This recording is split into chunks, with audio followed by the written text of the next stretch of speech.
and desperate choices must be made. Sometimes, the impossible happens. Sometimes, a child of the Tao Empire finds itself cradled in human hands, raised among the very species that would see it exterminated. This is the story of what that existence would be like, a tale of two worlds that should never meet, of identities that can never fully form, and of belonging that remains forever out of reach. To understand the profound alienation such a being would experience, we must first comprehend the fundamental nature of what the Tao are, and what humanity has become in this age of endless darkness. These are not simply two different cultures meeting across the void. These are species whose very biology, whose neural architecture, and sensory experience of reality itself differ in ways both subtle and profound. The Tao evolved on a world different from Terra, shaped by different evolutionary pressures. Their bodies and minds tuned to frequencies that humanity can barely comprehend. And humanity, oh humanity, has descended into such depths of xenophobia and religious fanaticism that the mere existence of alien life is considered an offense against the God Emperor himself. Imagine, if you will, being born into a body that feels wrong from the first moment of consciousness.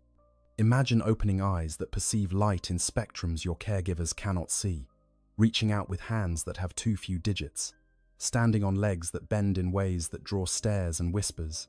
Imagine a mind wired for collectivism, for the greater good, trapped in a society that glorifies individual sacrifice to an uncaring God. Imagine the hunger for connection to your own kind, a hunger that grows with each passing year, knowing that to admit what you are would mean death not just for yourself, but likely for everyone who dared to shelter you. This is the existence we explore today. Not a tale of heroism or glory, but something far more intimate and terrible.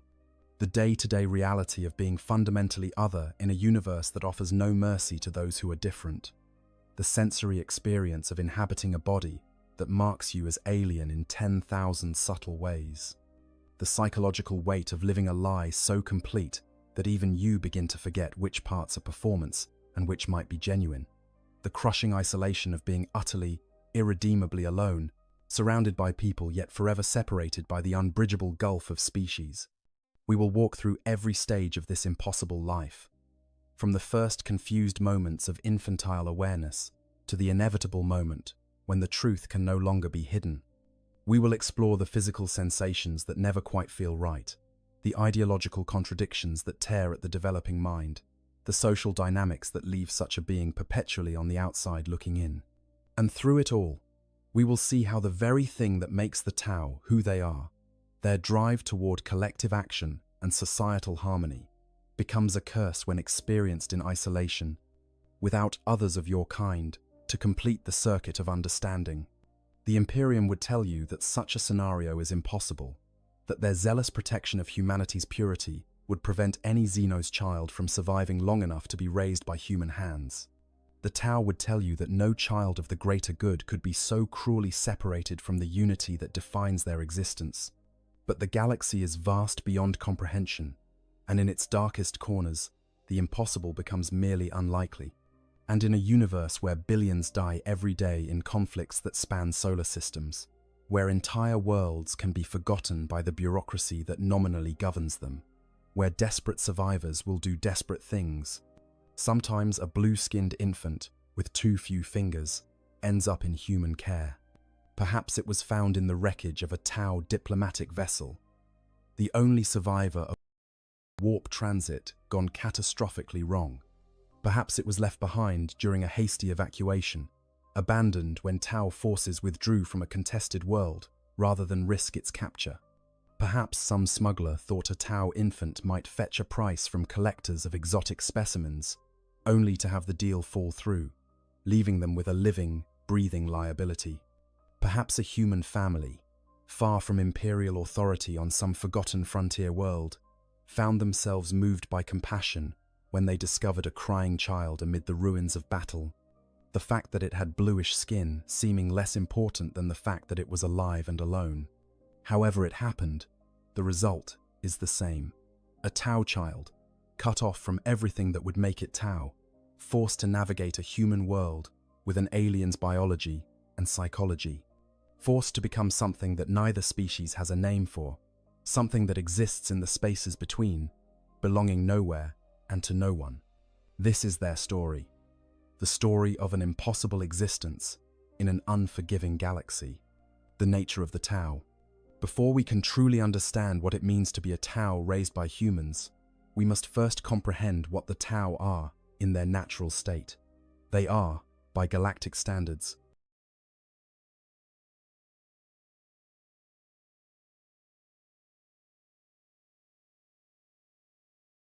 remarkably young as a species. It has spread across the stars for tens of thousands of years, and ancient races like the Eldari measure their existence in millions of years. The Tao have only recently developed interstellar travel. 6,000 years ago, when an explorator fleet from the Adeptus Mechanicus first discovered their homeworld, the Tao were still a primitive species, barely beginning to work metal and build permanent settlements. What happened next remains one of the great mysteries of the galaxy. The Mechanicus fleet marked the Tao world for later exploitation and moved on. When they returned, mere centuries later, they found not primitives, but a unified, technologically advanced civilization already reaching for the stars. The Tao had progressed through millennia of development in a fraction of the time it took humanity. Some whisper of outside intervention, of hands unseen guiding their evolution. Others point to the sudden appearance of the ethereals, the mysterious caste that united warring Tao factions and set them on the path of the greater good. But whatever the cause, the Tao went from stone tools to plasma rifles with a speed that defies natural development. Physically, the Tao are humanoid in the broad sense, possessing 2 arms, 2 legs, a torso, and a head arranged in familiar configuration. But the similarities end there. A Tao stands shorter than the average human, their frame more slender and gracile, with less muscle mass distributed across a lighter skeletal structure. Their homeworld's gravity is slightly lower than Terra's, and this is reflected in their physiology. Where a human might break through a wooden door with brute force, a Tao would need to find another way, relying on tools or tactics rather than physical might. Their skin ranges from grey-blue to a deeper slate color, rough in texture compared to human skin, almost like fine suede to the touch. It serves them well in the arid plains and mountain ranges where their ancestors evolved, providing protection from the harsh sunlight of their homeworld. Their faces are broad and flat, dominated by large eyes positioned more to the sides of the head than a human's forward-facing gaze. These eyes see differently than human eyes. Their pupils, unable to dilate and contract as ours do, giving them poorer depth perception, in exchange for a visual spectrum that extends further into the ultraviolet and infrared wavelengths. They perceive colors we cannot name, see heat signatures we cannot detect without technology, but struggle with the precise distance judgment that humans take for granted.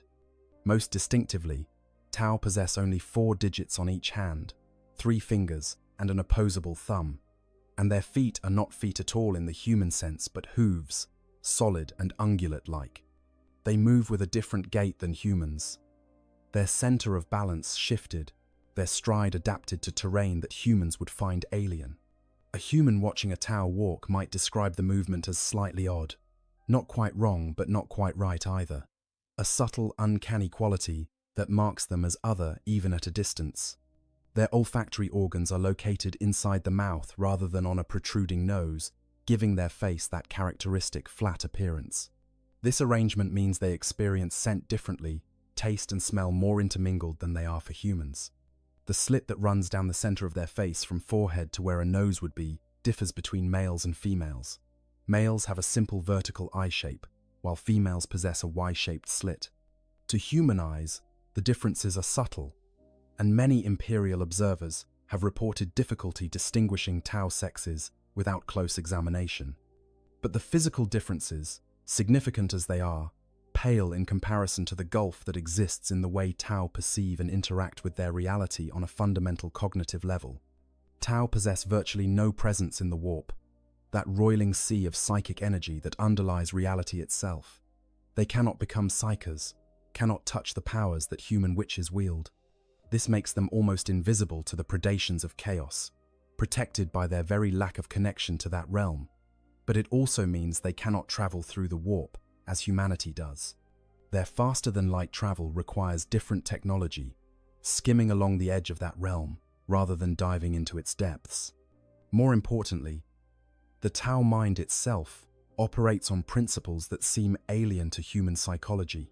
They are shorter-lived than humans, with lifespans measuring around 40 standard years, though some sources suggest this might be longer for the ethereal caste.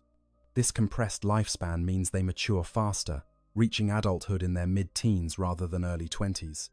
But it also means they live with an urgency humans rarely match, a drive to accomplish and progress that pushes their society forward at a breakneck pace. From birth, a Tau's place in society is determined by the caste into which they are born. The fire caste, warriors and soldiers, tend to be the most physically robust, though still slighter than human military personnel. The earth caste, engineers and builders, are stockier and more practical in disposition. The water caste, diplomats and administrators, are taller and more graceful, their features softer and more expressive. The air caste, pilots and voidborn, are the tallest and most slender, their bodies adapted to low-gravity environments, their bones hollow and fragile by human standards. And the ethereals, the mysterious leaders who guide all Tau society, possess a distinctive diamond-shaped ridge of bone in their foreheads and command an authority that borders on the supernatural. Each caste is not merely a social role but a distinct subspecies, shaped by generations of specialized breeding and adaptation. A fire caste warrior cannot become an earth caste engineer, not merely because it is forbidden, but because they lack the physiological adaptations that make such work natural. The castes are designed to work together, each fulfilling roles that complement the others, creating a society that functions like a well-oiled machine. This brings us to the philosophical and psychological core of what makes the Tau who they are. The greater good, or Tauva in their language, is not merely a political ideology or a philosophical stance. It is the fundamental organizing principle of their entire civilization, so deeply ingrained that it shapes how they perceive reality itself. The greater good teaches that the needs of the collective outweigh the desires of the individual, that every Tau has a place in society, and society has a responsibility to every Tau, that all sentient beings would benefit from embracing this harmony. To human ears, particularly those steeped in the individualistic dogma of the imperial creed, this might sound like simple collectivism or communism, but the greater good goes deeper than mere political organization. It represents a fundamental way of perceiving one's place in the universe. A Tau does not see themselves as a lone individual struggling for survival and glory, but as one note in a greater symphony, one cell in a larger organism. Their identity is bound up with their role in society, their purpose defined by how they serve the whole. This collectivist psychology means that isolation is fundamentally traumatic for a Tau in ways that might not be immediately obvious to humans.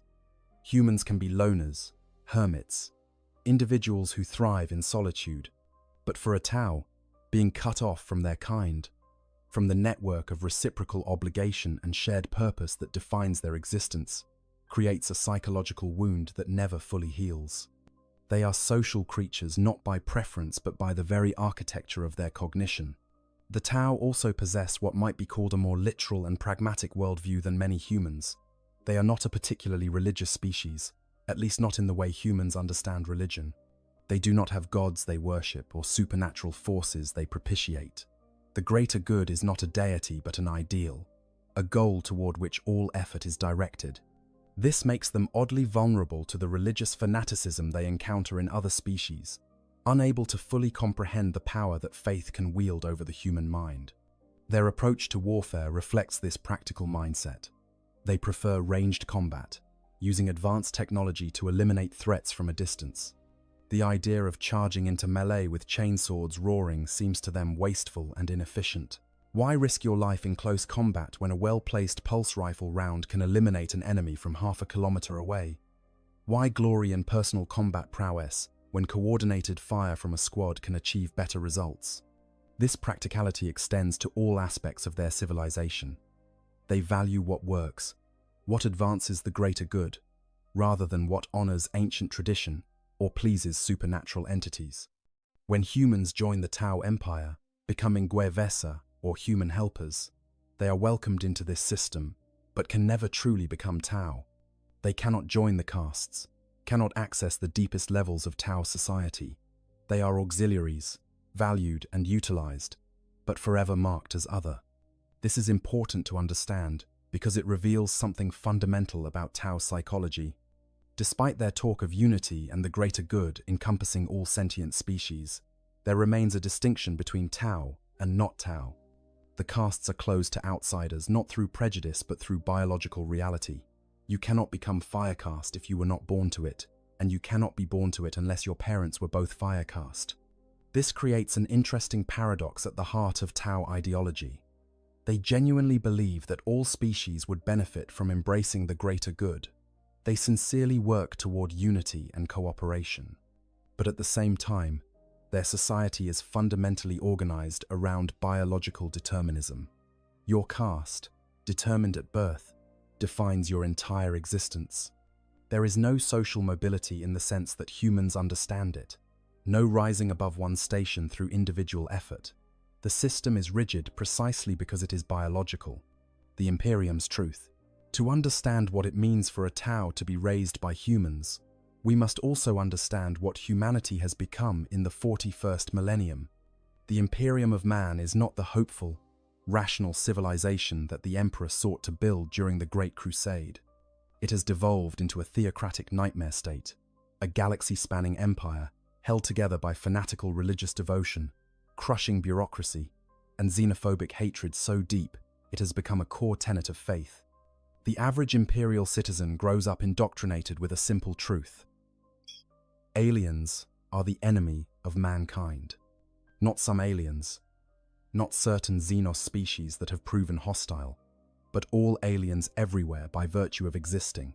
The Imperial infantryman's uplifting primer, distributed to countless billions of guardsmen, states it clearly and without nuance. Fear the alien, hate the alien, kill the alien. This is not presented as a military necessity or an unfortunate reality of galactic politics. It is presented as moral truth, as the will of the God Emperor himself. This xenophobia has deep historical roots. During the Age of Strife, when human civilization collapsed and warp storms isolated human worlds from each other for thousands of years, many alien species that had maintained peace treaties with humanity turned on their former allies. Human colonies were raided, enslaved, or simply exterminated by aliens who saw weakness and opportunity. The Emperor, when he emerged to unite humanity, pointed to these betrayals as evidence that aliens could never be trusted, that coexistence was impossible, that the galaxy belonged to humanity by right, and any alien presence was an affront to that destiny. But what the Emperor may have intended as a pragmatic, if harsh policy has, over 10,000 years, metastasized into religious dogma. The ecclesiarchy, the state church of the Imperium, teaches that aliens are not merely enemies, but spiritual abominations. To consort with Xenos is heresy, a sin against the God Emperor and against humanity itself.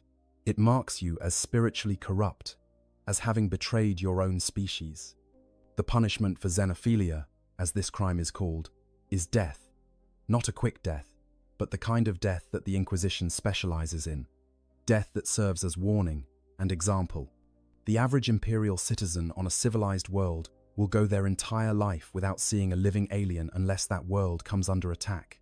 Their knowledge of Xenos comes from propaganda images, from lurid illustrations in religious texts, showing grotesque caricatures of various alien species committing atrocities. Children learn their letters by reading simple primers that describe the various Xenos threats to humanity, in terms designed to inspire fear and hatred. By the time an Imperial child reaches adolescence, the idea that an alien could be anything other than an enemy to be destroyed seems as absurd as suggesting that fire is cold or water is dry. This conditioning goes deeper than mere propaganda, however. It touches on fundamental aspects of how humans in the Imperium understand their place in the universe. The Imperial Creed teaches that humanity is special, chosen by the Emperor to rule the galaxy. It teaches that humans possess immortal souls, while aliens are soulless things, clever mimics of true life but fundamentally hollow. It teaches that to fall in battle against Xenos is glorious, but to allow a Xenos to live is shameful. These ideas are reinforced through every aspect of Imperial culture, from the sermons delivered in towering cathedrals to the stories parents tell their children at night. The Tau, in particular, represent a special kind of threat to Imperial ideology. Unlike orcs, who are obviously savage, or Tyranids, who are so alien that they barely register as life in any recognizable sense, the Tau are uncomfortably similar to humans in some ways. They build cities, develop technology, form governments. They can be reasoned with, negotiated with. They even allow humans to join their empire, treating them with more dignity and better living conditions than many humans experience under Imperial rule. This makes them especially dangerous from the Imperium's perspective because they represent a viable alternative, evidence that humanity's suffering is not inevitable, that a different path might be possible. Imperial propaganda works over time to paint the Tau as deceivers and manipulators, claiming that their offers of cooperation mask sinister intentions. They spread stories of human populations being sterilized, of Guevesa being used as cannon fodder, of terrible mind control inflicted upon those who accept Tau authority. Some of these stories may have grains of truth, blown out of proportion and twisted to serve propaganda purposes. Others are complete fabrications, designed to ensure that no Imperial citizen ever looks at the Tau as anything other than the enemy. In practice, Imperial policy towards Xenos varies depending on circumstances and location. The Inquisition, particularly the Ordo Xenos, maintains that any contact with aliens is dangerous and must be carefully controlled. But they also understand that absolute purity is impossible in a galaxy where humanity is surrounded by alien civilizations. Rogue traders are allowed to deal with Xenos, to trade, and even form temporary alliances, because their activities benefit the Imperium. Individual military commanders sometimes make battlefield truces with alien forces when facing a greater threat, though such arrangements are usually kept quiet and deniable.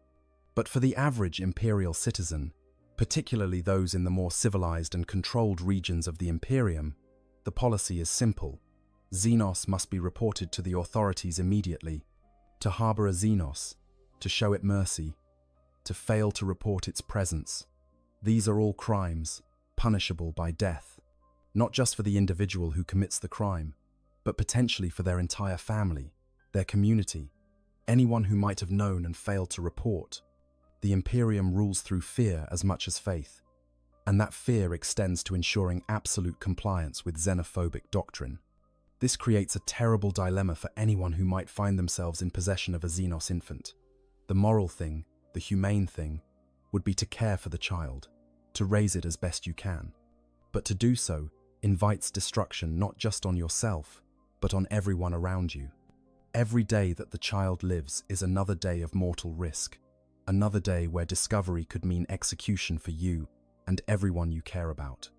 The pressure to simply eliminate the problem, to expose the child to the elements or deliver it to the authorities, would be overwhelming. And yet, humans are humans. For all the indoctrination, all the propaganda, all the religious fervor, humans remain capable of compassion, of seeing suffering and wanting to alleviate it. A crying infant, even one with blue skin and strange feet, triggers deep instincts that millions of years of evolution have hardwired into our brains. Not every human would make the choice to save the Tau child. Perhaps not even most humans, but some would, particularly if they were isolated enough from Imperial authority to believe they could get away with it. particularly if they were desperate or lonely, or simply stubborn enough to reject the authorities telling them what to do. So we arrive at our scenario. A human family, for whatever reason, makes the decision to raise a Tau infant as their own. Perhaps they are far enough from civilization that they believe they can hide the truth. Perhaps they are simply willing to take the risk, because the alternative, letting the child die, is something they cannot stomach. Whatever their reasoning, they now face a task that would challenge even the most dedicated caregiver. They must raise an alien child, keep its true nature secret, and somehow help it survive in a world that would kill it without hesitation if the truth were known. The first years. The infant's first memories would be confusion, though of course it would not have the language to describe them as such. The Tau child, assuming it survives the shock of being separated from its mother and any other Tau who might have been present at birth, would experience the world through senses that humans cannot fully share. Its first visual experiences would include colors that its human caregivers cannot perceive, infrared and ultraviolet frequencies that exist beyond human vision. The world would be painted in extra dimensions of light, patterns, and contrasts, invisible to the people trying to care for it. This creates an immediate and profound sense of isolation that the infant cannot articulate but certainly feels. Human infants derive enormous comfort from seeing their mother's face, from the visual recognition that connects them to their caregiver. But a Tau infant looking at a human face would see something fundamentally wrong. The eyes are positioned differently, too close together, and facing too directly forward. The nose protrudes in a way that seems grotesque, a fleshy projection where there should be smooth skin. The ears stick out from the sides of the head instead of lying flat. And most disturbingly, the whole face moves in ways that Tau faces don't.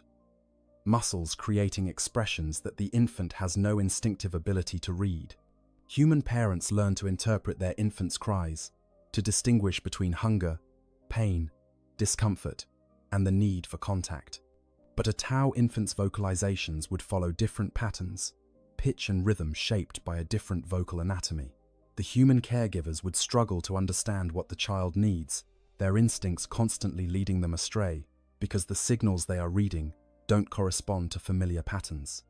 The child would cry and cry, unable to communicate its distress, and the parents would try everything they know, growing increasingly desperate as nothing seems to work. Feeding would present its own unique challenges. Tau infants presumably nurse from their mothers like most mammalian species, but their nutritional needs might differ from human infants. Their digestive system, evolved on a different world with different biochemistry, might process proteins and sugars differently than human systems do. The human parents would have to experiment, trying different formulas and foods, watching anxiously for signs of illness or malnutrition, never quite sure if what they are providing is adequate. As the infant grows into a toddler, the physical differences become more pronounced and harder to hide. The hooved feet make learning to walk a different experience than it would be for a human child. The center of balance is different. The way weight distributes across those solid, ungulate feet requires different motor coordination. Human parents trying to help their Tau child learn to walk would find their own instincts almost useless. The techniques that work for human toddlers don't translate. The child falls in unexpected ways, struggles with balance in situations that seem easy for human children the same age. The four-fingered hands present their own challenges. Human tools, human toys, human everything is designed for five-fingered grip. A Tau child picking up a human toy finds it subtly wrong, the proportions not quite matching the natural grip. Learning to manipulate objects requires constant adaptation, constant compensation for having one fewer finger. Tasks that human children master easily become exercises in frustration. Buttons are harder to press, small objects harder to grasp. Fine motor control forever slightly impaired because the tools were not designed for this body. Language development would be perhaps the most complex challenge of all. Tau vocal anatomy differs from human anatomy in ways that affect phoneme production. Some sounds that humans make easily might be difficult or impossible for a Tau to reproduce accurately. Conversely, Tau language includes sounds that human vocal cords cannot make. The child, growing up speaking only human languages, would develop a noticeable accent, a way of speaking that sounds slightly off no matter how hard they try to match the sounds their human family makes. But more than the physical mechanics of speech, the Tao child would struggle with the conceptual frameworks embedded in human language. Human languages, particularly Low Gothic, as spoken across the Imperium, are saturated with religious and individualistic concepts that have no direct equivalent in Tao thought. Ideas about personal glory, individual salvation, suffering as a path to redemption, these would seem alien to a mind wired for collective good and practical cooperation. The child would learn the words, would memorize the phrases, but would struggle to fully grasp what they mean on an emotional level. Early childhood would be marked by a growing awareness of being different in ways that cannot be hidden or explained. The other children, in whatever community the family inhabits, would notice the strange skin color, the odd way of moving, the unusual hands and feet. If the family is on a frontier world, isolated from the full weight of imperial authority, they might concoct a story to explain these differences. Perhaps they claim the child has a rare mutation, an abhuman strain that results in these physical characteristics. Perhaps they say it is a medical condition, a disease that affected development in the womb. Whatever story they tell, it must be consistent and believable enough to prevent too many questions.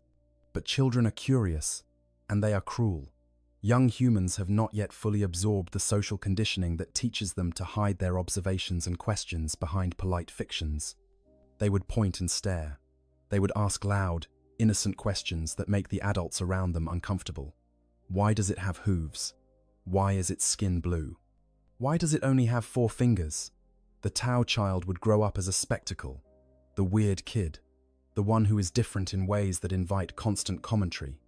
This constant othering would shape the child's psychology profoundly. Human children develop self-concept partly through social mirroring, seeing themselves reflected in how others treat them. A Tao child, growing up among humans, would see itself reflected as strange, as wrong, as fundamentally different in ways that seem to matter to everyone around them. They would internalize the message that their body is not normal, that the way they move and speak and perceive the world marks them as lesser or broken. The human parents, no matter how loving, could not fully shield the child from this. They might tell the child that the differences don't matter, that they are loved regardless of how they look. But the child would see the way people stare on the rare occasions they venture into public. They would hear the whispers, feel the judgment, and as they grow older and more aware, they would begin to understand the danger that their very existence represents a threat, not just to themselves, but to their family, living in an alien body. As the Tao child grows through childhood and into adolescence, the physical reality of inhabiting a body designed for a different world becomes increasingly apparent. Every day brings new reminders that this flesh, these bones, these senses were shaped by evolutionary pressures that have nothing to do with the environment they find themselves in. It is an experience of constant, low-level discomfort, like wearing clothes that almost fit but not quite, a shoe with a pebble that shifts just enough to avoid but never quite vanishes. The visual experience alone would be profoundly isolating. When the Tao child looks at a sunset, they see colors that no human eye can perceive. The infrared signature of heat bleeding off sun-warmed rocks, the ultraviolet patterns on flowers that human eyes cannot detect. These are part of the child's everyday visual reality. But they have no words to describe these colors, because human languages contain no terms for wavelengths that humans cannot see. Imagine trying to describe purple to someone who was born blind, and you begin to grasp the frustration of perceiving things that you cannot share, that you cannot even adequately name. This extends to reading human faces and body language. Human children learn from infancy to interpret the complex interplay of facial muscles that signals emotion. A raised eyebrow, a tightened lip, a crinkled nose. These micro-expressions communicate volumes in human social interaction. But Tao faces work differently. Their flatter facial structure, their more limited range of expression, means they evolved different ways of communicating emotion and intent. The Tao child, looking at human faces, would struggle to read these signals accurately. They would miss sarcasm, misinterpret anger as mere intensity, fail to recognize subtle signs of affection or disapproval. Conversely, whatever expressions the Tao child makes would not register correctly for human observers. When the child tries to show happiness, human onlookers might interpret it as confusion. When the child is distressed, humans might think they are simply tired. This creates a constant wall of miscommunication, where the child's internal emotional state and their external presentation fail to align in ways that others can understand. They would be accused of being cold or unfeeling, when in reality, they are expressing emotion in a language that their audience cannot read. The lack of depth perception that comes from their pupil structure would make certain activities difficult or dangerous. Human children learn to judge distances instinctively, calibrating their reaches and jumps through constant practice. But the Tao child's eyes, unable to dilate and contract like human pupils, would struggle with this in ways that human vision instructors would not understand how to correct. They would be clumsy in ways that seem baffling, misjudging simple reaches, struggling with tasks that require precise distance estimation. The hooved feet would be a constant source of difficulty and comment. Human shoes are designed for feet with separate toes, with ankle articulation that works differently than what the Tao child possesses. Every shoe would need to be custom-made or significantly modified, and even then, they would not fit correctly. The child would likely go barefoot as much as possible, but this itself would draw attention and comment. In the Imperium, where conformity is next to godliness, such visible difference would be dangerous. Walking on human-designed surfaces, stairs with dimensions calculated for human stride length, floors with textures that humans find comfortable but which feel wrong under hooves, doorways positioned at heights that assume human proportions. All of this would require constant adaptation. The child would be forever adjusting, calculating, compensating for environments that were not built with their body and mind. It would be exhausting in ways that are difficult for the naturally proportioned to understand, a constant mental and physical effort just to navigate spaces that humans take for granted. The four-fingered hands would present similar challenges. Human technology, from door handles to writing implements to eating utensils, is designed for five-fingered manipulation. The Tao child would need to develop compensatory techniques for everything: writing with a pen or stylus, holding a cup, using tools. All of these would require conscious thought and effort, where human children develop automatic motor patterns. They would be slower, clumsier, forever struggling with fine motor tasks in ways that would invite impatience and criticism from human teachers and peers. Temperature regulation would feel subtly wrong. Tao skin, evolved on a world with different climate patterns, would experience Earth-normal temperatures differently than human skin does. The child might feel comfortable at temperatures that humans find slightly too warm or too cool. They would want to wear different clothing than their peers, seeking or avoiding layers in ways that seem odd to human observers. Well-meaning human parents would insist they bundle up or lighten their clothing based on what feels right for human physiology, leaving the Tao child either too warm or too cold, uncomfortable in ways they struggle to articulate. Their sense of smell and taste, processed through olfactory organs located in the mouth, would create a different experience of food and environmental odors. Flavors that humans find distinct might blend together for the Tao palate, while subtle differences that humans cannot detect would be obvious and significant to the Tao child. They would have strong food preferences that make no sense to their human family, refusing dishes that humans find delicious while craving combinations that humans find bizarre. Well-meaning human parents trying to provide balanced nutrition would struggle to understand what their child actually needs versus what they are simply being picky about. As the child reaches adolescence, the physical changes of puberty would further complicate matters. Tao mature faster than humans, reaching adulthood in their mid-teens rather than early 20s. This means the Tao child would undergo puberty at perhaps 12 or 13 standard years, while their human peers are just beginning this process. The physical and psychological changes would happen faster, more intensely, leaving the child feeling even more out of sync with the people around them. They would be dealing with adult emotions and urges, while their peers are still children. creating yet another layer of isolation and incomprehension. The shorter lifespan that awaits them, though not yet apparent in childhood, would begin to make itself felt as they mature. Tau live roughly 40 years on average, less than half a human lifespan. This means they age faster, their bodies wearing down at a rate that would seem premature and disturbing to human observers. A Tau in their late 20s would show signs of aging that humans don't develop until their 40s or 50s.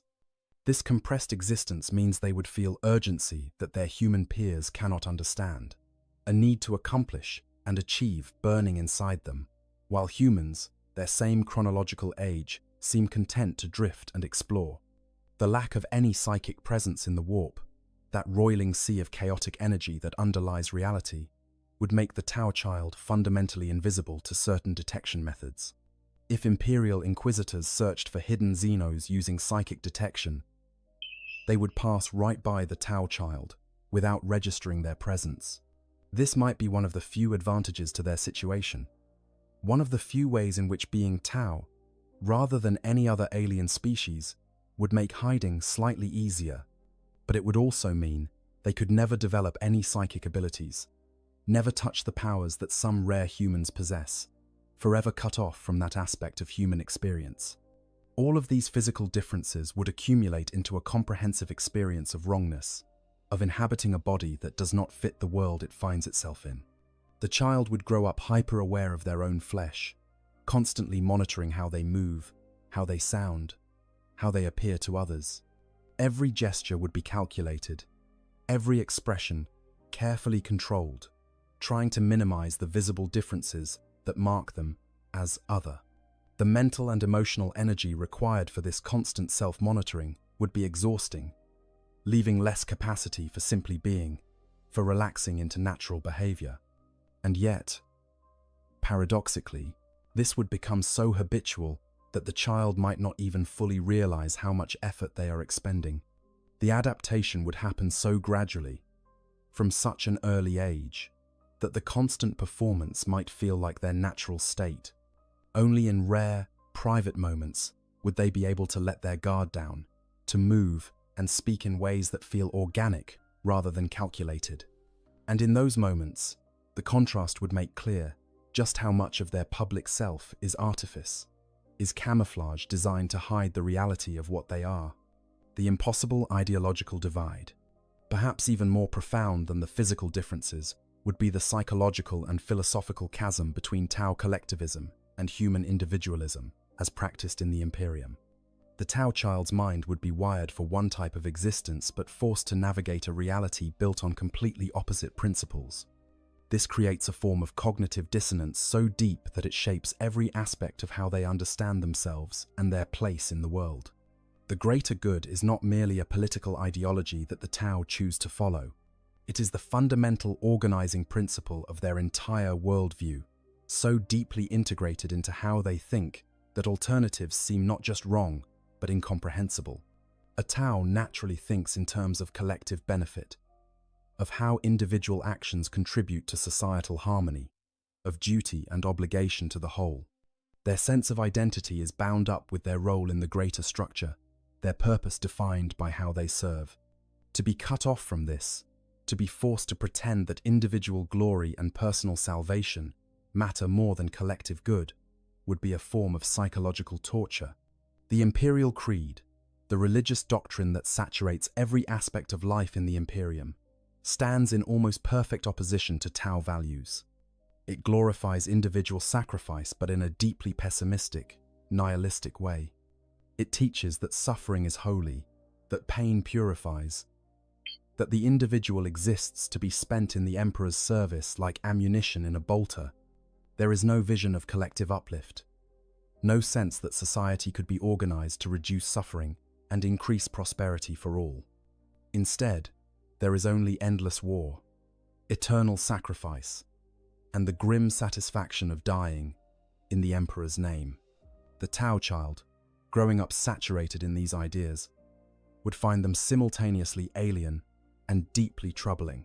The glorification of suffering would make no sense to a mind wired for practical problem-solving and efficient resource use. Why celebrate pain when you could work to eliminate its sources? Why treat death in battle as the highest achievement when superior tactics could preserve your forces for future engagement? Why pour resources into building towering cathedrals when those same resources could be used to improve lives? But more fundamentally, the Tao child would struggle with the concept of individual spiritual salvation. The Imperial Creed teaches that each human has an immortal soul that will be judged by the Emperor. Your actions in life determine your fate in death, whether you will join the Emperor's side or be cast into damnation. This deeply individualistic spiritual framework, where each person is ultimately alone before divine judgment, would feel wrong to a Tao mind that conceives of identity as fundamentally social and relational. The Tao child would hear sermons about how each individual must prove their worth, must earn their salvation through faith and sacrifice. They would be taught that to question is to invite corruption, that doubt itself is a sin.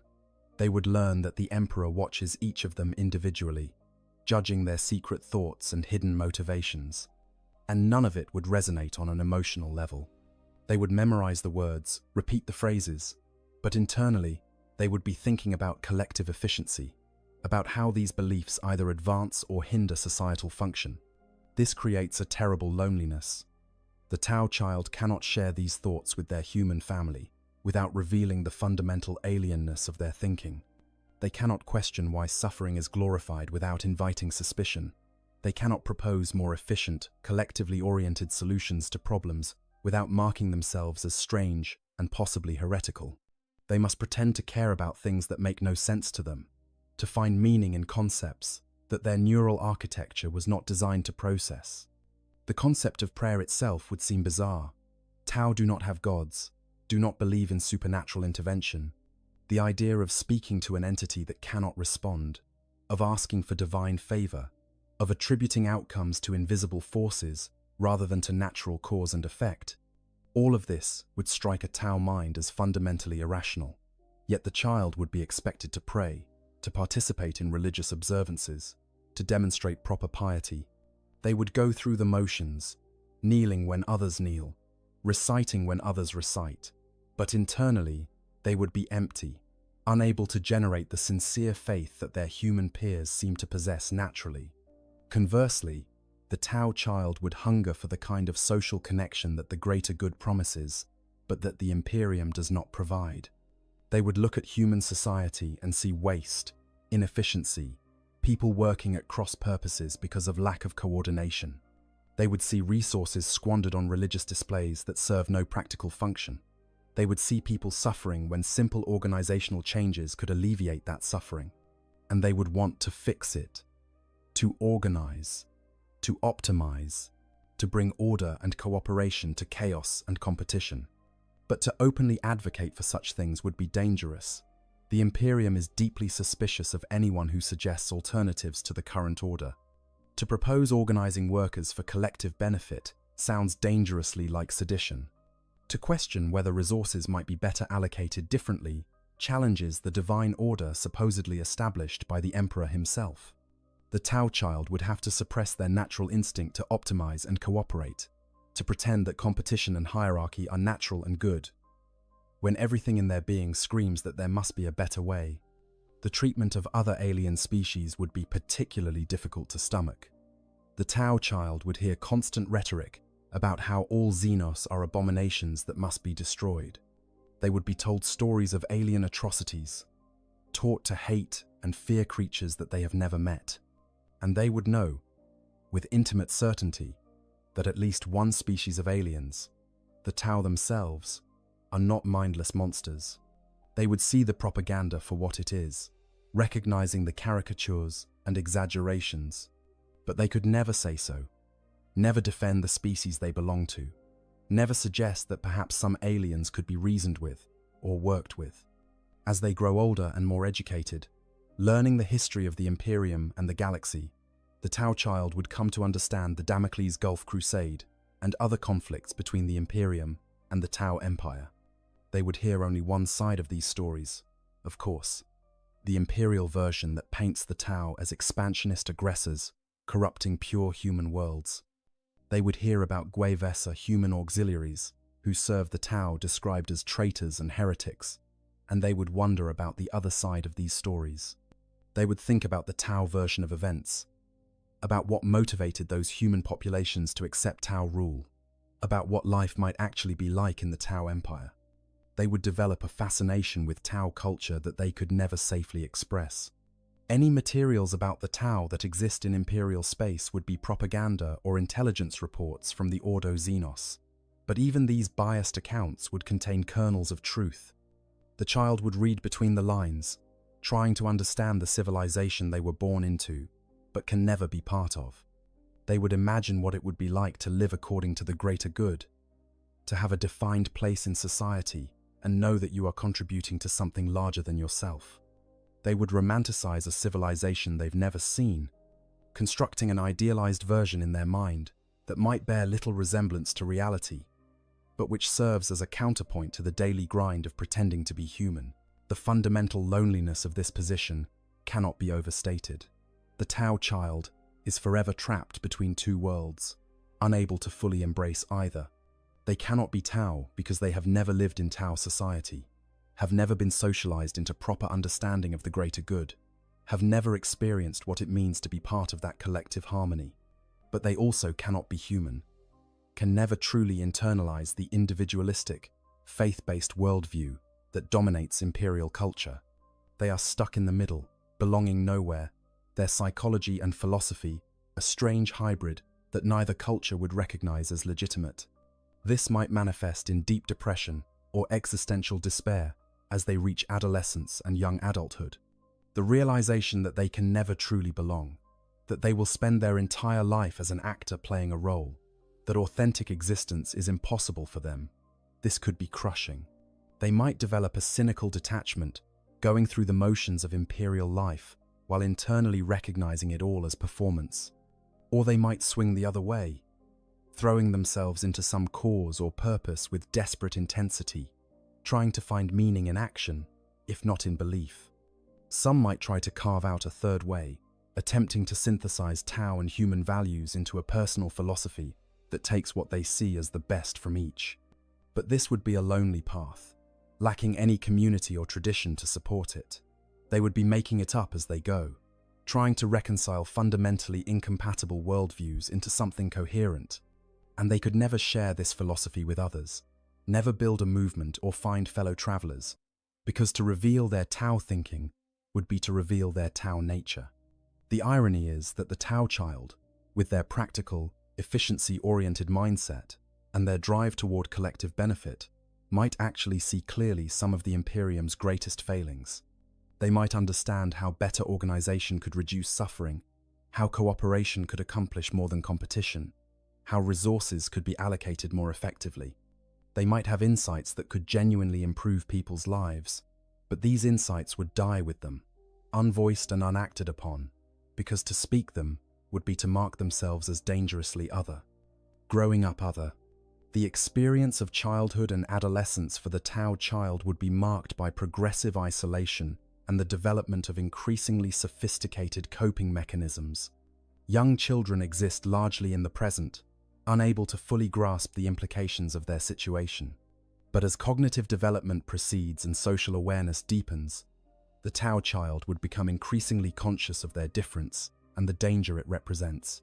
Human children develop sense of self partly through comparing themselves to their peers, through the process of social comparison that helps them understand where they fit in the social hierarchy.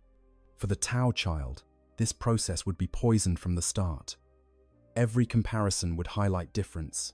Every social interaction would be a reminder that they don't quite fit.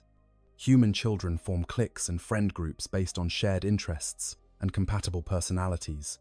But the Tao child would struggle to find this kind of natural belonging because the gap between them and their peers goes deeper than personality or interests.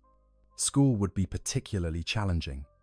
The imperial education system, even on relatively advanced worlds, is not designed to accommodate individual differences.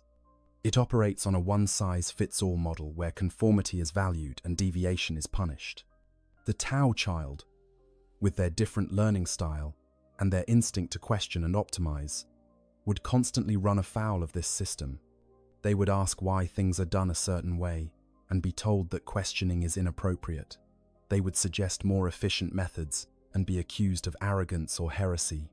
They would struggle with subjects that require rote memorization of religious doctrine because their mind naturally looks for logical connections rather than accepting assertions on faith. Teachers, unless they were particularly perceptive and sympathetic, would likely view the Tao child as a difficult student. The child's different way of processing information, their tendency to approach problems from unexpected angles, their inability to blindly accept authority, all of these would mark them as troublesome. In the best case, they might be viewed as bright but stubborn, needing to learn discipline and proper respect. In the worst case, they might be suspected of having dangerous tendencies that require correction or even investigation by the authorities. The Tao child would learn to hide their intelligence, to dumb down their insights, to pretend to struggle with concepts they actually grasp immediately. This self-sabotage would become habitual, a protective camouflage that prevents them from standing out too much. They would learn to give the expected answers, even when they see problems with the logic, to parrot back what the teacher wants to hear, rather than what they actually think. This would become such an ingrained habit that they might lose touch with their own genuine intellectual capacity, their mind trained to operate at half power to avoid drawing attention. Socially, the Tao child would likely become adept at superficial interaction while maintaining deep emotional distance. They would learn to smile and nod, to make the appropriate noises of agreement, to perform friendship without feeling its substance. Human children and adolescents can be remarkably perceptive about authenticity, however, and the Tao child's peers would likely sense that something is off, even if they can't articulate what. The Tao child might be described as nice enough but kind of weird, someone you can talk to but never really get close to, someone who always seems slightly removed even when they're right there. The phenomenon of not quite fitting in would extend to every social activity.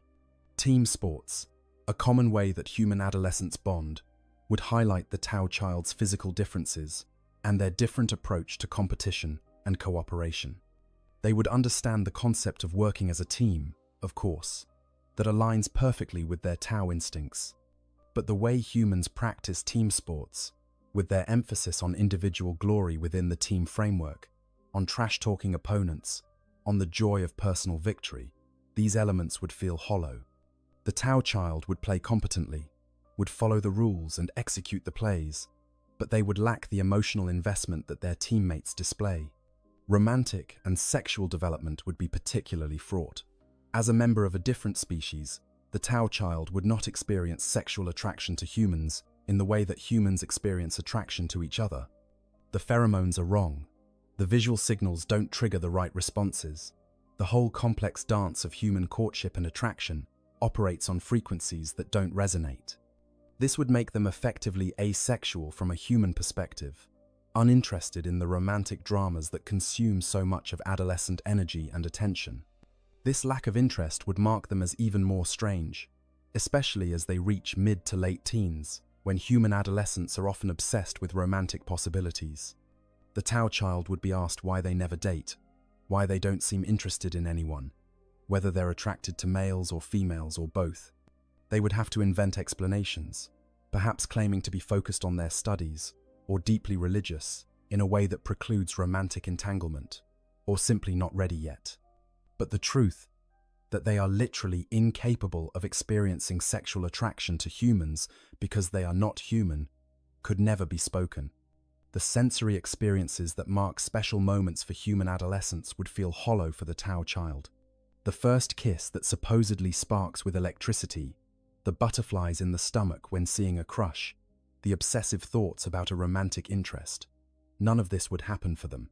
They would observe their peers falling in and out of love with a kind of anthropological distance, understanding intellectually what is happening, but unable to participate emotionally. This would further deepen their isolation, cutting them off from a fundamental aspect of human social development. As they approach adulthood, the Tao child would face increasing pressure about their future. In the Imperium, particularly on more regimented worlds, young adults are expected to take up roles that serve the state. They might be conscripted into the Imperial Guard, directed into factory work, assigned to administrative positions in the vast bureaucracy. For the Tau child, these transitions would represent new dangers.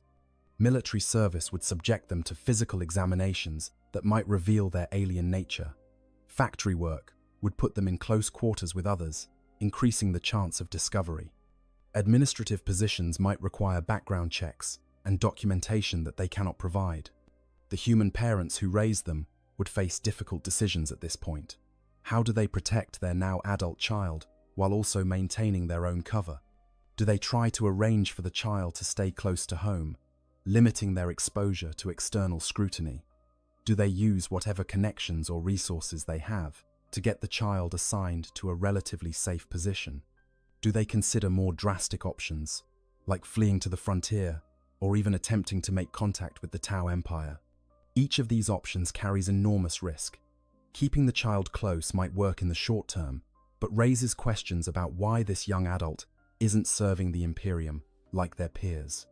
Using connections to get special treatment might draw exactly the kind of attention they're trying to avoid, with authorities wondering why this family is so invested in protecting this particular individual. Attempting to reach the Tau Empire would mean crossing through Imperial space, past military cordons, into war zones, with no guarantee that the Tau themselves would accept a member of their species who has been raised entirely outside their culture. The psychological toll of all this would be immense. The Tau child, now a young adult, would have spent their entire conscious existence living a lie, constantly monitoring themselves, forever aware that discovery means death for themselves and their family. The strain of maintaining this deception every day, of never being able to relax into authentic existence, would likely manifest in various psychological symptoms: depression, anxiety, dissociation, a feeling of fundamental unreality about their existence. All of these would be likely outcomes. They might develop elaborate fantasy lives, imagining what it would be like to be genuine Tau living in the Tau Empire. They would construct detailed scenarios in their mind about being accepted into a Firecast training commune, or working as an Earthcast engineer, or serving as a Watercast diplomat. These fantasies would provide temporary escape from the grinding reality of their actual existence, but they would also highlight how far from this idealized life they truly are. Some might turn to substance abuse or other self-destructive behaviors, seeking numbness or oblivion to escape the constant psychological pressure. Others might become obsessive about their disguise, developing elaborate rituals and precautions to ensure they never slip, never reveal anything that might compromise their cover. Still others might swing between these extremes, periods of desperate escapism alternating with periods of paranoid vigilance. And through it all, they would carry the knowledge that this is their entire life. There is no future moment when they can stop pretending. No retirement from the performance. No safe haven where they can finally be themselves. Every day until they die, they will be a Tau pretending to be human, caught between two identities and able to fully claim neither. The hunger for connection. One of the most profound aspects of being a Tau raised by humans would be the constant, gnawing hunger for connection with their own kind, a hunger that can never be satisfied and grows more acute with age and understanding. Humans can be solitary by choice, can thrive in isolation if their personality inclines that way, but Tau psychology is not built for solitude. Their minds are wired for collective action, for the kind of deep social integration that the greater good represents. To be cut off from this is to be starved of something as fundamental as food or water. The child would experience this hunger long before they could articulate what it is. It would manifest as a vague sense of incompleteness, a feeling that something crucial is missing, even when all their material needs are met. They would look at their human family, their human friends if they have any, and feel a disconnect that goes deeper than the physical differences. There would be a sense of wrongness, of relationships that work on the surface but lack some essential quality that they cannot name. As they grow older and potentially gain access to information about the Tau Empire, even just the biased imperial propaganda versions, they would begin to understand what they're missing. They would read about how Tau work together in teams so perfectly coordinated that they operate almost as a single organism. They would learn about the bonding ceremonies that create lifelong connections between fire warriors who serve together. They would discover that Tao society is organized around principles of mutual support and collective responsibility. And they would realize that this is what the aching emptiness inside them has always been reaching for. The Talasera ritual of bonding, where Tao warriors who serve together mix their blood and become bound as something deeper than mere companions, would seem to the isolated Tao child like a beautiful dream. The idea that you could be so connected to others, that their goals become your goals, their pain, your pain, their triumphs, your triumphs, not as metaphor but as lived reality, this would represent everything they lack. They would imagine what it would feel like to be part of a bonded team, to know with absolute certainty that you are part of something larger than yourself, and the contrast with their actual isolation would be devastating. They might try to form these kinds of deep connections with humans, seeking to create artificially what Tao experience naturally, but it would never quite work. Human friendship, even at its deepest and most genuine, operates on different principles than Tao bonding. Humans maintain their individual identity even in their closest relationships. They can walk away from friendships, can grow apart, can choose to prioritize their own needs over the group's. For a Tao mind, this ability to separate and individuate would seem like a failure of connection rather than a healthy boundary. The Tao child might become clingy or demanding in their human friendships, trying to force a level of commitment and collective action that humans find uncomfortable. They would be confused and hurt when their human friends make choices that benefit themselves at the group's expense, unable to understand why personal advantage would matter more than collective good. They would struggle with the concept of friendly competition, where humans enjoy testing themselves against their friends. The idea of deliberately working against someone you care about, even in play, would seem contradictory and distressing. In group settings, the Tao child would gravitate toward roles that emphasize coordination and collective action. They would be the one trying to organize everyone, to create systems and structures that help the group function more efficiently. They would naturally fall into support roles, seeing clearly what the group needs and moving to fill those needs without being asked. But in the individualistic culture of the Imperium, this behavior might be viewed as controlling or presumptuous rather than helpful. People would resent being organized, would see the Tao child's attempts at optimization as insulting implications that they're not competent on their own. The Tao child would watch human groups fail to coordinate effectively and feel a kind of psychological pain at the inefficiency. They would see people working at cross purposes, duplicating effort, missing opportunities for synergy, and want desperately to intervene and fix it. But they would have learned from experience that humans often interpret such efforts as interference rather than aid. They would have to watch waste and inefficiency happen, knowing they could help improve things but also knowing that offering that help would mark them as strange. The religious and spiritual dimension of human existence would highlight their isolation in particularly painful ways. Humans in the Imperium find meaning and connection through shared faith in the God Emperor. They gather in cathedrals, participate in collective worship, and feel themselves part of something larger through their religious community. The Tao child, unable to genuinely believe, would be cut off from this source of collective identity.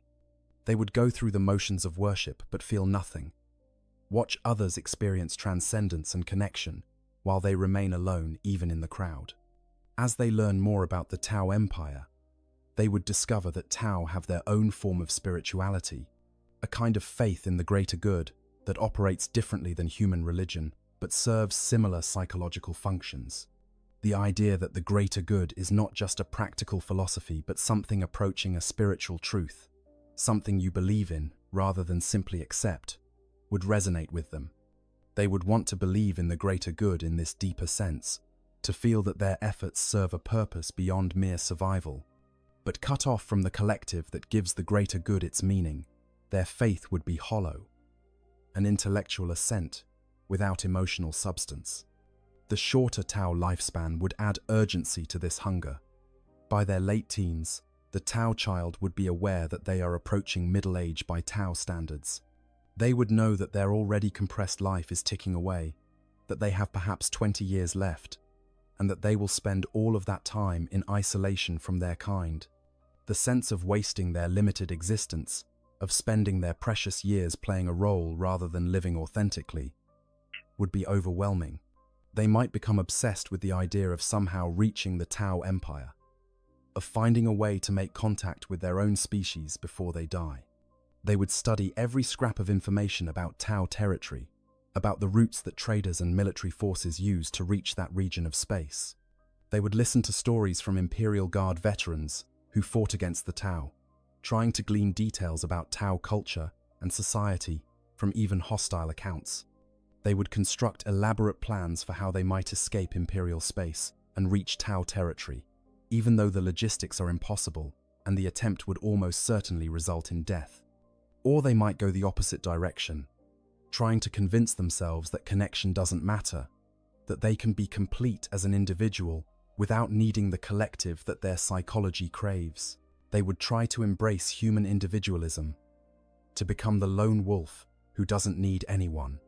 But this would feel like self-mutilation, like trying to convince yourself you don't need food when you're starving.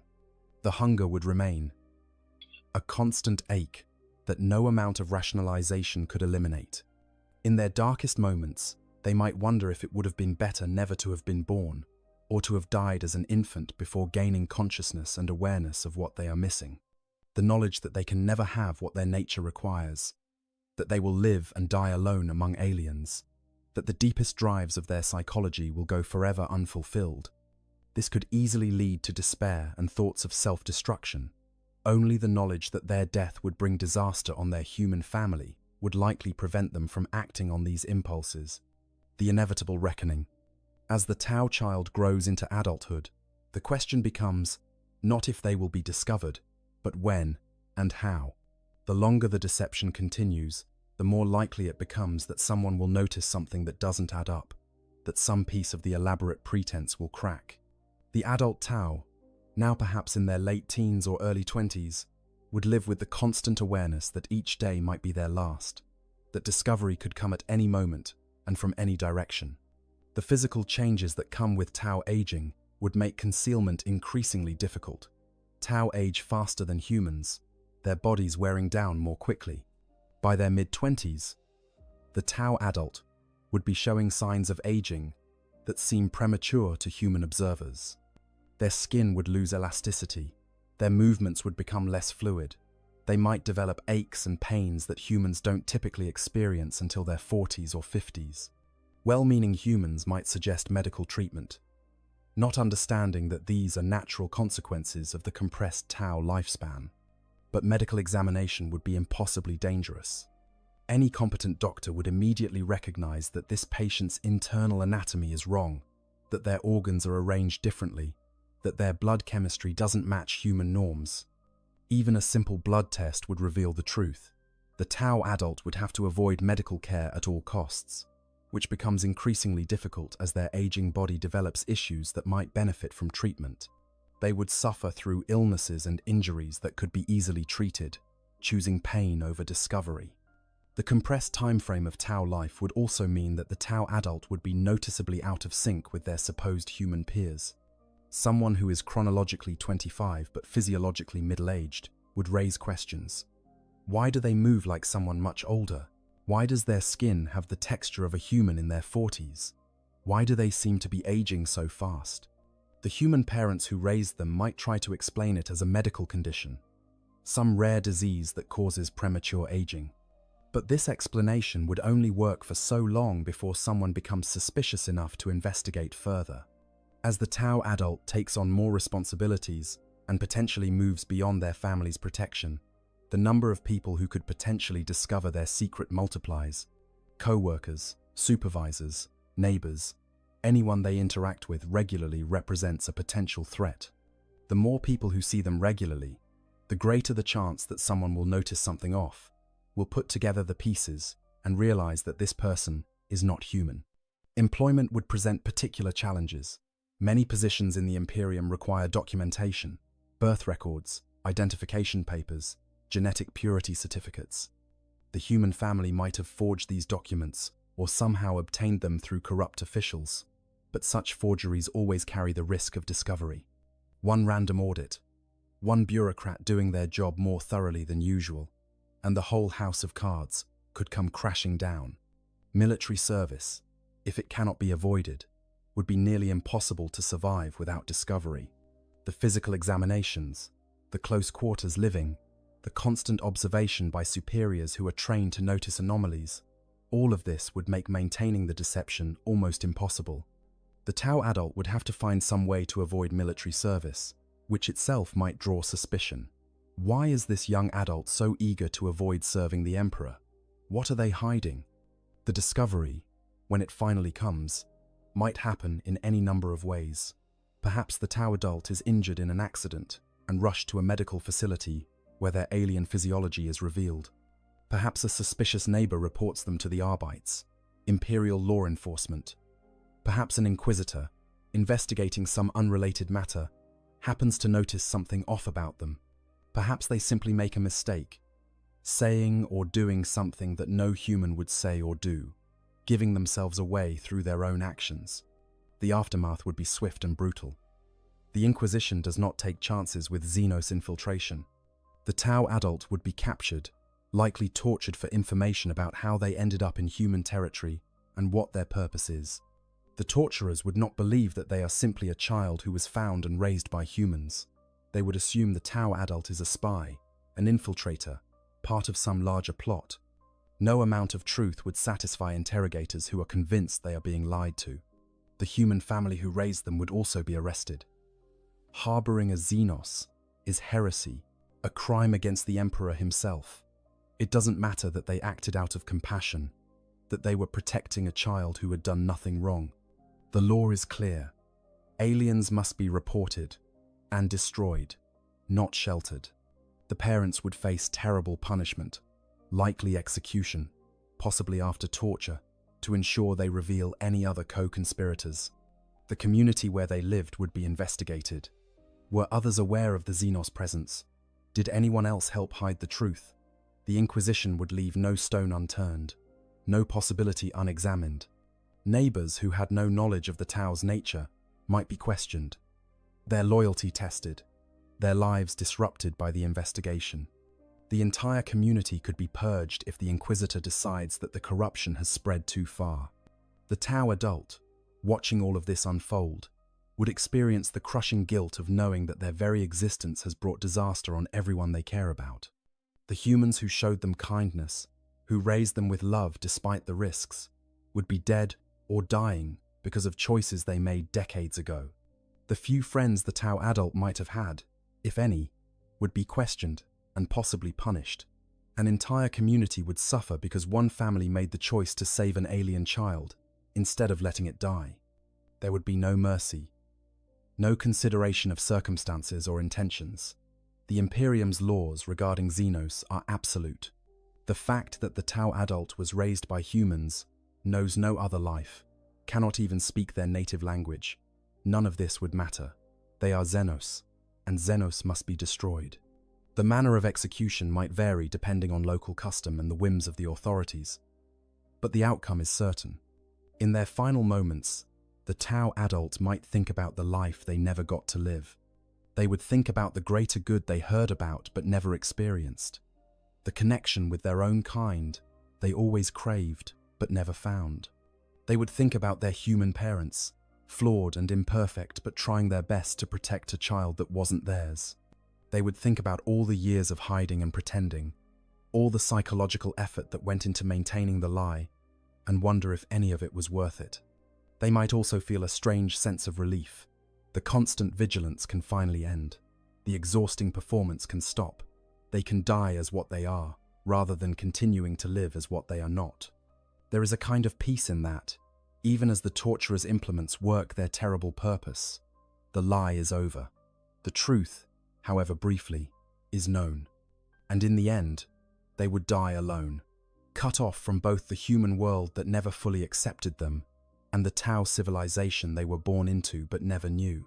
They would die without ever experiencing the collective existence that their psychology was designed for, without ever feeling the connection to the greater good that might have given their suffering meaning. They would die as what they always were, neither Tau nor human, belonging nowhere, an anomaly that the universe could not accommodate. The broader implications. The story of a Tau raised by humans, however unlikely it might be, in the actual narrative of Warhammer 40k, reveals something profound about what it means to be fundamentally other in a universe that offers no tolerance for difference. It strips away the power armor and the bolter fire, the epic battles and grand strategies, to examine the intimate, personal experience of being alien in a society that sees your very existence as an abomination. This thought experiment allows us to explore xenophobia not as an abstract policy or a background element of the setting, but as a lived reality that destroys lives on the most personal level. The Tau child is guilty of nothing except existing. They did not choose to be born Tau, did not choose to be separated from their kind, did not choose any of the circumstances that define their impossible life. Yet the Imperium would execute them without hesitation, along with everyone who showed them kindness, because its doctrines allow no room for nuance or mercy when it comes to Xenos.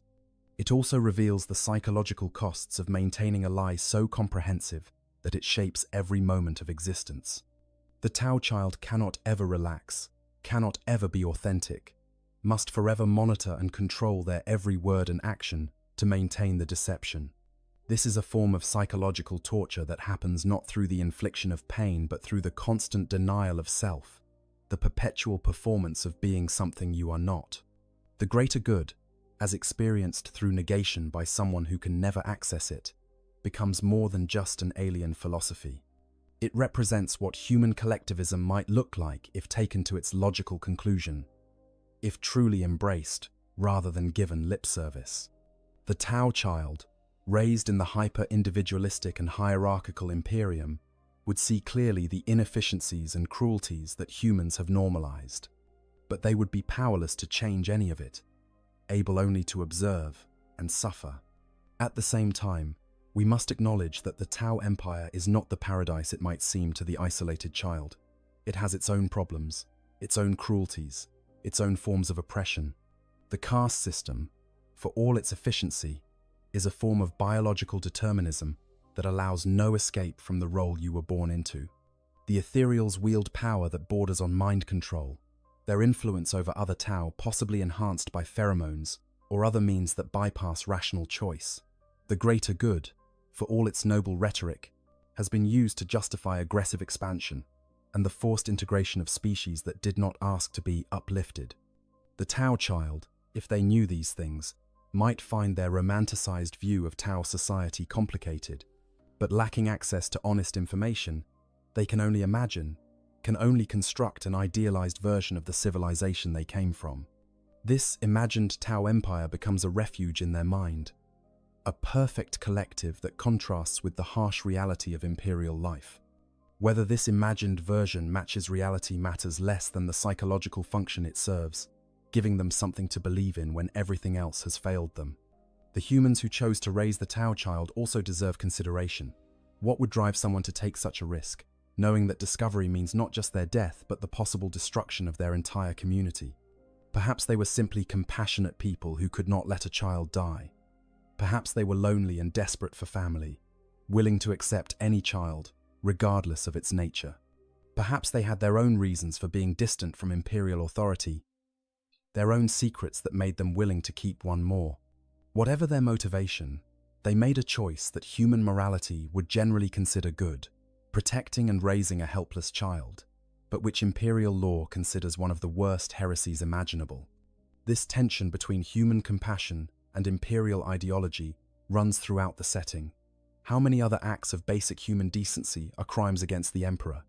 How many lives are destroyed by a system that demands absolute obedience to doctrines that often run counter to basic ethical intuition? The Tau child's story also illuminates the tragedy at the heart of the Warhammer 40k universe.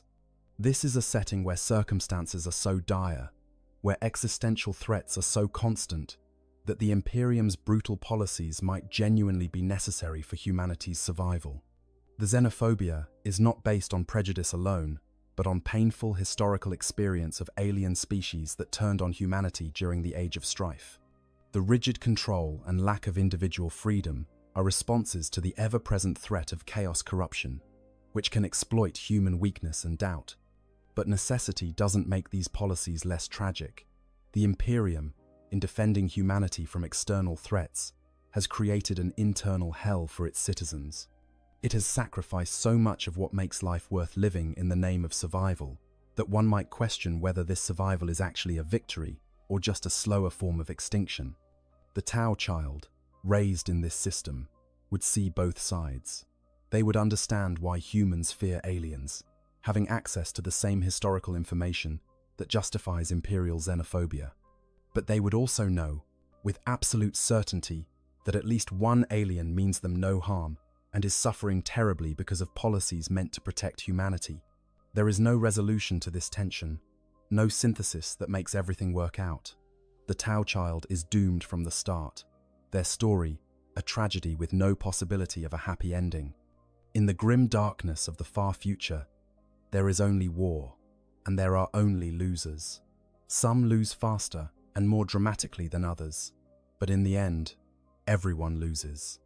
The Tau child, the human parents, the community that sheltered them, all are ground up in the machinery of a universe that has no room for kindness or nuance. Conclusion.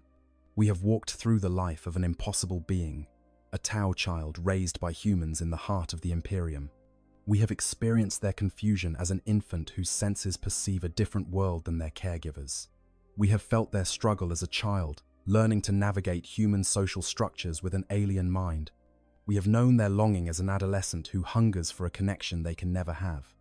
And we have witnessed their inevitable destruction when the truth can no longer be hidden.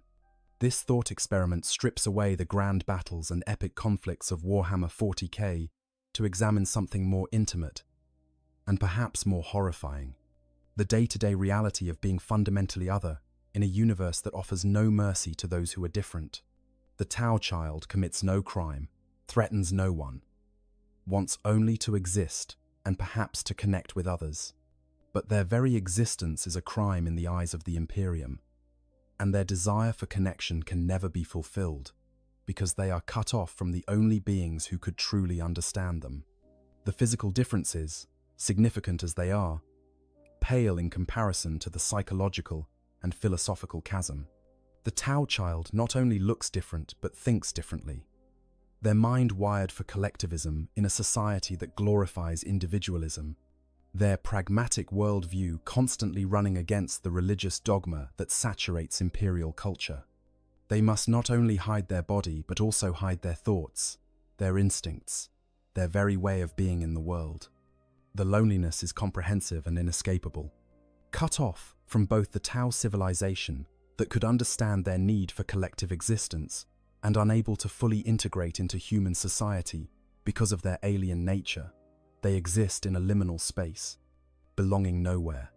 The humans around them, even their loving adoptive parents, can never fully comprehend what they are experiencing, can never provide the kind of connection that Tau psychology requires. And hanging over everything is the constant threat of discovery and the certain death that would follow. Every day is a gamble, every interaction, a potential disaster, every moment of inattention, possibly the one that gives them away. The psychological pressure of maintaining this deception for decades would break most beings. The Tau child endures because they have no choice, because the alternative is death for themselves and their loved ones. In the end, their story serves as a window into the true horror of the Warhammer 40k universe. It is not the grand battles or the cosmic threats that make this setting dark. It is the intimate, personal cruelties, the countless individual tragedies that play out in the shadow of those larger conflicts. It is the knowledge that compassion is punished, that difference is deadly, that the Imperium's survival requires the sacrifice not just of lives but of the very humanity it claims to protect.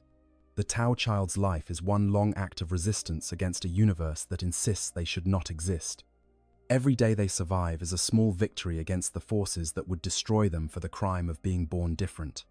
But it is a hollow victory, purchased at the cost of authenticity, of connection, of the very things that make existence meaningful.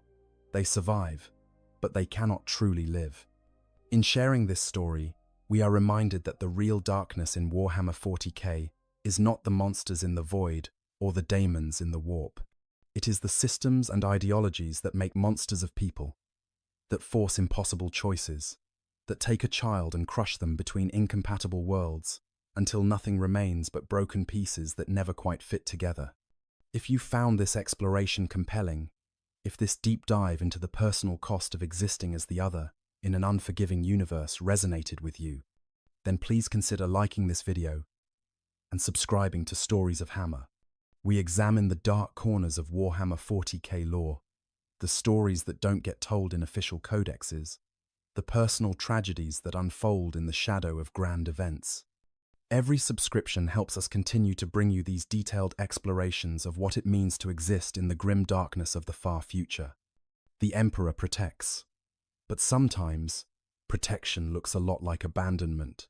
Sometimes mercy is heresy.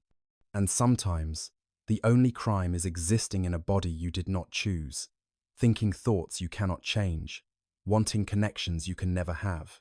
This is the truth that the Imperium does not want you to know.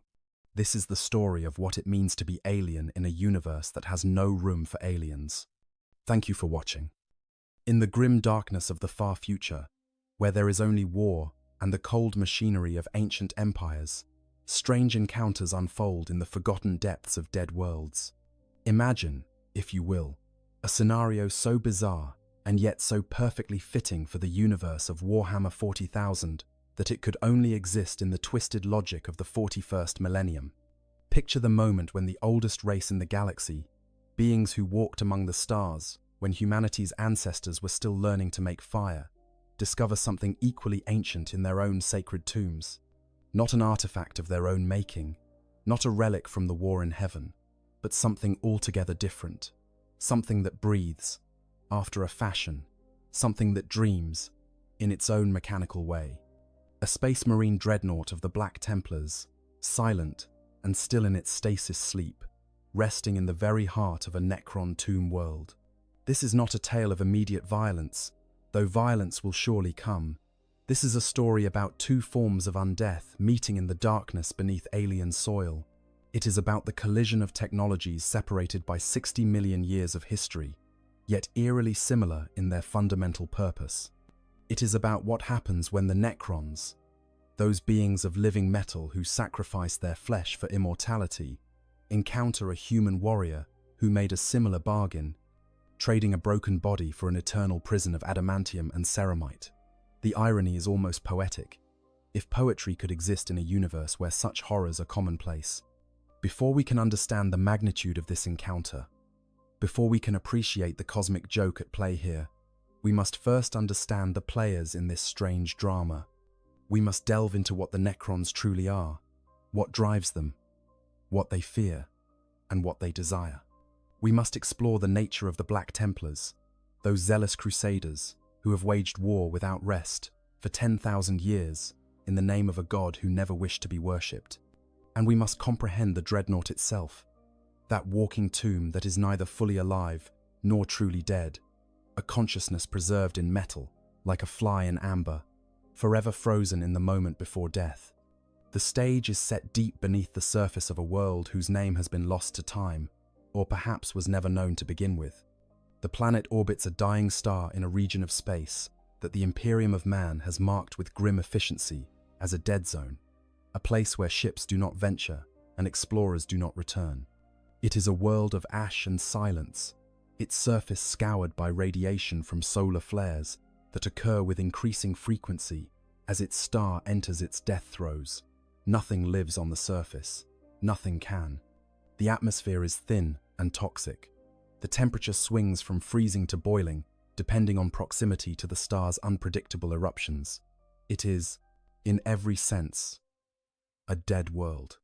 But beneath the surface, in chambers carved from living rock and reinforced with technologies that predate human civilization by epochs, something stirs. The tomb world has been dormant for millions of years, its inhabitants locked in stasis sleep while the galaxy changed around them. Cities rose and fell, species evolved and went extinct. The Eldari Empire reached its zenith and collapsed into darkness, birthing a god through their excess. Humanity spread across the stars, fell into barbarism, and rose again under the banner of the Emperor. Wars raged, planets burned, and through it all, the Necrons slept. They slept because they had no choice.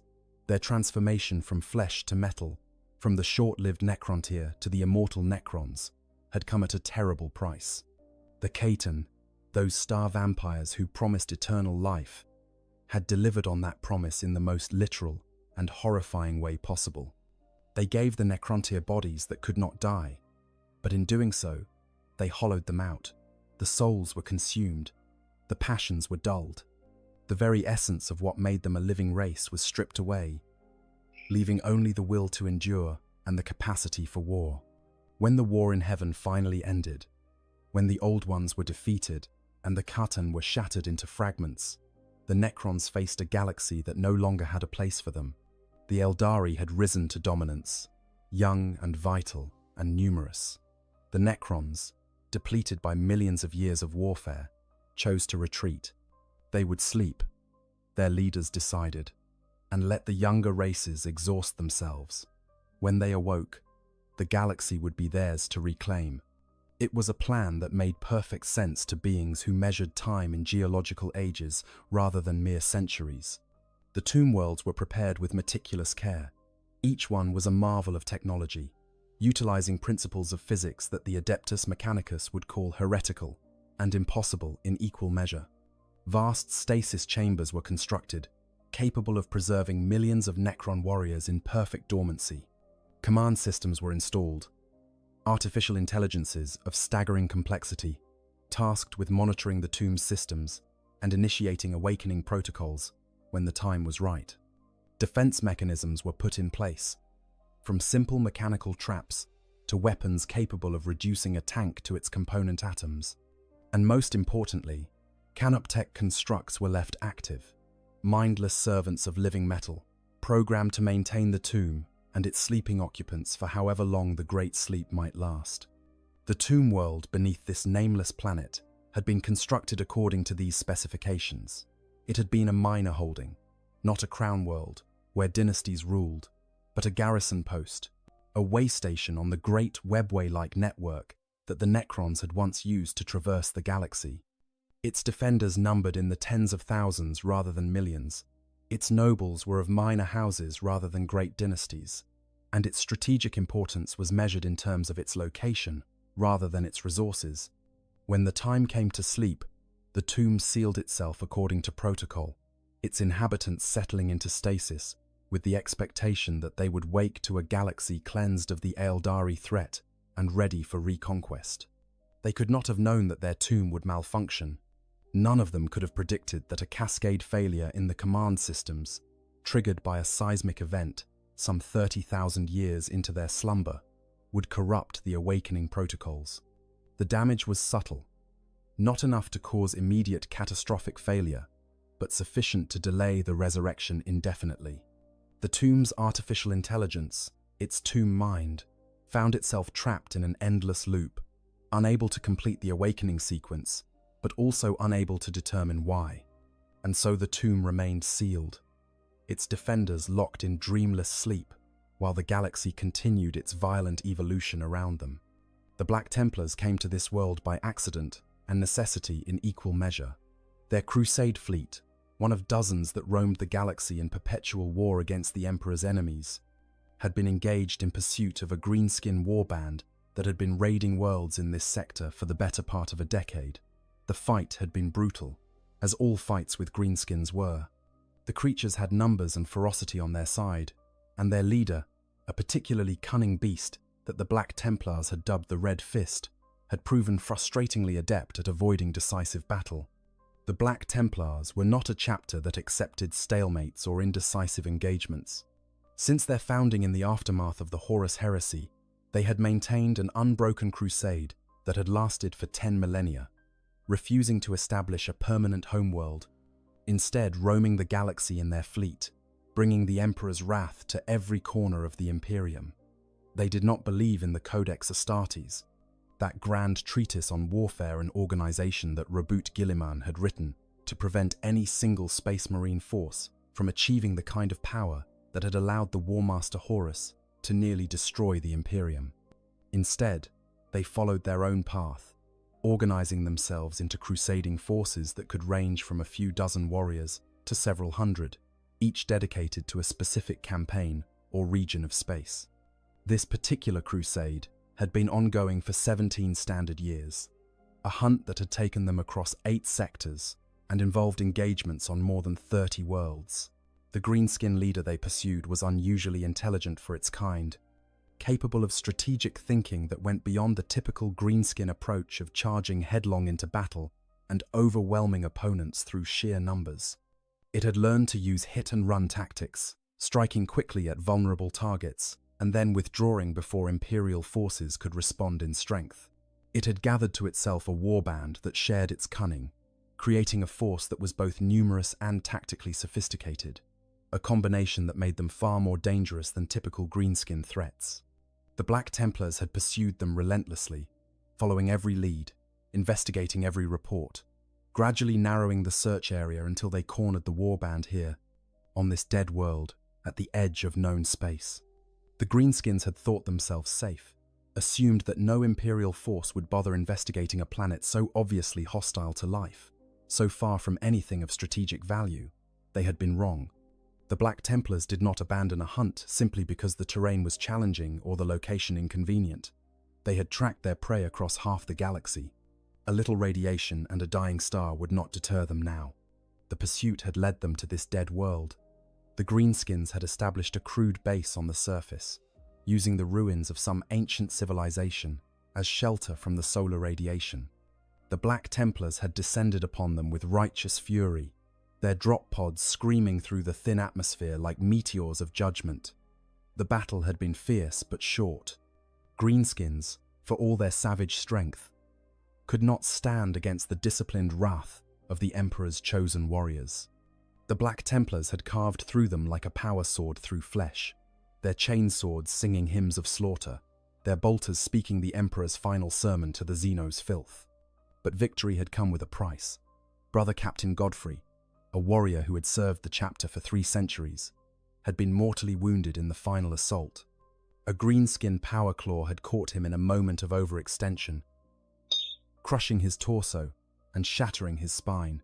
The apothecaries had done what they could, but even the advanced medical science available to the Adeptus Astartes had its limits. Godfrey would die, they declared, unless more drastic measures were taken. The decision to inter him in a dreadnought was not made lightly. It never was. To become a dreadnought was, in theory, a great honor. It was a way for a fallen hero to continue serving the Emperor even after their mortal body had failed. But everyone who had witnessed the process, who had spoken with the Ancient Ones, who had endured centuries or even millennia locked in their armored sarcophagi, knew the truth. It was not an honor. It was a curse dressed in the language of duty. It was a prison sentence that would last until the Warwalker was finally destroyed in battle, or until madness claimed whatever remained of the pilot's mind. But Godfrey was a hero of the chapter. He had led successful campaigns on a dozen worlds.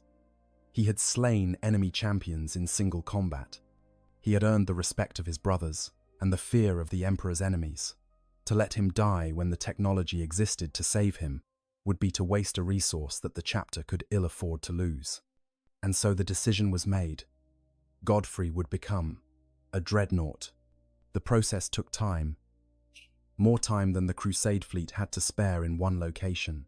They needed a place to work, somewhere secure where the Tech Marines could perform the delicate operation of extracting what remained of Godfrey's body and installing it into the dreadnought chassis. The surface of this world was unsuitable for such work. The radiation made it dangerous for extended operations, and the risk of additional greenskin presence was too high. They needed somewhere underground, somewhere shielded, somewhere they could work without interruption. The decision to enter a warrior in a dreadnought was always heavy with significance. It was presented as an honor, a way for a fallen hero to continue serving the Emperor beyond the normal limits of mortality.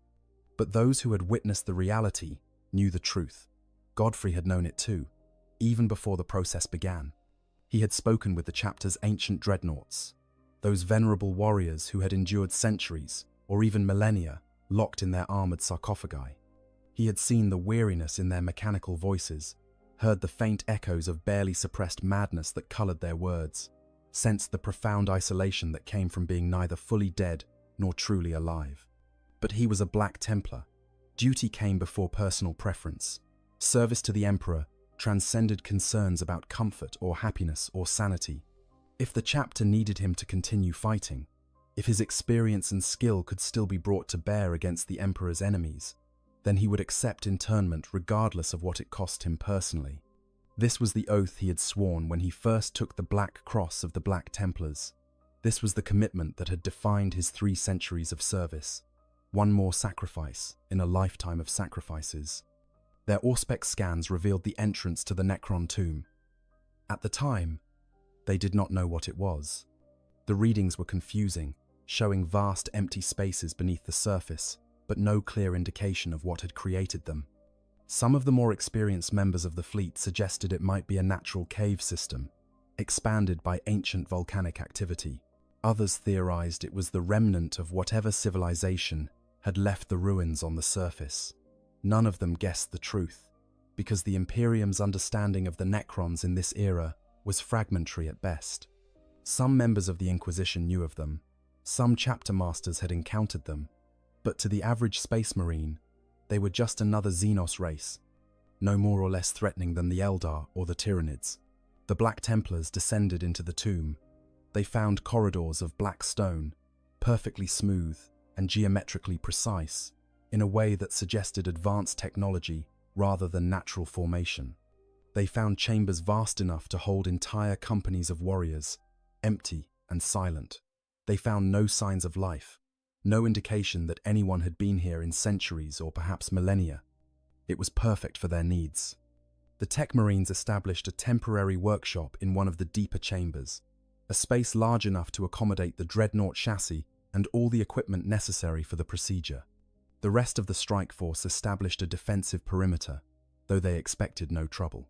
The greenskins were dead or scattered, and this place felt as dead as the surface world above. Some of the Marines reported a strange unease about the location, a feeling of being watched despite the obvious emptiness, but such sensations were dismissed as the product of overactive imaginations or the lingering effects of combat stress. The operation to transfer Godfrey into the Dreadnought took 3 days. It was a process that was part surgery, part mechanical integration, and part religious ritual. The Tech Marines worked with the precision of artists, carefully extracting what remained of Godfrey's body from his ruined power armor and installing it into the life support sarcophagus that would become his new home. All the while, the chaplains chanted prayers to the Emperor and the Machine God, blessing the process and asking for divine guidance. Godfrey himself remained conscious throughout much of it, his pain managed by drugs, but his awareness maintained because the integration process required his active participation. He needed to learn to interface with the Dreadnought's systems, to think in the machine's language, to make the Warwalker's body his own. When it was done, when the sarcophagus was sealed and integrated into the Dreadnought chassis, when the weapon systems were tested and the neural links verified, Godfrey stood for the first time in his new body. He was no longer a man wearing armor. He was a walking tank, a towering engine of war that could crush enemy vehicles with its power fist and reduce infantry to smears of organic matter with its assault cannon. The Tech Marines declared the operation a success. The chaplains offered prayers of thanksgiving, and Godfrey, himself, speaking through the mechanical Vox system that now served as his voice, swore that he would continue to serve the Emperor until the last enemy was slain, and the galaxy was cleansed of all who opposed the Imperial truth. But the operation had exhausted him. The neural integration, the trauma of the transformation, the sheer psychological shock of finding himself locked in a metal box, all of it had pushed even his superhuman endurance to its limits.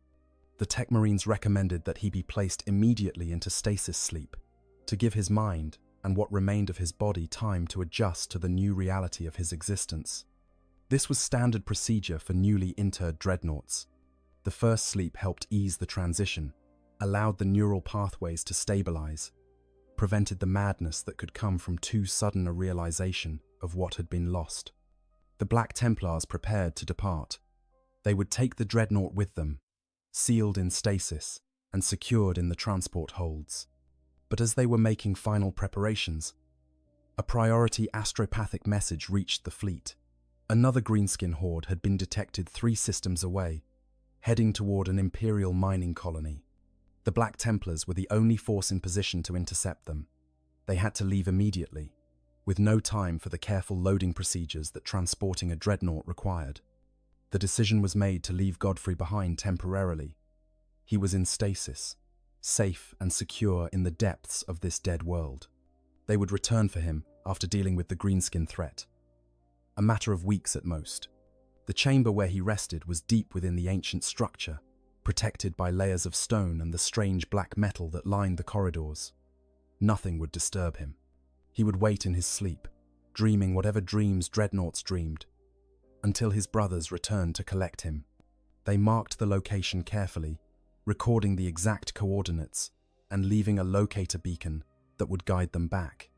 They sealed the chamber behind them, activating the dreadnought's internal systems to maintain the stasis field without external power. And then they departed, their ships burning hard for the transit point that would take them to the next battle, secure in the knowledge that they would return for their fallen brother soon. They could not have known that soon would become months, and months would become years. The battle against the Greenskins proved more complex than anticipated. The enemy had a weird boy among their ranks, a psyker of surprising power who managed to tear a temporary rift in reality, scattering the Black Templars' fleet across several systems. By the time they regrouped and dealt with the threat, new priorities had emerged. A chaos incursion in a neighboring sector, a Tyranid splinter fleet detected on approach vectors, a distress call from a chapter keep under siege by traitor Astartes. The crusade moved from one war to the next, as it had for 10,000 years, always following the path of greatest need. Years became decades. The coordinates of that nameless world remained in the fleet's records, but the priority of retrieving Godfrey dropped with each passing year.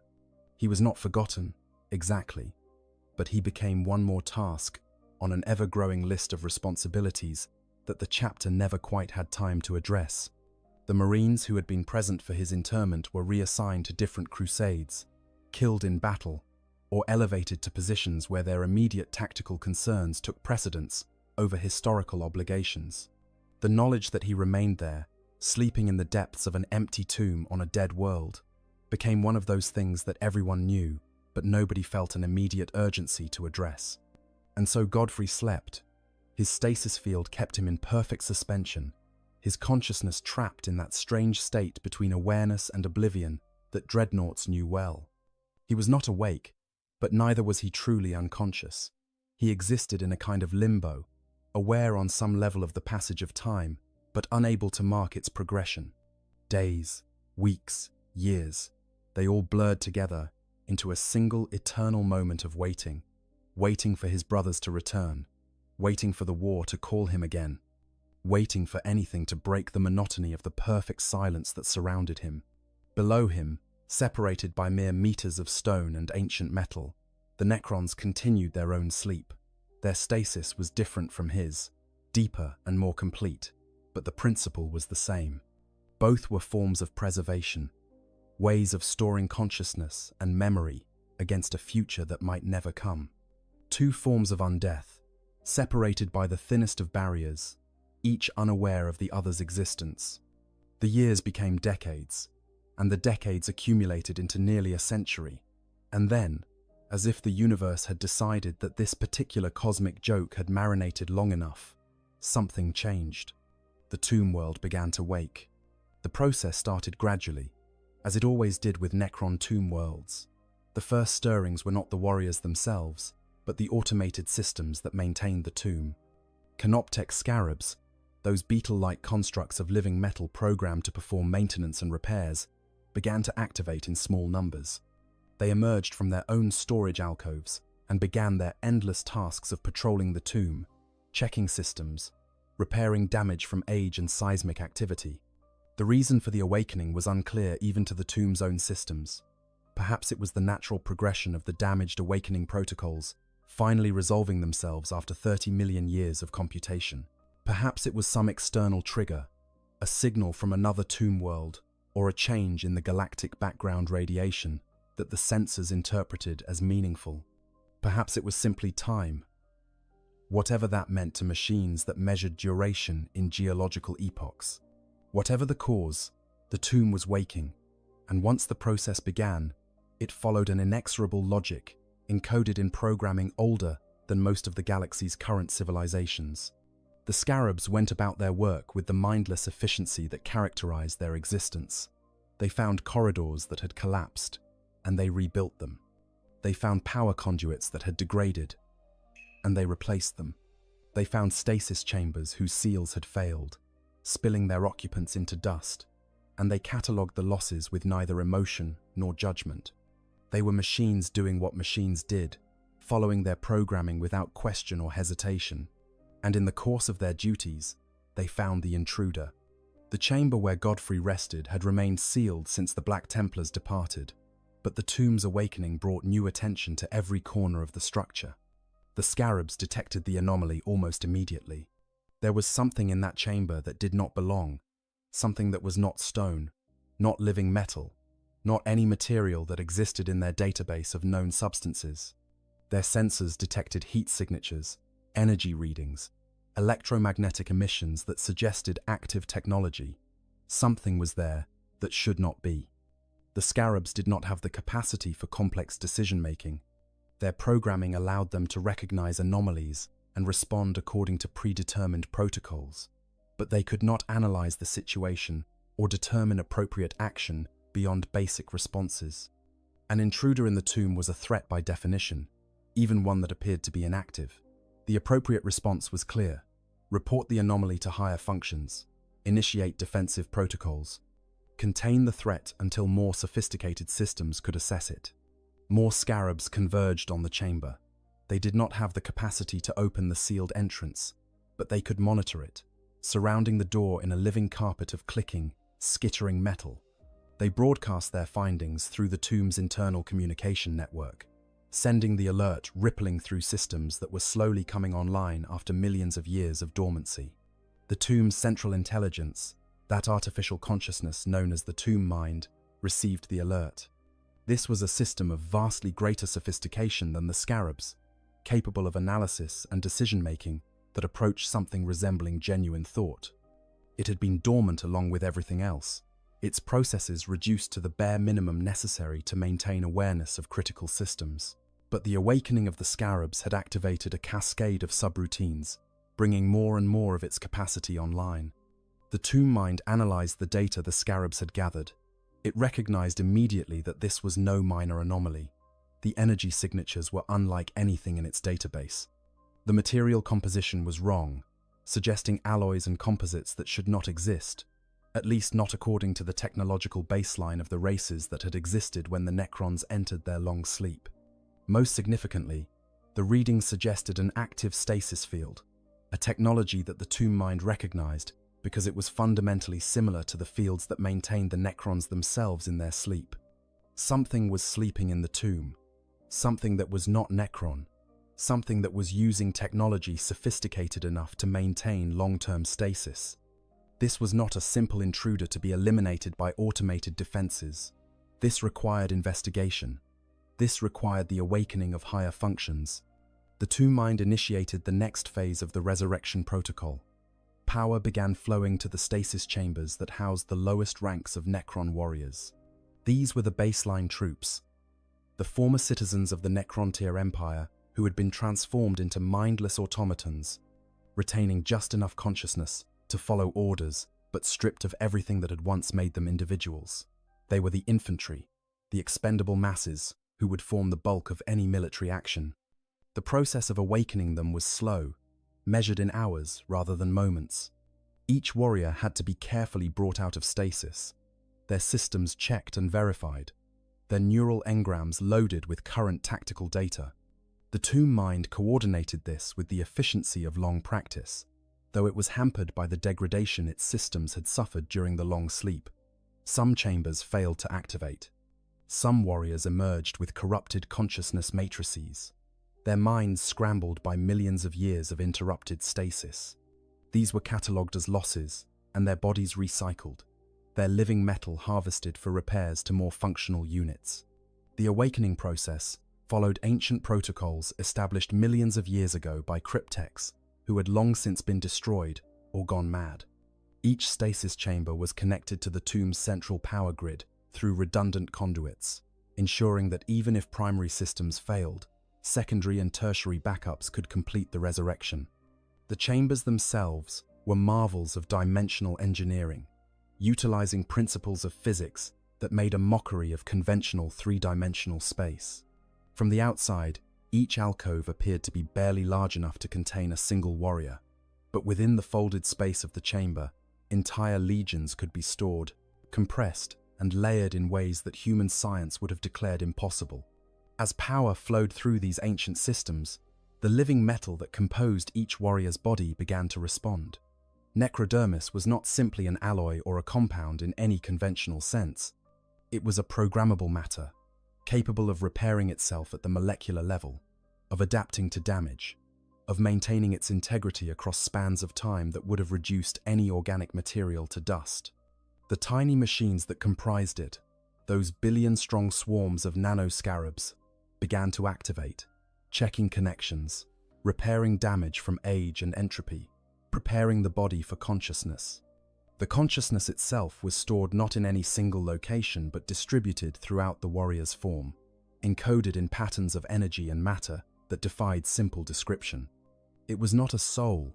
The Necrons had lost those during the biotransference, consumed by the Ketan, or perhaps simply annihilated by the transformation from organic to mechanical. What remained was more like a recording, a pattern of thoughts and memories and basic personality traits, frozen at the moment of transformation and preserved through technology that bordered on the miraculous. When a warrior awakened, that pattern had to be loaded into the necrodermis framework, distributed through the body's systems, integrated with the sensory inputs and motor controls. It was a process that took time, and during that time, the warrior existed in a state of partial awareness, conscious but not yet fully coherent, aware of existence but not yet capable of organized thought or action.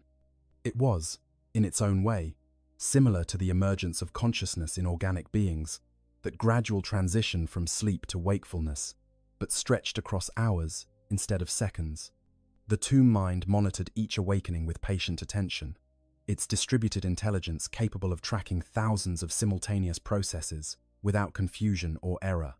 It noted which chambers were responding properly, which showed signs of degradation, which had failed completely. It calculated casualty rates and assessed whether the available forces would be sufficient for defensive operations.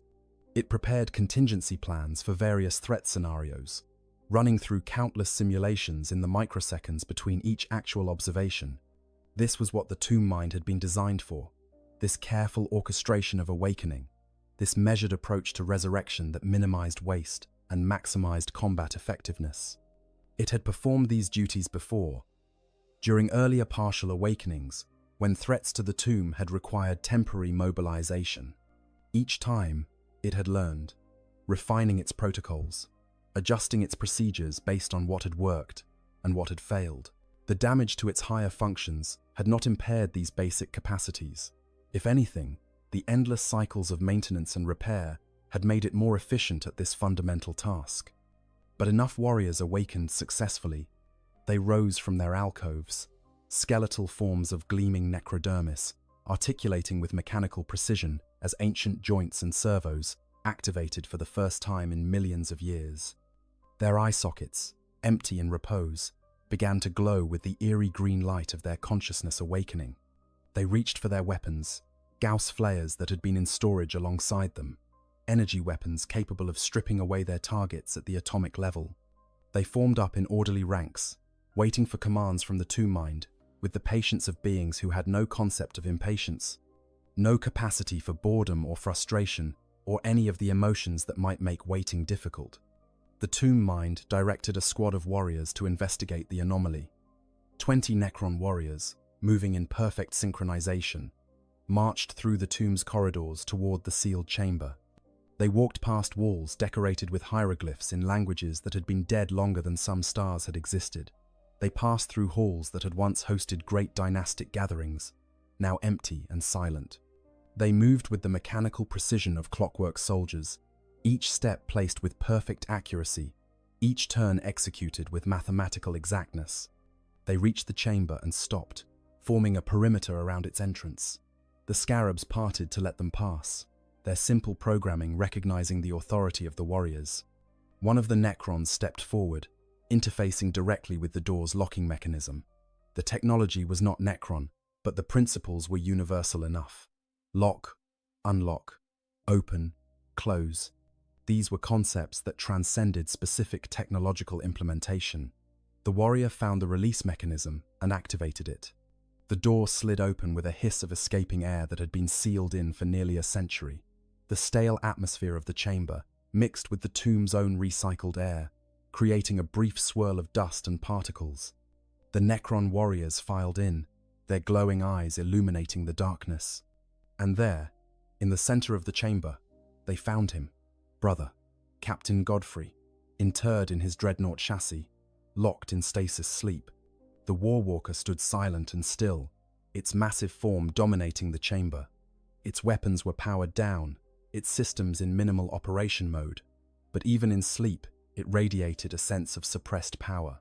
This was a machine built for war, designed to deliver death with brutal efficiency, currently dormant, but never truly harmless. The Necron warriors regarded it with their empty metal faces, incapable of showing emotion or surprise because they possessed neither. They simply observed, their sensors gathering data, their consciousness matrices, processing information and comparing it against their limited databases. They did not recognize what they were seeing because nothing in their programming had prepared them for the concept of a dreadnought, but they recognized danger when they encountered it, even dormant danger. One of the warriors stepped closer, extending a hand toward the dreadnought's armored surface. The necrodermis of its fingers made contact with the ceramite of the Warwalker's hull. There was no immediate reaction, no alarm, no sudden activation. The stasis field held, keeping Godfrey locked in his dreamless sleep, unaware of the metal skeletons examining him with their cold, mechanical curiosity. The warriors transmitted their findings back to the tomb mind. Visual data, sensor readings, material analysis, everything they could determine about this strange object they had found sleeping in their tomb. The tomb mind processed the information with growing confusion, an emotion that it had not experienced in millions of years, and that it did not have the capacity to recognize as such. This object was clearly advanced technology, clearly a war machine of some kind, but it did not match any known design in the Necron databases. The materials were wrong, the power source was wrong, the architecture was wrong. Most puzzling of all was the stasis field itself. It was using principles that the Necrons recognized, concepts that should have been exclusive to their own technology, or perhaps to the ancient work of the old ones. But this field was neither. It was similar, sharing fundamental characteristics, but implemented in a completely different way.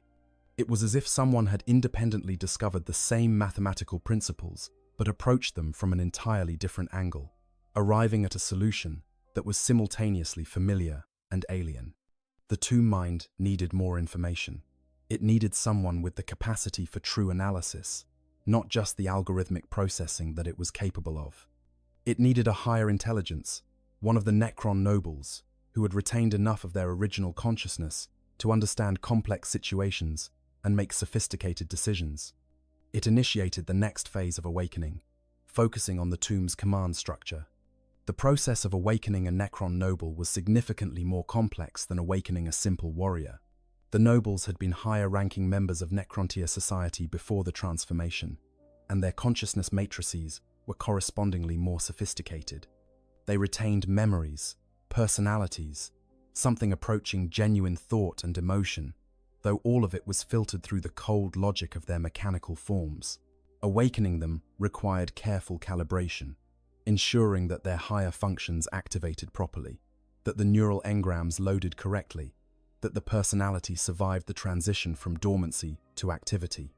The tomb's ranking noble was a lord known as Trazak the Unyielding, a title earned through centuries of warfare before the Great Sleep. His stasis chamber was in the tomb's deeper levels, in a section reserved for the nobility where the architecture was more elaborate, the chambers more spacious, the decorations more ornate. When the awakening signal reached his chamber, systems that had been idle for 30 million years began to activate. Power flowed through ancient circuits. The stasis field began to collapse in carefully controlled stages, and within the sarcophagus, consciousness began to return. Trazak's awakening was not immediate. Unlike the warriors who simply activated like machines being powered on, his emergence from dormancy was gradual, almost organic in its progression. Memory returned in fragments. Awareness filtered in through layers of dormancy. Identity reasserted itself against the void of non-existence. He remembered who he had been, what he had done, why he had entered the Great Sleep. He remembered the war in heaven, though the details were fragmented, corrupted by age and trauma. He remembered the biotransference, that moment of transformation when flesh became metal and mortality gave way to this eternal half-life. He remembered the decision to sleep, the expectation that they would wake to a galaxy purged of the Eldari threat. And he realized immediately that something was wrong. The awakening was too early, or perhaps too late. It was impossible to tell without accessing current astronomical data. The tomb's systems were reporting damage, failures, degradation that spoke of far more time passing than the planned duration of the Great Sleep. And most concerning of all, there was an alert, a report of an intruder, something foreign in the tomb that required his immediate attention. Trazak rose from his sarcophagus, his necrodermis form articulating with the smooth precision of living metal. He was taller than the warriors, more elaborately constructed, his form suggesting the aristocratic bearing he had possessed in life.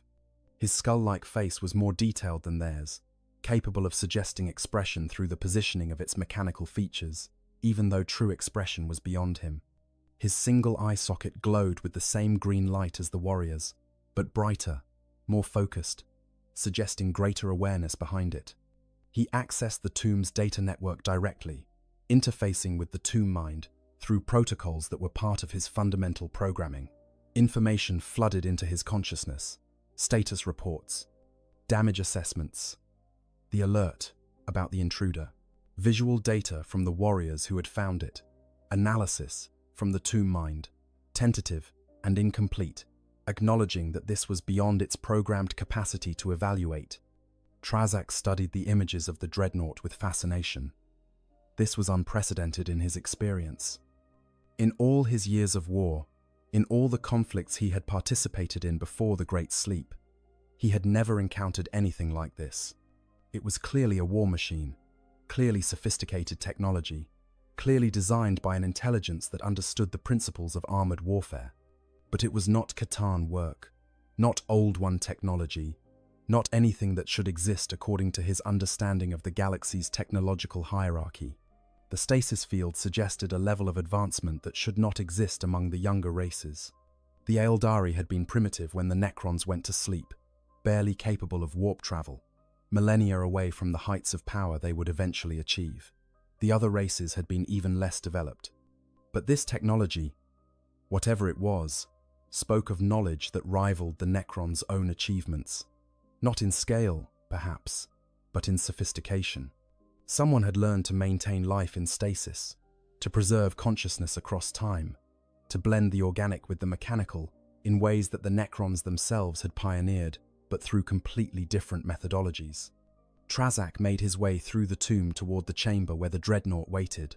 Other warriors joined him as he walked, emerging from their own awakening alcoves to form an honor guard around their lord. They did not speak because they had nothing to say. No capacity for the kind of casual communication that the Necrontyr had once enjoyed. They simply walked, their footsteps echoing in perfect rhythm through the empty halls, moving with the inexorable patience of beings who measured time in epochs rather than moments. When Trazak entered the chamber, the warriors parted to let him pass. He approached the dreadnought slowly, circling it, examining it from every angle. His advanced sensors probed the Warwalker's structure, analyzing its composition, mapping its internal systems as far as the stasis field allowed. He reached out, placing his hand against its surface, feeling the vibrations of the power source that kept the stasis field active, sensing the faint electromagnetic signatures that suggested organic processes preserved within. There was something alive inside this machine, not alive in the conventional sense, not the vital energies that the Khatan had once harvested with such terrible hunger, but something, a presence, a consciousness maintained against entropy, preserved through technology, waiting to wake. It was eerily similar to the Necron's own situation, different in execution, but identical in purpose. This machine was a tomb, just as the chamber around them was a tomb, just as Trazak's own body was a tomb, for whatever remained of the consciousness that had once been a Necrontyr named Trazak. The irony was not lost on him, even filtered through his mechanical psychology. They had found a sleeper in their sleeping place, an intruder who was not intruding so much as existing in the same state they had existed in for millions of years. It was, in its own way, amusing, though Trazak had long since lost the capacity to express amusement in any conventional sense. The best he could manage was an acknowledgement of the incongruity, a recognition that the universe still had the capacity to present unexpected situations. But amusement, or its mechanical equivalent, did not change the fundamental problem. This thing was here, in the tomb, and its presence raised questions that demanded answers. Where had it come from? What race had constructed it? Why was it here, sleeping in this specific location, in this specific chamber? Was it a weapon, a trap, an accident? The Tomb Mind's analysis suggested it had been here for a relatively short time by Necron standards, mere decades or perhaps a century, a blink of an eye compared to the millions of years the Necrons had slumbered. But that still left the question of how it had arrived and why. Trazak commanded the Tomb Mind to attempt communication with the device. This was a risky decision, potentially dangerous, but necessary. If this was a weapon of some kind, waking it could trigger an attack. But the alternative was to remain ignorant, and ignorance was its own form of danger. Better to know what they were dealing with, even if that knowledge came with risks. The Tomb Mind reached out, probing the Dreadnought's systems with careful electronic tendrils, seeking any interface that might allow communication. It found ports, connection points, data channels that suggested the machine was designed to receive external input. The protocols were alien, completely different from Necron systems, but the basic concepts were universal.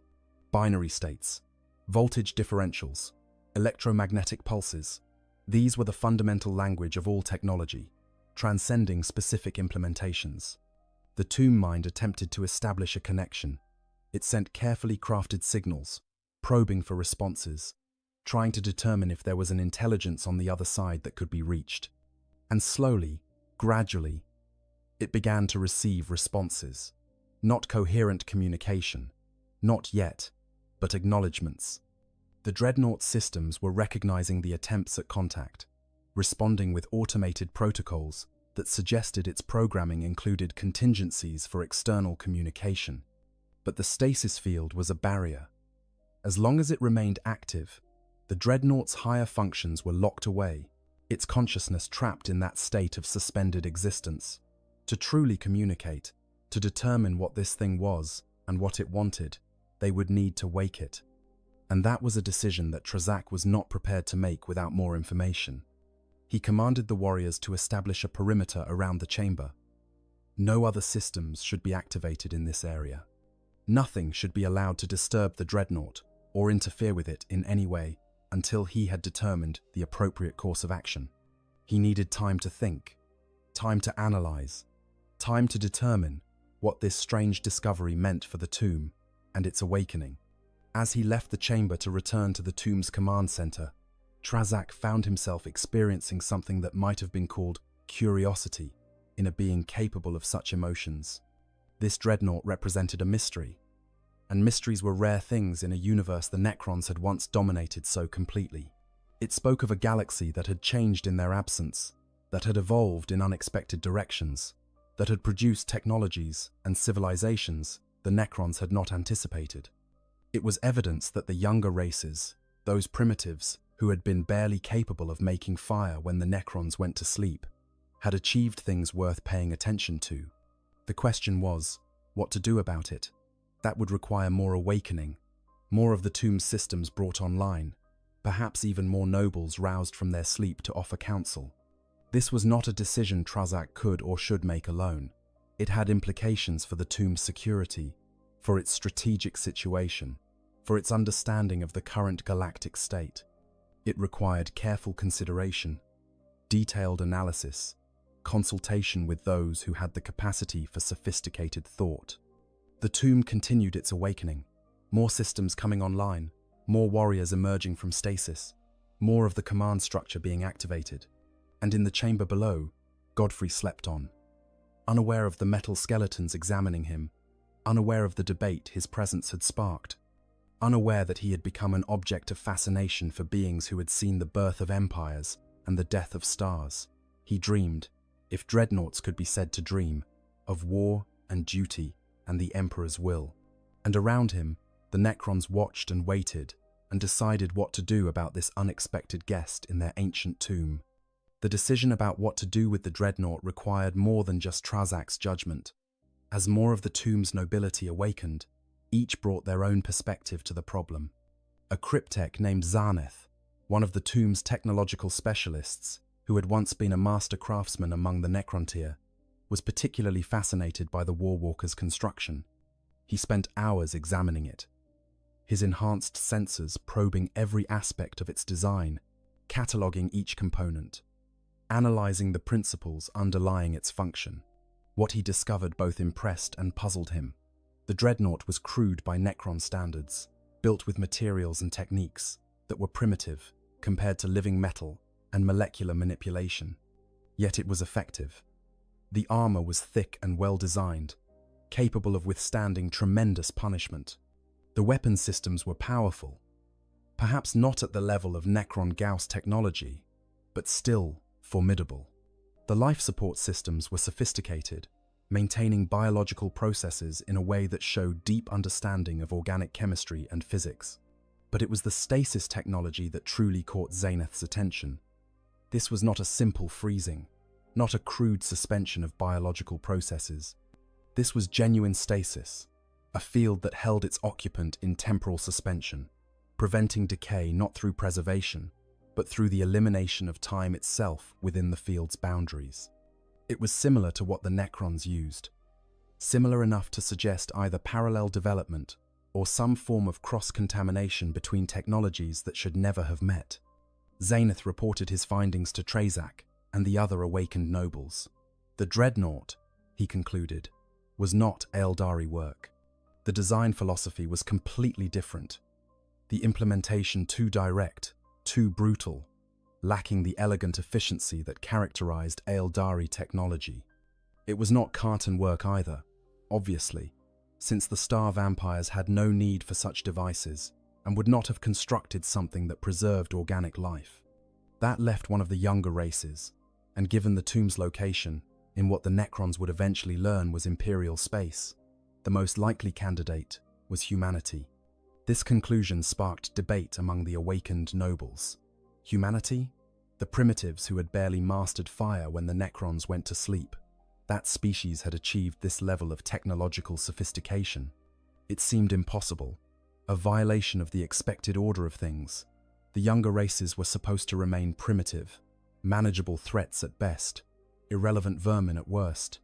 They were not supposed to develop technologies that approached Necron capabilities, even in specific areas. But the evidence was undeniable. This was human technology, or at least technology created by something that appeared to be human. The neural interface systems suggested a biological template consistent with humanity. The power source, while different from Necron systems, matched theoretical models of what an advanced human civilization might develop. The weapons were the kind that humans would favor, simple kinetic and energy weapons, rather than the exotic physics-bending armaments the Necrons preferred. The realization forced a reassessment of the tomb's strategic situation. If humanity had advanced this far, if they were capable of producing war machines of this sophistication, then the galaxy the Necrons were awakening to was very different from the one they had left. This was not a universe of primitive tribes to be easily reconquered. This was a universe that had continued to evolve, where the younger races had achieved things the Necrons had not anticipated. More nobles were awakened to weigh in on the decision. A destroyer lord named Vral, who had been corrupted by the madness that sometimes claimed Necrons over extended existence, advocated for immediate destruction of the dreadnought. It was a potential threat, he argued, and the only certain way to eliminate a threat was complete annihilation. They should dismantle it, harvest its components for study, and then obliterate everything that remained until nothing but dust remained. But others counseled caution. A royal named Nemeth, who had been a diplomat before the biotransference and retained some capacity for nuanced thinking, suggested that the dreadnought represented an opportunity. They knew almost nothing about the current state of the galaxy. They had no intelligence about the civilizations that now dominated it, no understanding of the political landscape, no awareness of the threats and opportunities that existed. This sleeping warrior could provide that information, if they could extract it without destroying him in the process. The debate stretched on for what humans would have measured in days. For the Necrons, locked in their timeless perspective, it felt instantaneous and eternal simultaneously. They were not bound by biological imperatives like hunger or fatigue. They could discuss and analyze without the need for rest, without the pressure of deadlines, without any of the constraints that limited organic civilizations. But they were also not particularly good at reaching consensus, their mechanical psychology making compromise and negotiation difficult. Eventually, Trazak made the decision that was his right as the tomb's ranking noble. They would wake the dreadnought, but carefully, under controlled conditions, with every possible precaution in place. They would establish communication if possible, determine what it knew about the current galactic situation, and then decide what to do with it based on the information they gathered. It was a calculated risk, but all meaningful decisions involved risk, and the potential value of the intelligence they might gain outweighed the danger of awakening a single war machine while the tomb had hundreds of warriors standing ready. Preparations were made with typical Necron thoroughness. The chamber was cleared of all non-essential personnel. Defensive positions were established. Warriors with Gauss flares positioned to have clear lines of fire on the dreadnought from multiple angles. Zarnath prepared systems to interface with the Warwalkers' technology, to attempt communication, to shut it down if necessary. Trazak himself would be present, ready to make real-time decisions if the situation developed in unexpected ways. The process of deactivating the stasis field was delicate. They could not simply turn it off all at once. That might cause catastrophic system shock to the occupant. Instead, they needed to lower it gradually, allowing the dreadnought's own systems to wake naturally, to transition from stasis to active operation in a controlled manner. Zanith worked carefully, his mechanical fingers manipulating controls that had been designed for human hands, but were universal enough in their principles that he could operate them. The stasis field began to collapse. The shimmer in the air around the dreadnought, invisible to normal perception but obvious to Necron sensors, started to fade. The Warwalkers' systems began to activate, power flowing through circuits that had been dormant for nearly a century. Lights flickered to life on its hull, status indicators glowing softly in the chamber's darkness. The hum of generators and motors became audible, a sound that the Necrons recognized as the mechanical equivalent of breathing. Inside his sarcophagus, Godfrey began to wake. The transition was gradual, consciousness filtering back in stages. First came awareness of existence, the fundamental knowledge that he was. Then came memory, fragmented and confused, recollections of who he had been and what had happened to him. The battle with the greenskins, the terrible wound, the decision to enter him in this metal tomb, the operation, with all its pain and terror, the final moments of settling into stasis, his brothers standing around him, promising they would return. He tried to move and felt the response of the dreadnought's systems. His mind, interfaced with the Warwalker's neural network, sent signals that his mechanical body obeyed. He could feel his limbs, though they were power fists and weapon mounts rather than arms and hands. He could see, though his vision came from optical sensors rather than eyes. He could hear the mechanical sounds of his own operation, the whir of servos, and the hum of reactors that were now extensions of his own body. But something was wrong. The last thing he remembered was his brothers sealing the chamber, the promise that they would return soon. But how much time had passed? His internal chronometer had been in stasis, along with everything else, giving him no reference point. And where were his brothers? He could not detect any of the familiar signals, the Vox frequencies that the Black Templars used, the electromagnetic signatures of Imperial technology. What he could detect were other signals, readings that made no sense, energy signatures unlike anything in his database. His optical sensors activated fully, and he saw them, the Necron warriors standing in perfect ranks around him, their Gauss flares pointed in his direction, the metal skeletons with their glowing green eyes, radiating an aura of wrongness that his every instinct recognized as Xenos, as enemy, as something that should not exist. And before them, Trazak, taller and more elaborate than the warriors, regarding him with that empty metal face that somehow managed to convey intelligent evaluation despite lacking any features that could properly express such things. Godfrey's combat protocols activated automatically. Threat detected. Xenos presence confirmed. Status: enemy contact imminent. He tried to raise his weapons, to train his assault cannon on the closest concentration of threats, to prepare for battle the way he had been programmed to respond to any hostile contact. But his systems did not respond properly. Something was interfering with his weapon systems, some external control that had locked them down. He was awake but paralyzed, conscious but helpless, trapped in his armored shell with enemies all around and no way to fight. The terror that swept through him was beyond anything he had experienced as a flesh and blood warrior. To be helpless was the ultimate nightmare for a space marine, and to be helpless while locked in a body that could not flee, could not hide, could not even properly express fear, was worse than death. He tried to access his Vox systems, to call for aid, to send a distress signal that might reach his brothers wherever they were. But those systems too were locked, controlled by whatever was interfacing with his technology.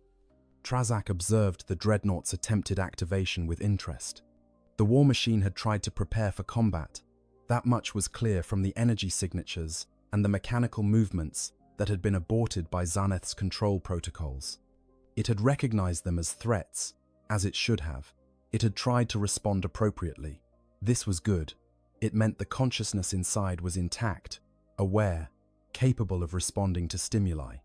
They could work with that.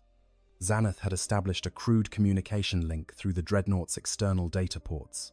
It was far from perfect, limited by the incompatibility between Necron and human systems, but it allowed for basic information transfer. The Cryptek began transmitting what he hoped would be recognized as an attempt at peaceful contact. Not words, not yet. The linguistic barriers were too great.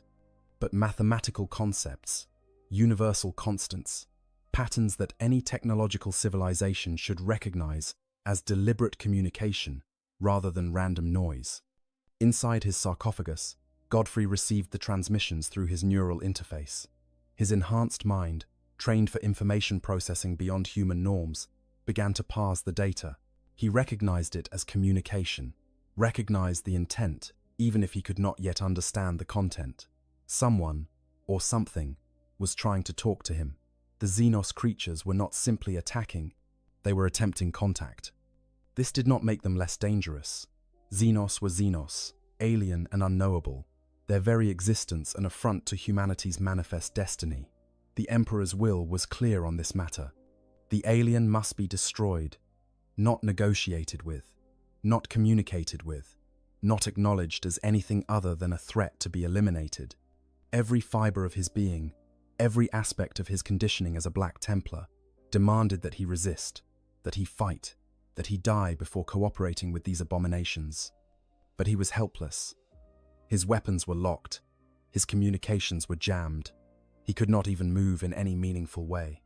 All he could do was exist, trapped in his metal prison, aware of the creatures surrounding him, knowing that they had him completely at their mercy. If they wanted him dead, There was nothing he could do to prevent it. If they wanted something else, he had no ability to refuse them. The communication attempts continued, becoming more sophisticated as Xaneth learned to interpret the responses from the Dreadnought systems. Simple concepts at first. Self, other, awareness, acknowledgement, then more complex ideas. Location, time, purpose, intent. Slowly, painfully, bridging the gap between two utterly different forms of consciousness, the Cryptek and the Dreadnought began to establish a rudimentary form of dialogue. Godfrey found himself responding despite his determination to resist. Part of it was simple pragmatism. If they were going to kill him, they would have done so already. Part of it was curiosity, a desire to understand what these creatures were and what they wanted. And part of it was the simple, desperate loneliness of a consciousness that had been isolated in darkness for decades, suddenly given the chance to interact with something, anything, even if that something was a Xenos abomination. Through the primitive communication link, concepts began to flow. The Necrons wanted to know what he was. Godfrey tried to explain, though the limitations of the communication method made it difficult. He was human, or had been. He was a space marine, a warrior of the Adeptus Astartes, one of the Emperor's chosen defenders of humanity. He had been wounded in battle and interred in this Dreadnought chassis to continue his service. He had been left here by his brothers, who had intended to return for him, but had not yet done so. The Necrons absorbed this information with the cold analysis of beings who processed data rather than experienced emotion. A human warrior, transformed into a war machine to extend his usefulness beyond the limits of his biological form. It was conceptually similar to what the Necrons themselves had become, though executed with far cruder technology. The parallel was obvious, almost painfully so. Both had sacrificed their flesh for continued existence. Both were now more machine than their original forms. Both were, in their own ways, undead. Trazak made his decision. This Dreadnought was not a threat, not in its current state, and the information it could provide about the current galactic situation was too valuable to destroy. They would keep it intact, study it, learn what they could from its systems and from the consciousness within. And in return, they would offer it something that Godfrey had not expected, had not even thought to hope for. They would offer him knowledge. The Necrons had been asleep for millions of years, yes, but their sensors had not been completely inactive. The tomb had maintained minimal surveillance of its surroundings, recording seismic data, stellar observations, electromagnetic radiation patterns. It was limited information, but it was information. And from it, the Necrons could make certain inferences about the galaxy's current state. Through the communication link, they transmitted what they knew. The Great Rift, that massive warp storm that had split the galaxy in two, though they did not understand its nature or significance. The movements of various stellar phenomena that suggested organized civilizations spanning multiple systems. The electromagnetic signatures of advanced technology that indicated multiple spacefaring races. The galaxy had changed, evolved, developed in ways that neither Godfrey nor the Necrons fully understood. For Godfrey, this information was both reassuring and terrifying. The Imperium clearly still existed, still spanned the stars, still waged its endless wars. But he had been asleep longer than he thought, longer than his brothers could have intended. Nearly a century, if his calculations based on the stellar data were correct. Nearly a century of waiting for rescue that had not come. Nearly a century of his chapter, moving from war to war, while he lay forgotten in this tomb. The realization hit him with crushing force. He had been abandoned, not intentionally perhaps, but abandoned nonetheless. His brothers had promised to return, and they had not.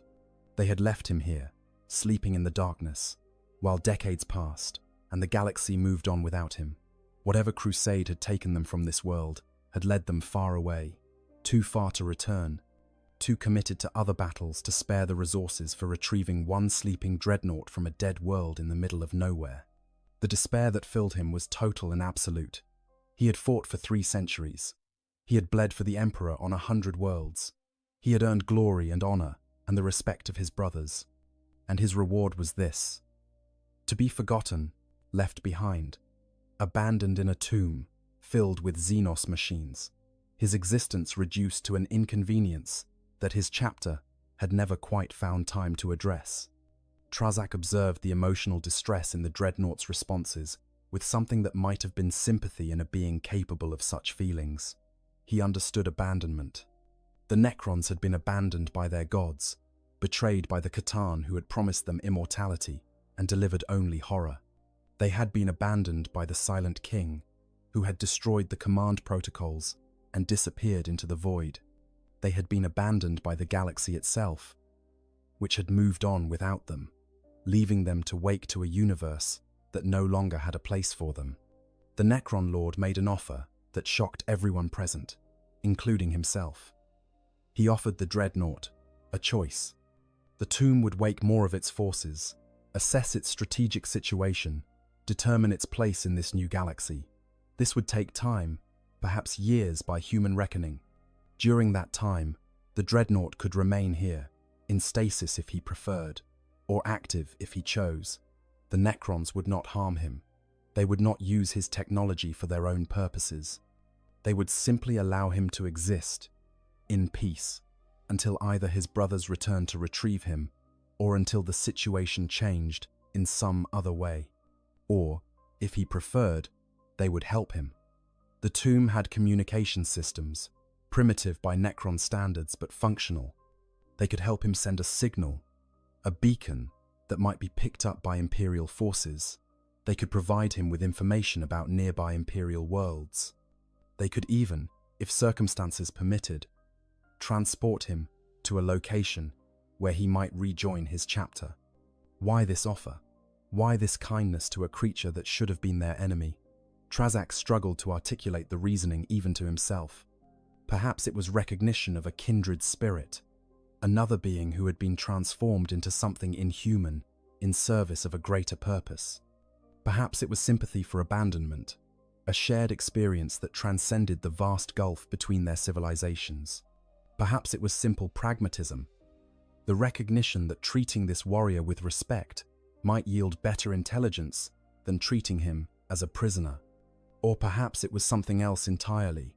Perhaps it was the ghost of a dead Necrontyr named Trazak, buried deep within the mechanical construct that bore his name, recognizing a fellow sufferer and offering the mercy that he himself would have wanted in similar circumstances. Godfrey did not know how to respond. This was beyond anything his training or experience had prepared him for.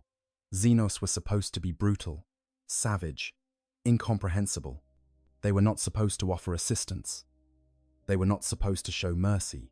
They were not supposed to recognize suffering and respond to it with anything other than predatory exploitation. But these Necrons were not following the script. They were offering him choices when they could simply have destroyed him or harvested his technology for their own purposes. They were treating him not as an enemy to be eliminated, but as an intelligence to be negotiated with. It violated every assumption he had about Xenos, every principle he had been taught about the nature of the alien threat. Through the communication link, he transmitted his response. He was a Black Templar. He could not simply accept aid from Xenos, even if they offered it freely. His chapter would view such cooperation as heresy, as betrayal of the Emperor's will. He had sworn oaths that bound him to fight against all enemies of humanity, and these Necrons, whatever their current behavior, were still enemies by definition. But he also could not deny the simple truth of his situation.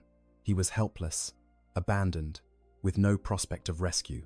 Pride was a luxury for those who had options. He had none. If these Necrons wanted to destroy him, they could. If they wanted to help him, he lacked the means to refuse.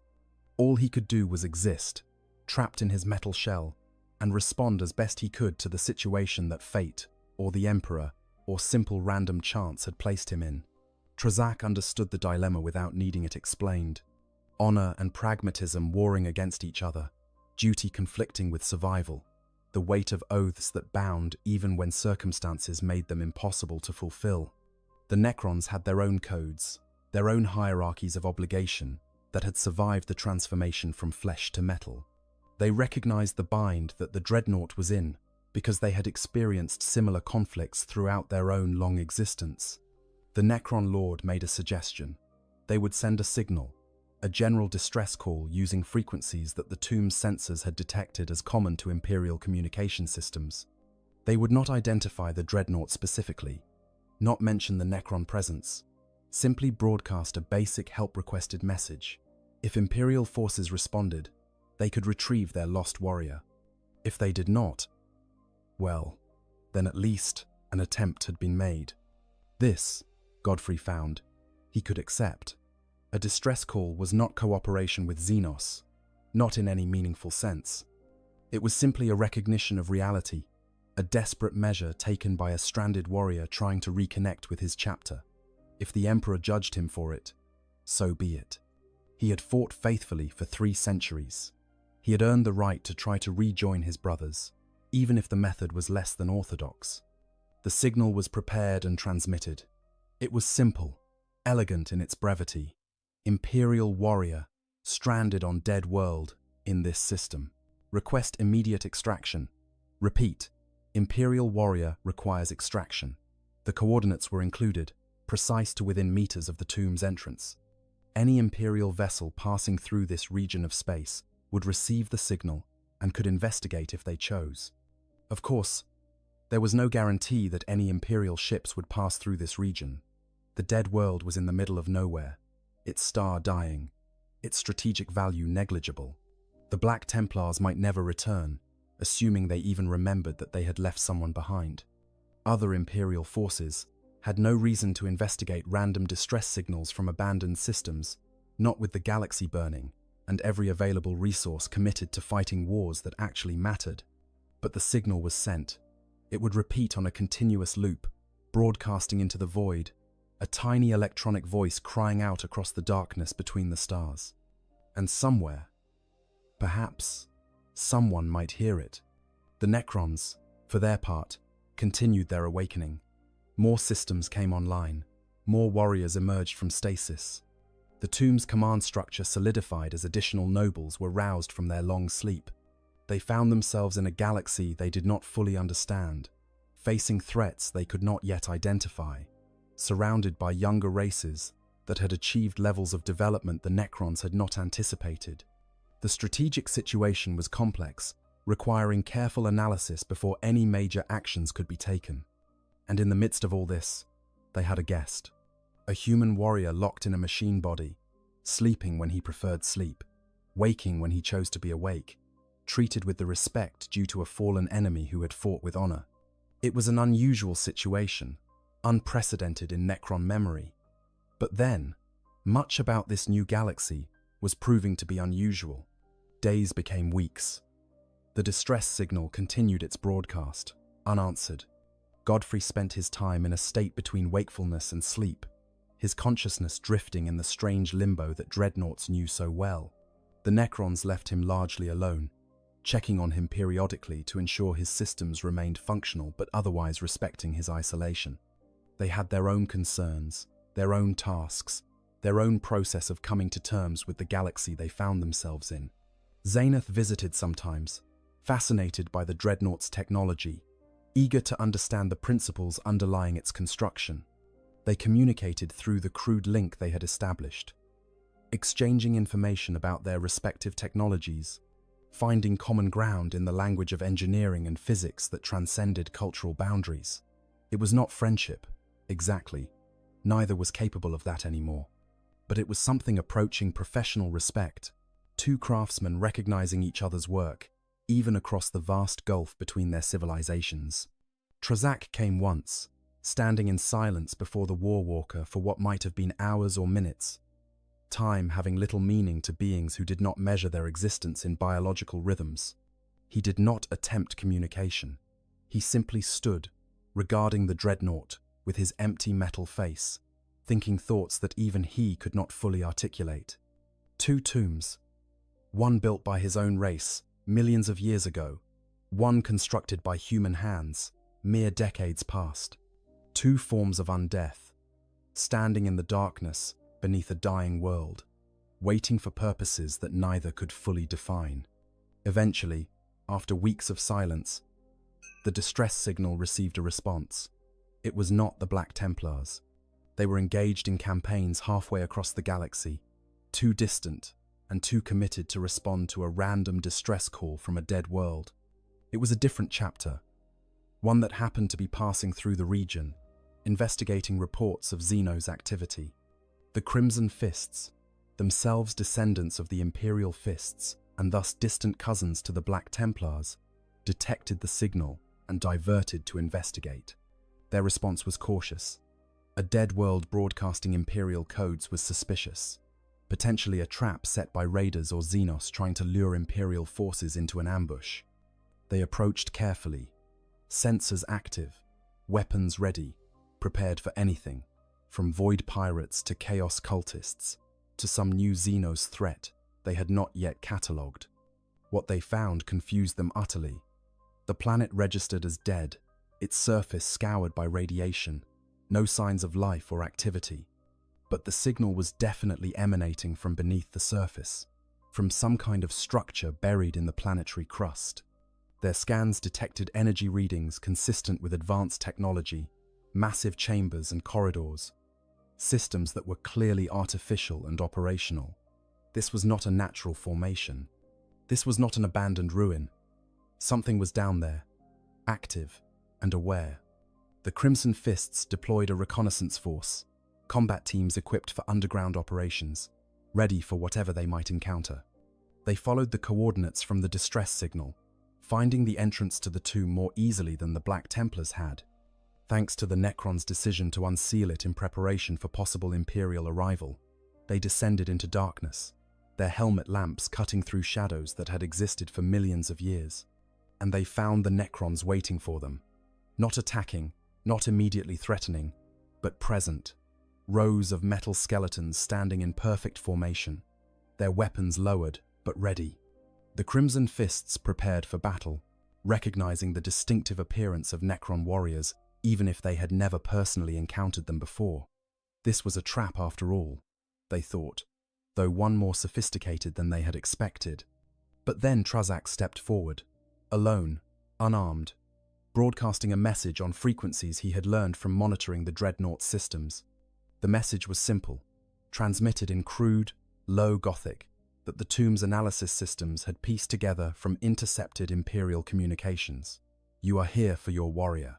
He is unharmed. You may take him. We mean no hostility. The Crimson Fists did not understand. Xenos did not negotiate. They attacked, or they fled, or they died. They did not capture Imperial warriors and then offer to return them unharmed.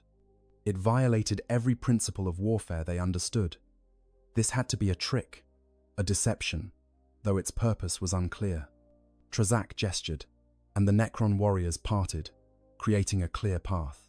At the end of that path, the Crimson Fists could see the Dreadnought, standing in the chamber where it had slept for so long. Godfrey had activated fully when the Imperial forces entered the tomb, his systems online and aware, his weapons no longer locked by Necron control protocols. He was free to move, free to fight if necessary, free to walk out of this tomb and rejoin his own kind. The moment was surreal. Space Marines standing face to face with Necrons, neither side attacking, neither side retreating, both simply waiting to see what would happen next. The air was thick with potential violence, every warrior on both sides ready to respond instantly if hostilities broke out. But for now, in this moment, there was only tense silence and the sound of mechanical breathing. Godfrey moved forward, his dreadnought body articulating smoothly as he walked between the ranks of Necron warriors toward his rescuers. He did not look back at Trazak, did not acknowledge the Necrons in any way that the Crimson Fists would notice. But through the communication link that still connected him to the tomb's systems, he transmitted a final message. A single concept, difficult to express through the crude interface, but unmistakable in its meaning. Gratitude, acknowledgement, recognition of the mercy he had been shown. Trazak received the message and responded with his own. Survival, persistence, the hope that both their kinds would endure whatever the galaxy threw at them. It was as close to a blessing as a being without a soul could offer. The Crimson Fists escorted the Dreadnought out of the tomb, moving slowly, weapons ready, expecting an attack at any moment. But the Necrons simply watched them go, making no move to prevent their departure. When the Space Marines reached the surface and began the ascent to their orbiting ships, they looked back once and saw the tomb entrance sealing itself, the ancient metal doors closing with final solidity, leaving no trace that anything had ever existed there. In their ships, safe in the void above the dead world, the Crimson Fists tried to understand what had happened. They questioned the Dreadnought, asking about his captivity, about what the Necrons had done to him, about what information he might have been forced to reveal. Godfrey answered honestly, within the limits of his obligations to the chapter. He had been left behind by accident. The Necrons had found him during their awakening. They had chosen not to harm him. They had sent the distress signal that had brought rescue. That was all. The Crimson Fists did not believe him. Not entirely. It was too strange, too unlike anything they knew about Xenos behavior. They suspected some kind of contamination, some subtle corruption or programming that the Necrons had inflicted on him, but their examinations found nothing. His systems were clean, his consciousness uncorrupted, his memories consistent with what he claimed. If the Necrons had done something to him, it was too subtle for Imperial technology to detect. Eventually, reluctantly, they accepted his story at face value. Xenos had shown mercy. It was unprecedented, inexplicable, but apparently genuine. They would report it to their chapter master, who would report it to the Inquisition, who would file it away in some archive where it would gather dust alongside 10,000 other inexplicable incidents that did not fit neatly into humanity's understanding of the universe. Godfrey was eventually returned to the Black Templars. The reunion was awkward, filled with guilt and apology from his brothers who had inadvertently abandoned him, filled with quiet dignity from Godfrey, who refused to blame them for circumstances beyond their control. He was given a position of honor within the chapter, his long and faithful service recognized, his ordeal acknowledged as one more burden borne for the Emperor's sake. But he never spoke about what had happened in the tomb.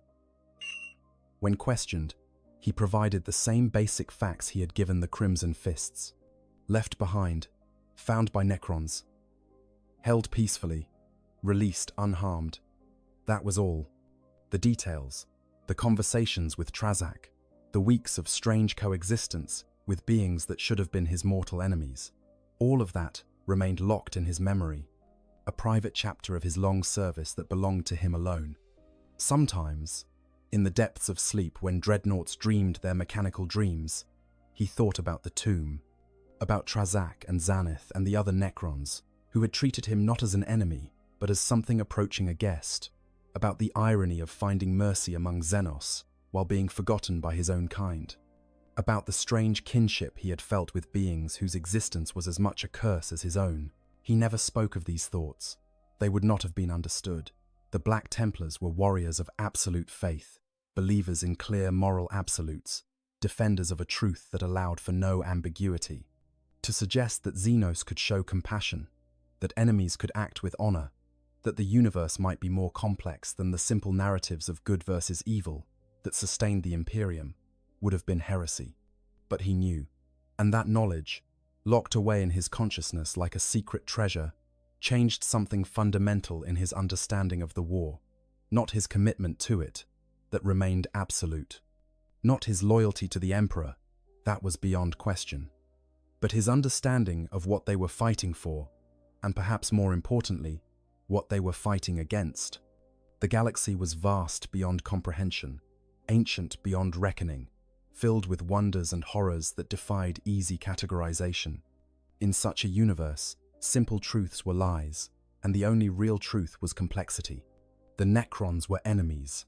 Yes, Xenos abominations who would need to be fought and defeated in service of humanity's manifest destiny. But they were also something else. They were beings who had endured unimaginable horror, who had persisted through epochs that reduced civilizations to dust, who had chosen mercy when they might have chosen cruelty. That did not make them less dangerous. That did not mean they could be trusted. That did not change the fundamental reality that humanity and the Necrons were on a collision course that would eventually result in terrible war. But it meant something. What? Exactly, Godfrey could not have said. But it meant something. Back in the tomb, now sealed once more, Trazak considered the encounter. The dreadnought had left, retrieved by his own kind, returned to whatever wars awaited him. The tomb would never see him again, unless circumstances brought them into conflict, in which case they would fight, and one or both would likely be destroyed. That was the way of the galaxy, the eternal cycle of war that defined existence in this dark millennium. But for a brief moment, there had been something else, a pause in the endless violence. A moment of understanding between beings who had both sacrificed their humanity, each in their own way, in service of causes larger than themselves. It had been temporary, fragile, impossible to sustain in a universe defined by conflict, but it had existed, and that meant something too. The tomb continued its awakening, slowly bringing more of its systems online, gradually rousing more of its inhabitants from their millions of years of sleep. Eventually, it would be fully active, its legions ready to march, its nobles prepared to reclaim what they viewed as their rightful dominion over the galaxy. There would be war, terrible and total, as there always had been and always would be. But in the depths of Trazak's programming, in whatever passed for memory in his mechanical consciousness, there remained a ghost of this encounter. A human warrior, locked in metal like the Necrons themselves, abandoned and then rescued, showing dignity in captivity and gratitude in release. It was a small thing, insignificant against the scale of galactic conflict, but it was also proof that even in a universe of only war, there could be moments of something else. The encounter between the Necrons and the Black Templar's dreadnought would have ripple effects neither side could have anticipated. For the Imperium, it added one more data point to their incomplete understanding of the Necron threat. The Xenos could show restraint. They could negotiate. They could make choices that suggested strategic thinking beyond simple aggression. This made them more dangerous, not less, because it meant they were capable of sophisticated threat assessment and tactical flexibility. The Inquisition would spend years analyzing the reports, looking for evidence of corruption or contamination, trying to determine if the Necrons' behavior suggested some deeper threat. They would find nothing conclusive, no clear answers, just more questions about a Xenos race that continued to defy easy categorization. The Ordo Xenos in particular would be deeply troubled by the implications. If Necrons could show mercy, if they could make sophisticated judgments about when to fight and when to refrain, then they were not the mindless automatons that some Imperial scholars had theorized. They were thinking beings, capable of complex reasoning, able to pursue long-term strategies that might span centuries or millennia. This made them unpredictable in ways that simple, aggressive Xenos races were not. Some within the Inquisition would argue that the dreadnought should be destroyed, that any warrior who had spent time in Xenos captivity, regardless of how benign that captivity appeared, represented an unacceptable security risk. The Necrons possessed technologies that the Mechanicus could barely comprehend, methods of manipulating matter and energy that seemed more like sorcery than science. Who was to say they had not done something to Godfrey during his time in their tomb? Who could guarantee that he was not now a vector for some subtle contamination, some programming or conditioning that would only reveal itself years or decades hence? But others would counsel caution. The dreadnaught's consciousness had been examined by the finest tech priests available. No evidence of tampering had been found. His memories were consistent, his personality unchanged, his loyalty to the Emperor undiminished. To destroy him, based on suspicion alone, without evidence of actual corruption, would be to punish a warrior who had already suffered greatly in the Emperor's service. It would set a dangerous precedent, suggesting that any Space Marine who survived Xenos contact was automatically suspect. The Space Marines would not accept such a policy, and the Inquisition could not afford to alienate the Adeptus Astartes by pursuing vendettas against individual warriors without cause. In the end, Godfrey would be allowed to live and continue his service, but quietly watched.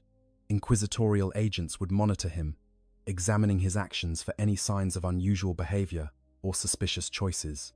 They would find nothing. He would fight, as he had always fought, with the same courage and dedication that had defined his 3 centuries of service. If the Necrons had done something to him, It was too subtle for even the Inquisition to detect. Or perhaps they had done nothing at all, and his story was exactly what he claimed it to be.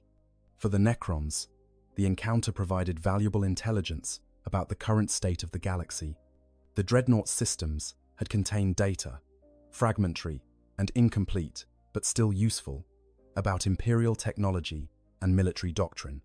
They learned about the structure of Space Marine chapters, about the existence of the Emperor and the Imperial cult that worshipped him, about the vast size of the Imperium and the countless threats it faced.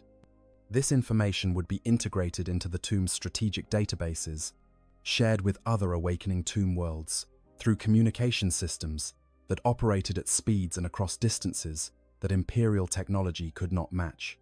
More importantly, the interaction had confirmed that the younger races, particularly humanity, had achieved levels of development that demanded serious attention. The existence of the Dreadnought proved that humans had mastered technologies that approached Necron capabilities in specific areas. The stasis field technology was particularly significant. While not as sophisticated as Necron systems, it demonstrated an understanding of temporal manipulation that should not have been possible for a race that had been barely past the Stone Age when the Necrons went to sleep. This suggested either remarkable progress during the millions of years of the Great Sleep, or possibly cross-contamination between technologies, knowledge transferred somehow from the Necrons or other ancient races to the younger civilizations that now dominated the galaxy. The implications were profound.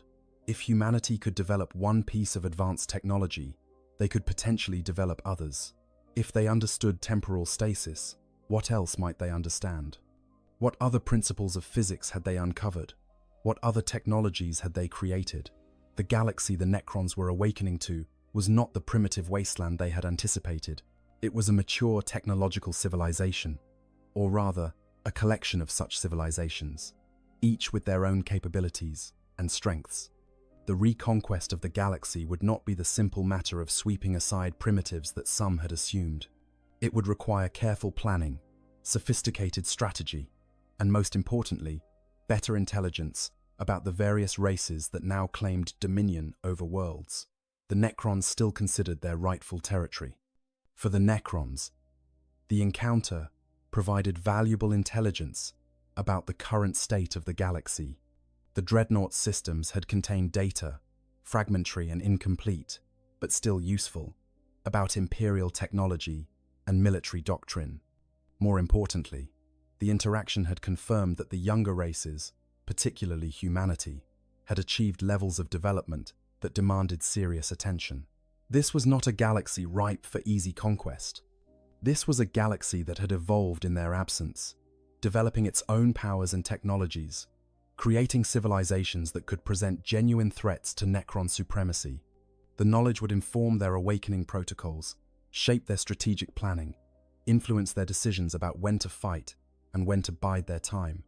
The war was coming, inevitable as the death of stars, but it would be fought with better intelligence and more realistic assessments of enemy capabilities than it might have been otherwise. But beyond these practical considerations, beyond intelligence and strategic advantage and tactical doctrine, there was something else. A memory, a ghost of an interaction that should not have happened, between beings that should have been implacable enemies, in the darkness beneath a dying world. It proved nothing. It changed nothing. The war would come regardless. And when it came, both sides would fight, with all the terrible fury they could muster. But it was there. And in a universe where moments of peace were rarer than habitable worlds, where mercy was weakness and compassion was heresy, where the only truth was war and the only certainty was death, that meant something. What exactly it meant, none of the participants could have said, but it meant something. Godfrey would fight for centuries more, a walking engine of destruction, a consciousness locked in metal, slowly losing himself to time and trauma, until finally, thankfully, he would be destroyed in battle against a tyrannid bio-titan on a world whose name he no longer remembered. In his final moments, as his systems failed and his consciousness began to fade, he thought briefly of that tomb, of the Necrons who had shown him mercy when his own brothers had forgotten him, of Trazak's empty metal face, regarding him with something that might have been respect. And Trazak would continue to serve his tomb world for millennia more, awakening fully, leading his forces in the wars to come, fighting against the younger races with the cold efficiency that defined Necron warfare. He would destroy thousands of enemies, reclaim dozens of worlds, secure his dynasty's place in the new galactic order, and always, in some buried subroutine of his programming, in some inaccessible corner of his machine consciousness, there would be a memory of a human warrior who had thanked him for mercy. Neither would ever speak of it. Neither would ever reference it in any way that outsiders could detect. But it was there. A bridge across the void, too fragile to bear any weight, too temporary to matter in any practical sense, but real nonetheless. In the grim darkness of the far future, where there was only war, there had been one moment of something else, and that was enough.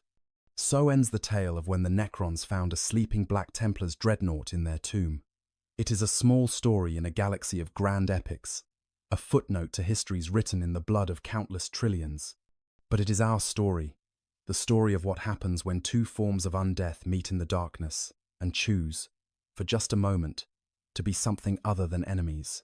Make of it what you will.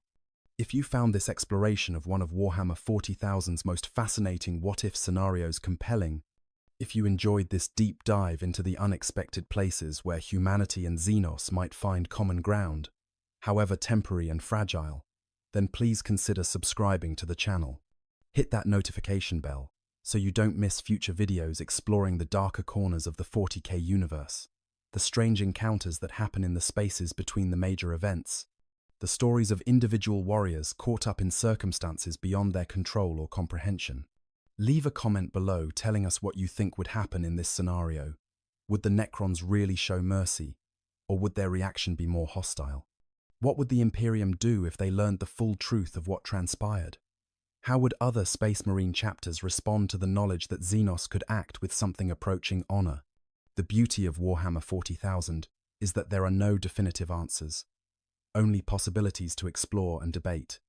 And if you have suggestions for other scenarios you'd like to see explored, other strange meetings between factions that normally only meet in battle, other corners of the lore that deserve deeper examination, let us know. The galaxy is vast, the stories are endless, and there are always more tales to tell about this dark millennium where there is only war, except for those brief moments when there is something else. Thank you for joining us on this journey into the depths of a Necron tomb world, into the consciousness of a sleeping dreadnought, into the strange space where mercy and duty and abandonment and honor all collide in ways that defy easy understanding. Until next time, may the Emperor protect you, may your weapons never fail, and may you find mercy even in the darkest corners of the galaxy. For in the grim darkness of the far future, where there is only war, even the smallest moment of peace is worth remembering. The silence beneath the surface of a dead world is absolute. Not the silence of emptiness, but the silence of waiting. Of mechanisms held in perfect suspension for millions of years, their internal clocks counting down epochs as civilizations rise and fall on the surface above. In the deepest chambers of these tomb worlds, where the Necrons sleep their endless sleep, something stirs. Not the ancient masters of these crypts, not yet, but their servants, the tireless guardians who never truly slumber. And today, they have discovered something that should not exist within their master's domain. Something that radiates heat and energy where only cold metal should rest. Something massive, something that was never meant to be here. Deep within a tomb, world designated in Imperial records as Mortis 7 Alpha, but known to the Necrons as Karnatash, the awakened realm, a Canoptech wraith phases through solid stone on its eternal patrol. Its sensors detect an anomaly. The density readings are wrong. The chamber ahead shows signs of structural collapse that occurred not millions of years ago, but mere millennia past. A geological eye blink in the long memory of the tomb. The wraith advances, its phase shifter, allowing it to slip through collapsed corridors as easily as moving through air. It emerges into a cavity that should not exist, a vast space carved by violence and filled with something utterly alien to the tomb's ancient architecture. There, half buried in the rubble of what was once the tomb's outer defensive layer, lies a Titan. An Imperial Reaver-class battle Titan, to be precise. Its void shields long since depleted. Its plasma reactor dormant and cold. The great war machine lies on its side like a fallen god, one arm still clutching the massive bulk of a turbo-laser destructor, the other buried beneath thousands of tons of stone. Its carapace, once emblazoned with the heraldry of Legio Metallica, is scarred and pitted with damage. Whatever battle brought this god engine to this place was catastrophic.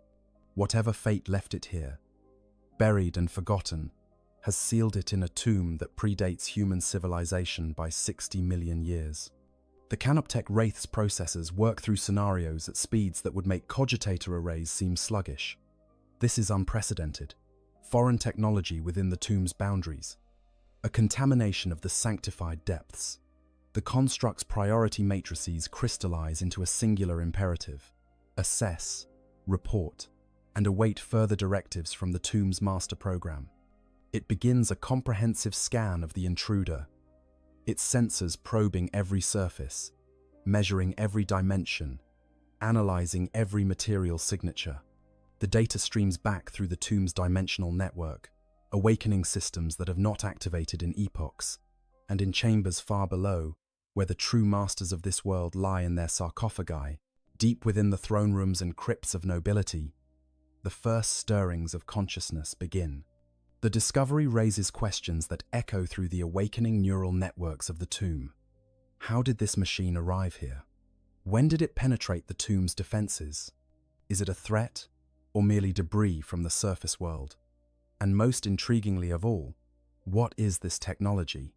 The Necrons, who fought the war in heaven and brought gods to heal, who commanded power that makes the greatest achievements of younger races look like children's toys, find themselves examining the work of beings who, in the cosmic scale, were born mere moments ago.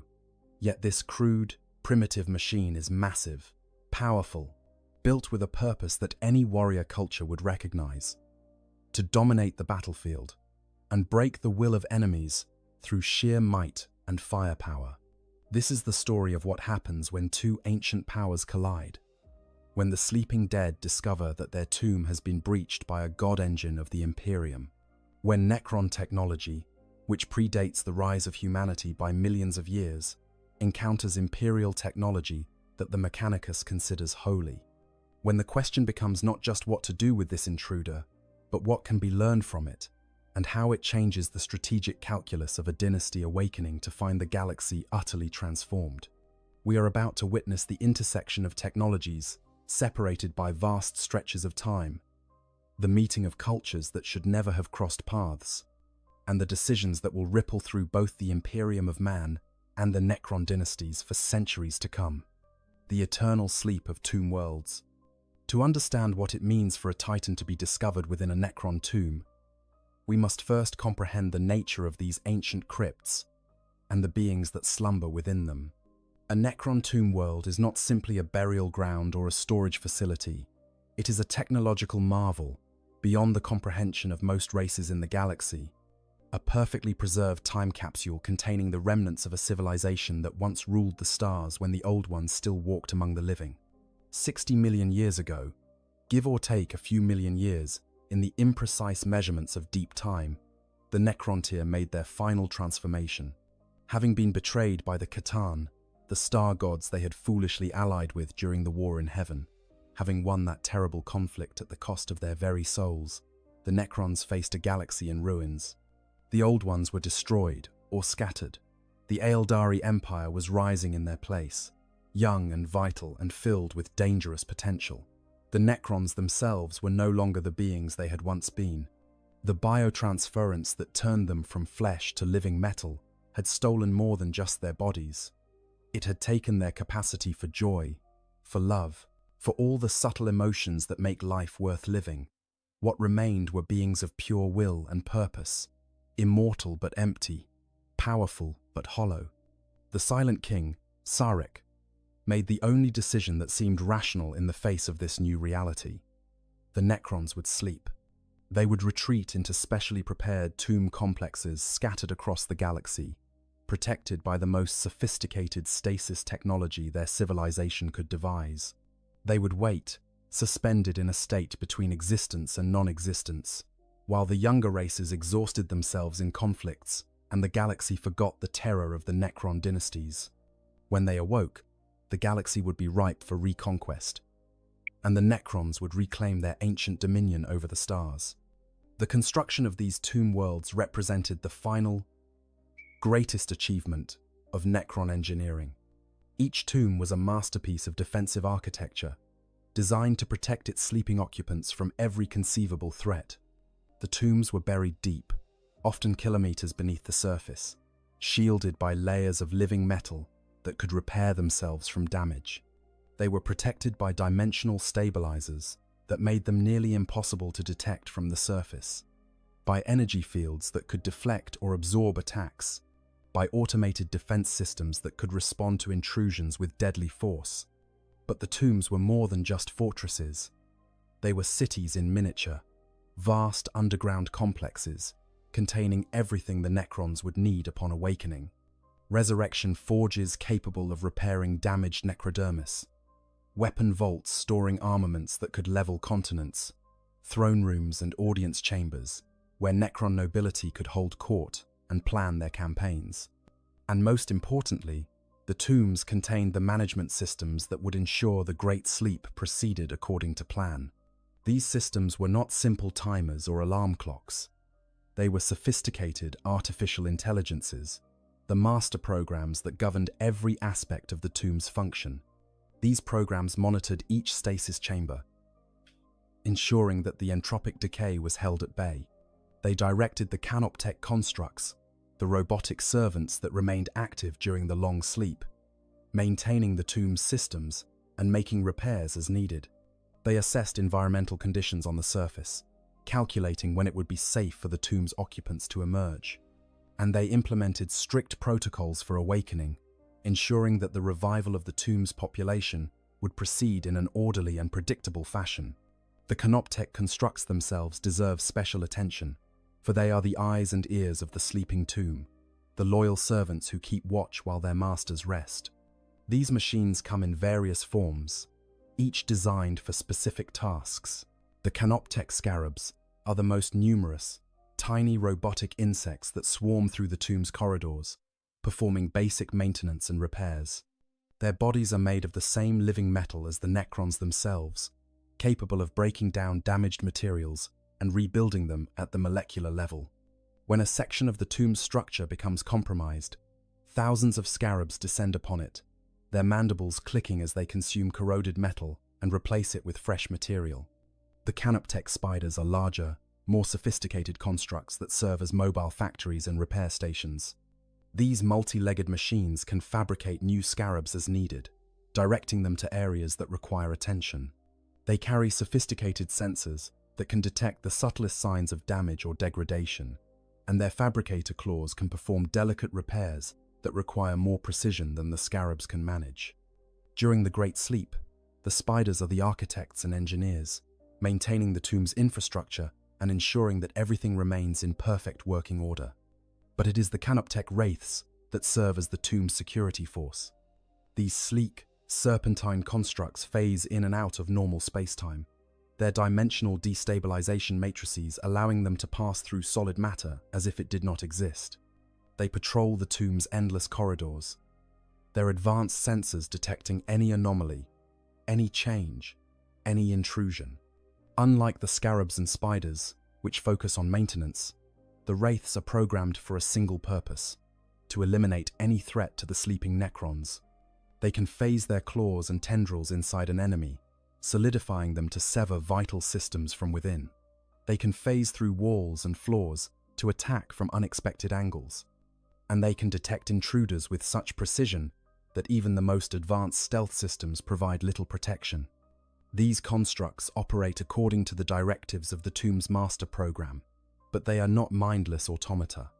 Each canoptech construct possesses sophisticated decision matrices that allow it to respond appropriately to unexpected situations. They can analyze threats, adapt their tactics, and even coordinate with one another to address complex problems. When one construct detects something unusual, it can share that information with others through the tomb's dimensional network, allowing the entire Canoptek swarm to respond as a unified intelligence. For 60 million years, this system worked exactly as intended. The Necrons slept. The Canoptek constructs maintained the tombs. The galaxy above went through transformations that the sleeping dynasties could not have imagined. The age of technology rose and fell. Humanity spread across the stars in its first great diaspora. The age of strife consumed human civilization in flames and madness. The Emperor united terror and launched the Great Crusade. The Horus heresy tore the Imperium apart. Through all of this, the Necrons remained in their tombs, waiting for the time when they would rise again. But the Great Sleep did not proceed perfectly. Millions of years is a long time, even for technology as sophisticated as that of the Necrons. Entropy is patient and relentless, and even living metal can degrade if given enough time. Some tombs suffered catastrophic failures, their stasis systems malfunctioning and leaving their occupants to decay into dust.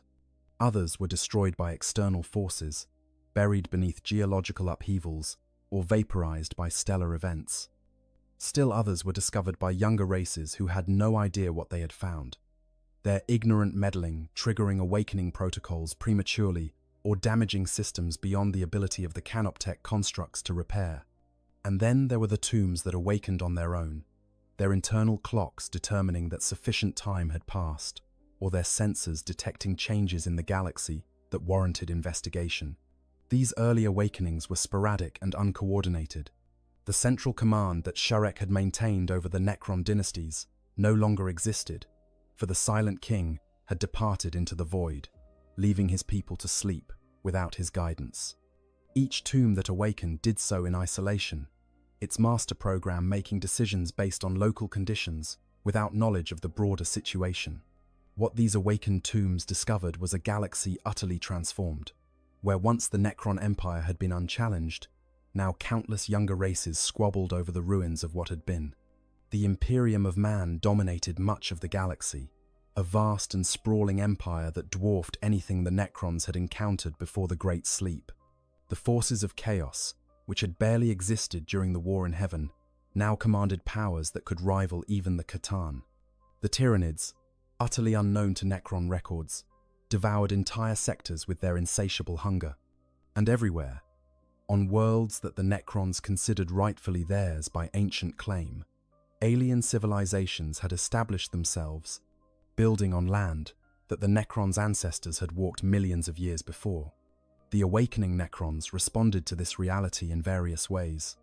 Some dynasties, particularly those with strong and intact leadership, immediately began campaigns of reconquest, marshalling their forces to reclaim their ancient territories.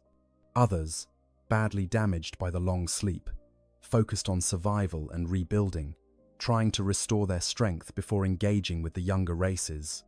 Still others adopted more cautious strategies, observing and learning about this new galaxy before committing to action.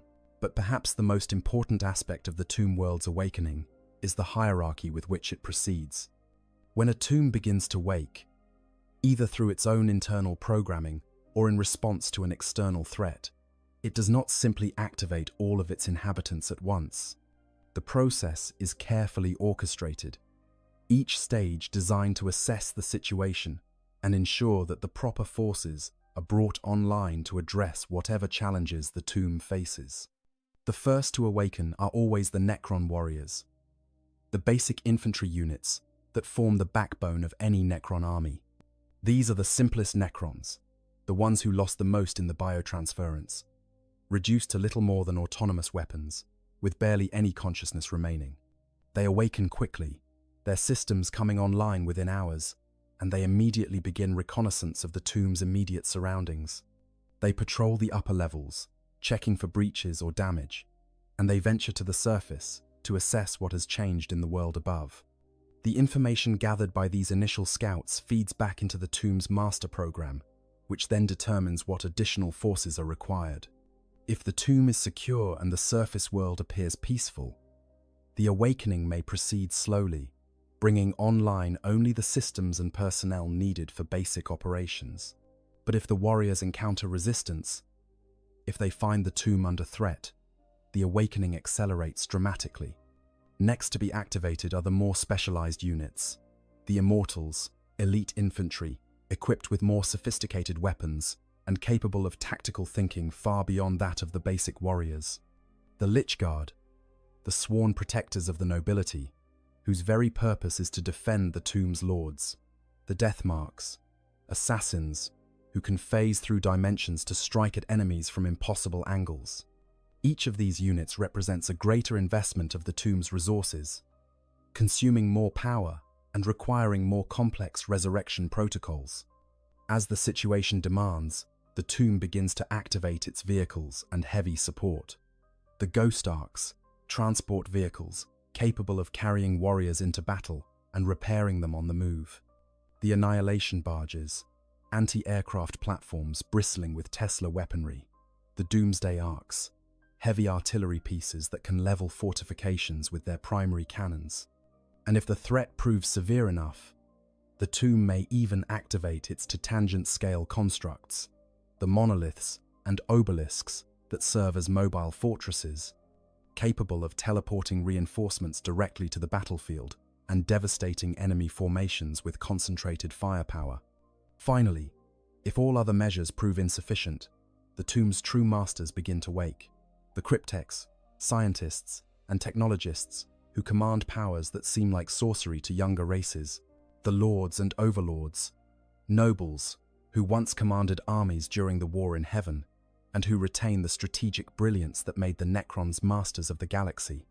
And in the rarest cases, the Pharaons themselves, the supreme rulers of entire dynasties, beings of such power and authority that their very presence can shift the course of galactic events.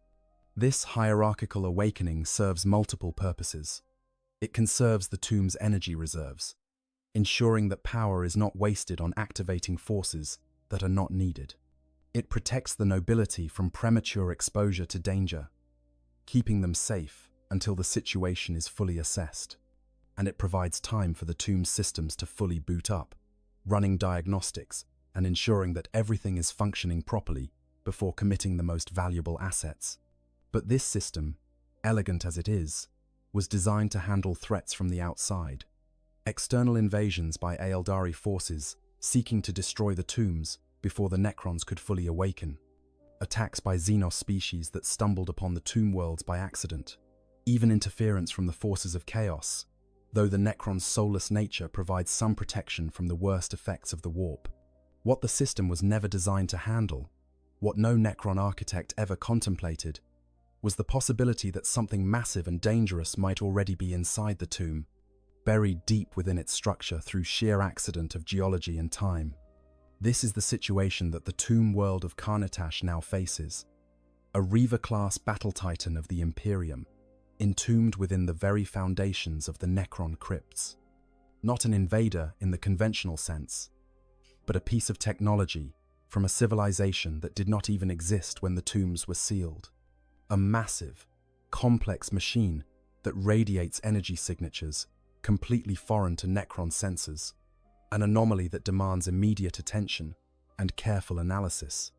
And as the Canoptech Wraith completes its initial scan and transmits its findings to the tomb's master program, deep within the command protocols, decisions are being made, priorities are being reassessed, and in the darkness of the crypts, systems long dormant begin to power up, preparing to address this unprecedented situation. Imperial Titans, walking gods of war.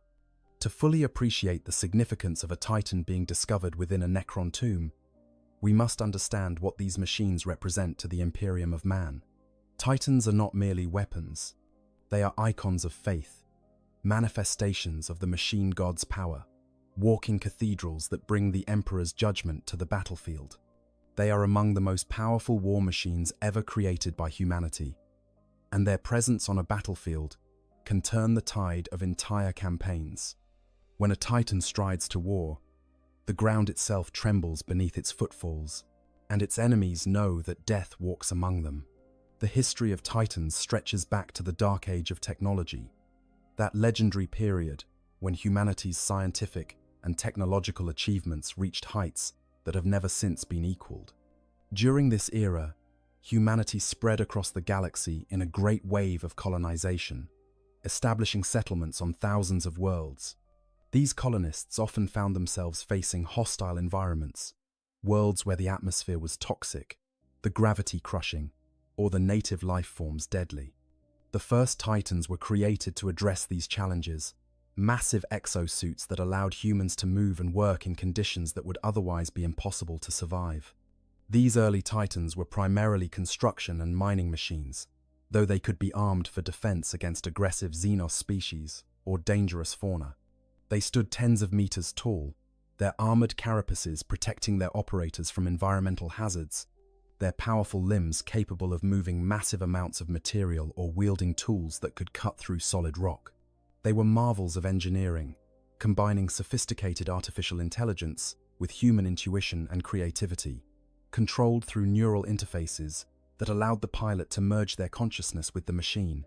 But as the age of strife descended and humanity's great empire collapsed into warfare and chaos, the peaceful purposes of these machines were quickly forgotten. Titans became weapons of war, their construction tools replaced with guns and energy weapons, their mining lasers repurposed to cut through enemy armor and fortifications. On Mars, where the cult Mechanicus was consolidating its power, the construction of Titans became a sacred art, a way of honoring the machine god by creating the most perfect fusion of human will and mechanical power. The Titans that emerged from this transformation were no longer mere machines. They were god engines, mechanical avatars of the Omnissiah's wrath. The tech priests of Mars, who would later become the Adeptus Mechanicus, devoted themselves to perfecting these designs, creating standardized patterns that could be replicated across different forge worlds, while still allowing for customization and specialization. The Mechanicus believed that each Titan contained a fragment of the machine god's consciousness, a machine spirit that was not merely a sophisticated program, but a genuine intelligence worthy of worship and respect. This belief shaped how Titans were constructed and operated. Each Titan was built not in a factory, but in a sacred forge, where tech priests chanted prayers and performed rituals while they assembled the components. The construction of a Titan could take years or even decades, each part carefully crafted and blessed before being integrated into the whole. The plasma reactors that powered these machines were treated with particular reverence, for they were the hearts that gave the Titans life. The void shields that protected them were seen as manifestations of the machine god's protection, and the weapons they carried were instruments of divine judgment, tools through which the Omnissiah's will would be made manifest.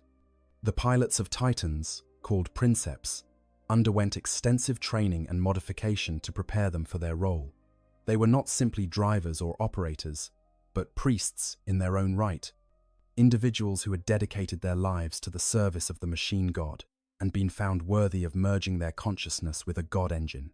The Princeps would be surgically enhanced with neural implants that allowed them to interface directly with the Titan's systems, creating a symbiotic relationship between human and machine.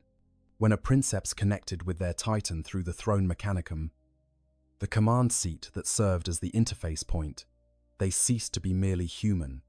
They became something more, their consciousness expanding to encompass the Titan's vast sensor arrays, its weapon systems, its structural integrity. They could feel the Titan's pain when it was damaged, its rage when it engaged enemies, its satisfaction when it destroyed those who stood against it. But this merging came at a cost.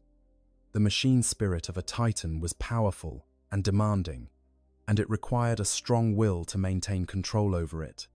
Princeps, who spent too long merged with their Titans, found their personalities beginning to change, adopting the aggressive, domineering characteristics of the war machines they commanded. Some lost themselves entirely, becoming little more than extensions of their Titans, unable to separate their own identities from that of the machine. To help maintain balance, Princeps were accompanied by Moderati, assistant operators who helped manage the Titan's systems and provided a human anchor that could help prevent the Princeps from being overwhelmed. The Titans themselves were organized into legions, military formations that operated from forge worlds across the galaxy. Each legion had its own heraldry, traditions, and battle honors, stretching back thousands of years. Some legions were famous for their loyalty to the Imperium, having fought in the Great Crusade alongside the Emperor himself. Others had turned traitor during the Horus Heresy, their titans becoming corrupted by chaos and transformed into demon engines that served the ruinous powers. And still others maintained a careful neutrality, serving whatever faction could meet their price or convince them that the cause was just. The classifications of titans reflected both their size and their tactical role on the battlefield. The smallest were the scout titans, machines that stood 30 to 40 meters tall and were designed for reconnaissance and rapid response. The most common scout titan was the Warhound class, a lean and agile machine that could move at surprising speeds despite its massive size. Warhounds typically operated in pairs, called hunting packs, using their speed and coordination to outmaneuver larger opponents and strike at vulnerable points. They were armed with weapons that, while devastating by the standards of conventional warfare, were relatively modest for titans: turbo lasers and plasma weapons that could destroy tanks and infantry formations, but which struggled against heavier opposition. The backbone of any Titan legion consisted of battle titans, machines that ranged from 50 to 80 meters in height and mounted significantly heavier weapons. The most numerous of these was the Warlord class, a general-purpose combat platform that could be configured for a variety of roles depending on the weapons it carried. A warlord could mount volcano cannons capable of melting through fortress walls, plasma destructors that reduced enemy formations to ash, or Gatling blasters that could cut down infantry by the thousands. They were protected by multiple void shield generators, energy fields that could absorb incredible amounts of damage before collapsing, and their armor was thick enough to shrug off attacks that would destroy lesser vehicles. Larger than the warlords were the Reaver-class titans, machines that occupied a middle ground between battle titans and the truly massive Emperor class. Reavers stood approximately 60 meters tall and were known for their versatility, capable of engaging in close combat with massive power fists or maintaining distance with long-range bombardment weapons. They were reliable and relatively common, though the Adeptus Mechanicus considered them among the most complex titans to maintain, requiring constant attention from tech priests to keep their systems functioning properly. And then there were the Emperor-class titans, the true giants of the Titan legions. These monsters stood well over 100 meters tall, some reaching heights of 140 meters or more. They were walking fortresses, their upper structures resembling ornate Gothic cathedrals complete with spires, stained glass viewing ports, and chapels where crews could worship between battles. The most common Emperor-class titans were the Imperators, general-purpose assault platforms that could devastate entire armies with their firepower. An Imperator mounted enough weapons to equip several smaller titans, including massive Hellstorm cannons, Apocalypse missile launchers, plasma annihilators, and countless secondary weapons for anti-infantry and anti-aircraft defense. The Warmonger-class Emperors were even more specialized, designed purely for long-range fire support, with targeting systems so sophisticated they could hit targets from beyond visual range with pinpoint accuracy. These titans were rare even among the already uncommon Emperor class, and their loss was considered a catastrophe for any legion that suffered it. The construction of an Emperor-class titan represented decades of work and resources that could have equipped entire armies, and the Adeptus Mechanicus had lost the complete knowledge of how to build new ones. Every Emperor Titan still in service was a relic from earlier ages, maintained through painstaking effort and treated with the reverence due to irreplaceable artifacts. When a Titan went to war, it was not simply deployed like a tank or aircraft. The entire process was treated as a sacred ritual. The Titan would be awakened from its dormancy in the Legion's fortress monastery, its machine spirit roused through prayers and offerings.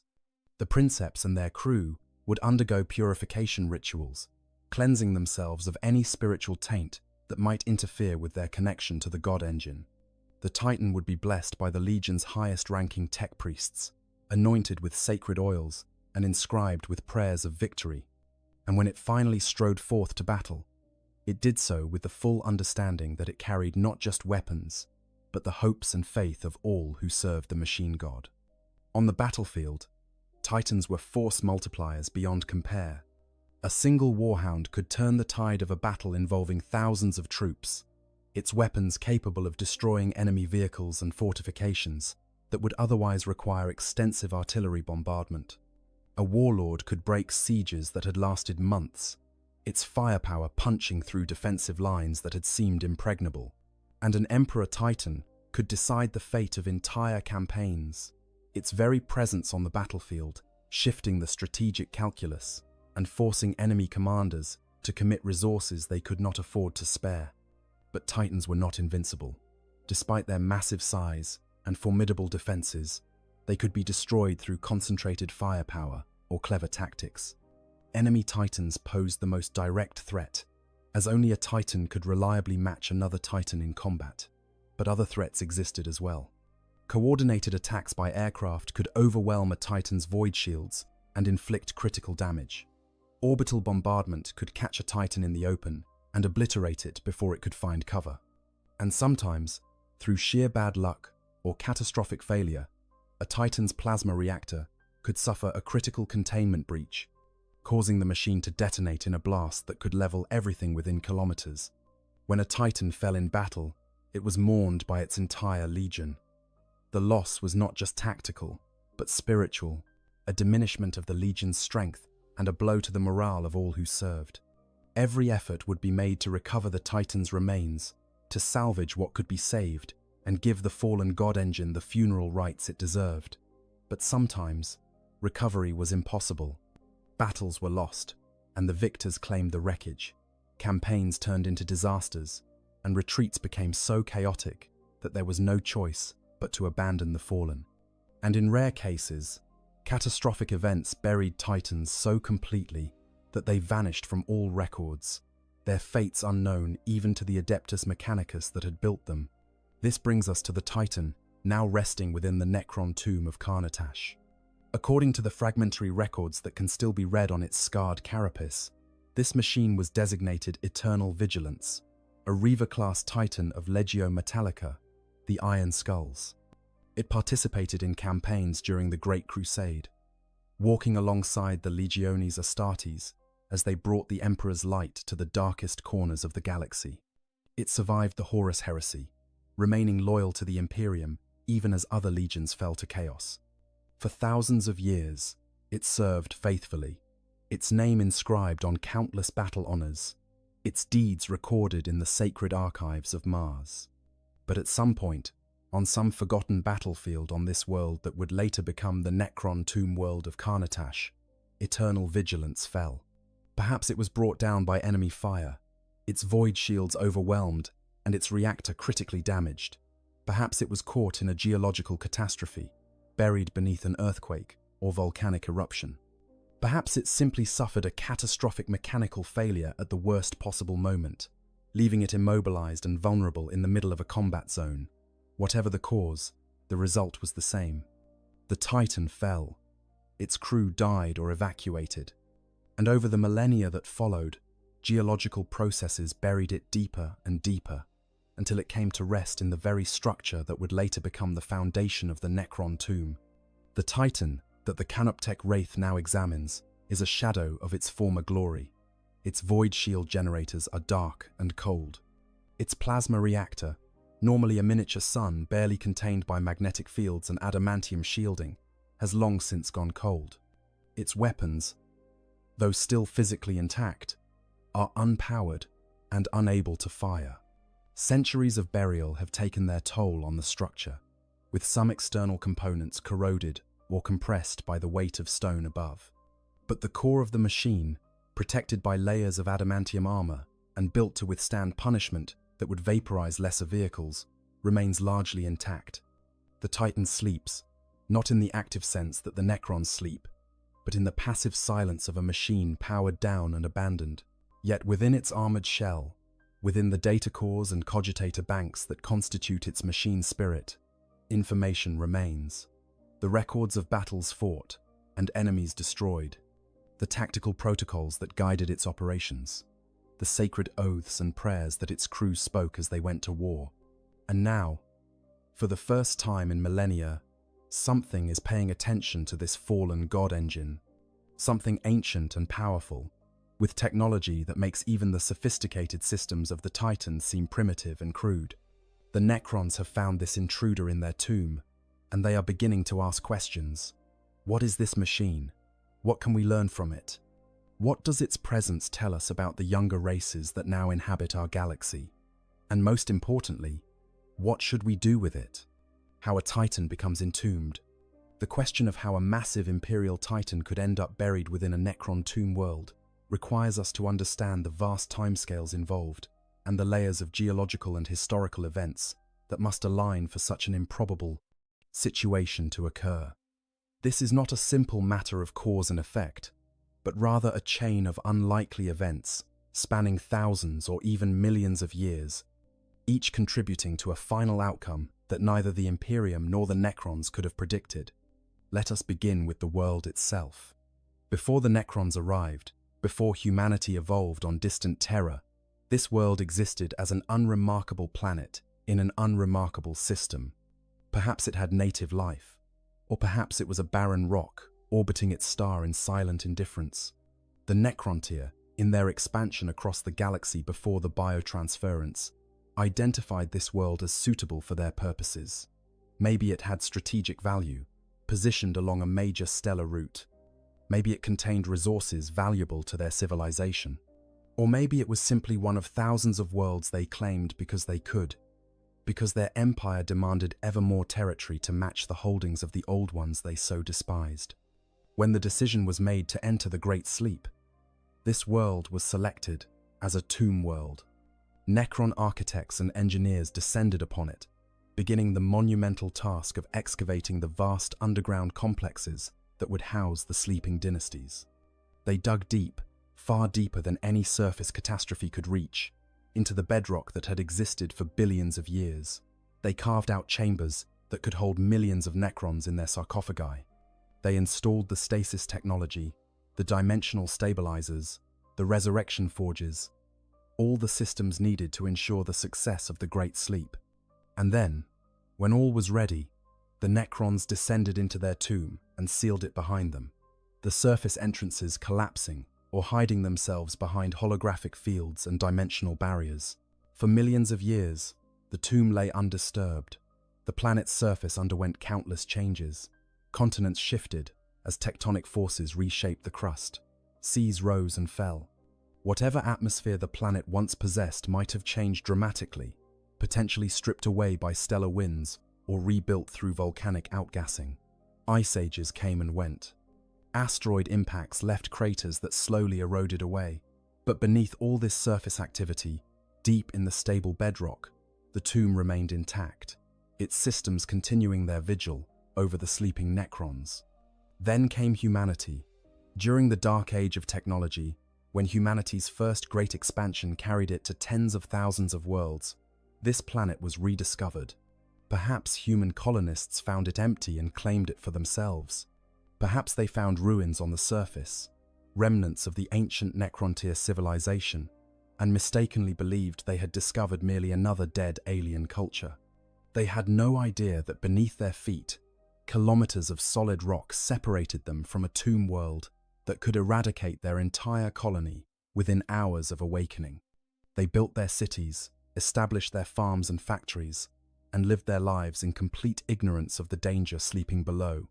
This human civilization likely flourished for centuries or even millennia during the height of the dark age of technology. They might have built impressive structures, tapped into the planet's resources, and established trade with other human worlds through the stable warp routes that existed during that golden age.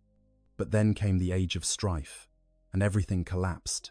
Cut off from other worlds by warp storms, this colony world would have had to fend for itself. Perhaps it survived for a time, its technology slowly degrading as the knowledge to maintain it was lost. Or perhaps it descended immediately into chaos, its inhabitants turning on each other in desperate wars for dwindling resources. When the Great Crusade reached this system, perhaps 10,000 years ago, what the Imperial forces found was a world in ruins. The human population might have regressed to pre-industrial levels, huddling in the remnants of ancient cities they no longer understood. Or perhaps the planet had been claimed by Xenos species, forcing the Imperium to mount a military campaign to reclaim it for humanity. Whatever the situation, the Imperium deployed forces to secure the world, and among those forces was a Titan legion, bringing god engines to establish Imperial dominance beyond any possibility of challenge. We can imagine the battle that led to Eternal Vigilance's fall.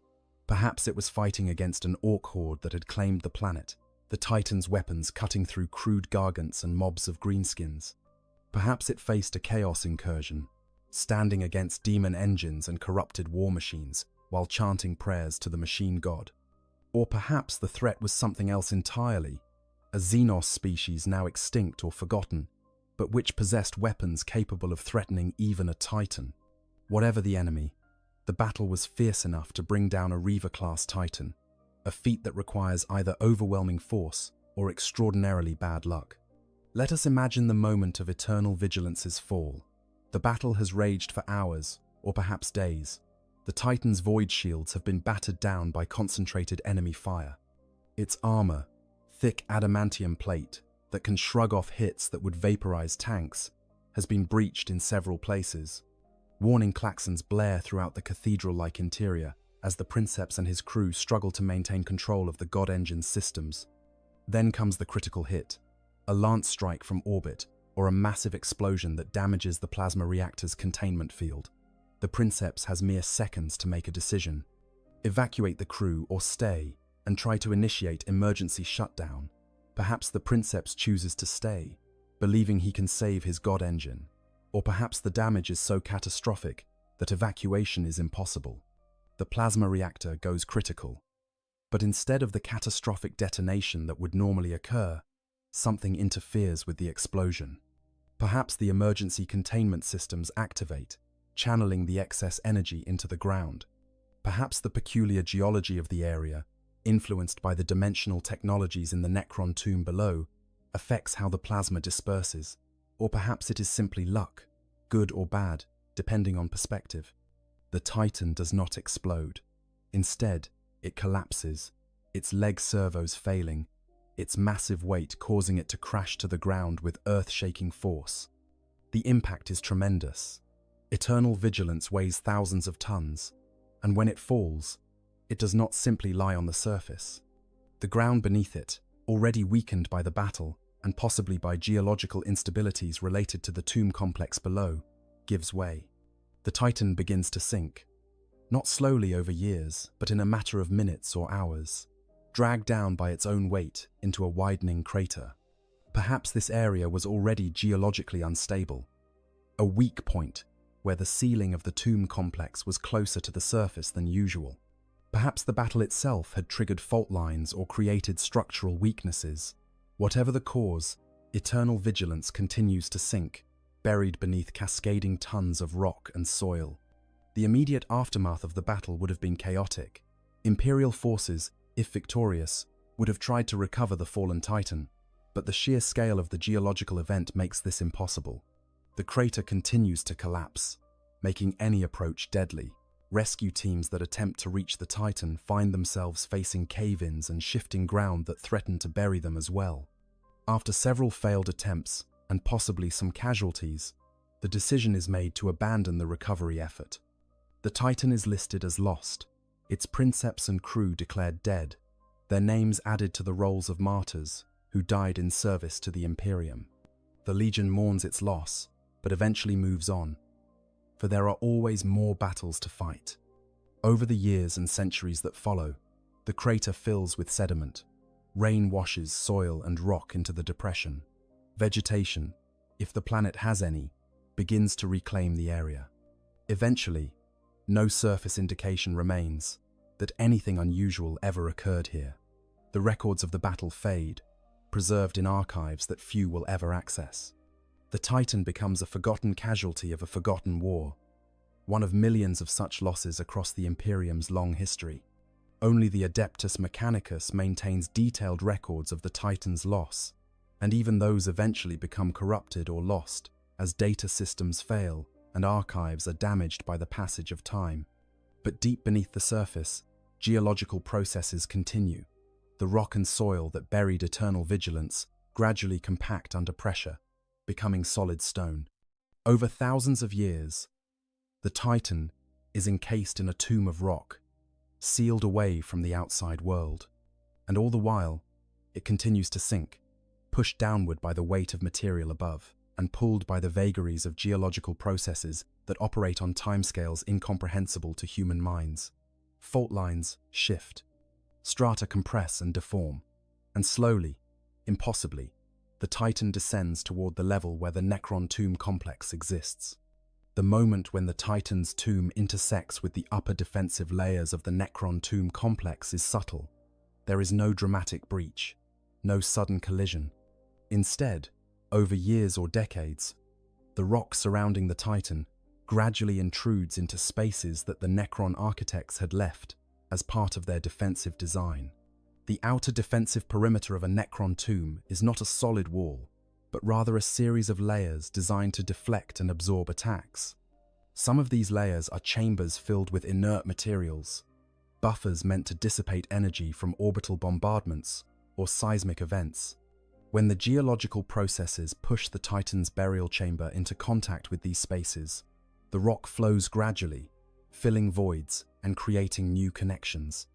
The Canoptek constructs, patrolling their eternal rounds through the tomb's corridors, notice the intrusion almost immediately. To them, it appears as an anomaly in the tomb's structure, an unexpected change in density and material composition in an area that should be stable and unchanging. At first, it is treated as a natural geological event, something that requires monitoring but not immediate action. The scarabs begin to investigate, cutting into the intruding rock to assess its composition and determine whether it poses any threat to the tomb's deeper systems. This is when they encounter the Titan. The first scarabs to reach eternal vigilance do not understand what they have found. Their sensors detect metal, which is not unusual in geological formations. But this metal is arranged in patterns that are clearly artificial, and it registers materials that do not match anything in the Necron database of naturally occurring substances. The scarabs report their findings, and the tomb's systems escalate the response. Canoptek spiders arrive to conduct more detailed analysis. And finally, a Canoptek wraith phases through the stone to get a direct look at whatever has intruded into the tomb's boundary. What the wraith sees is unprecedented in the tomb's millions of years of dormancy.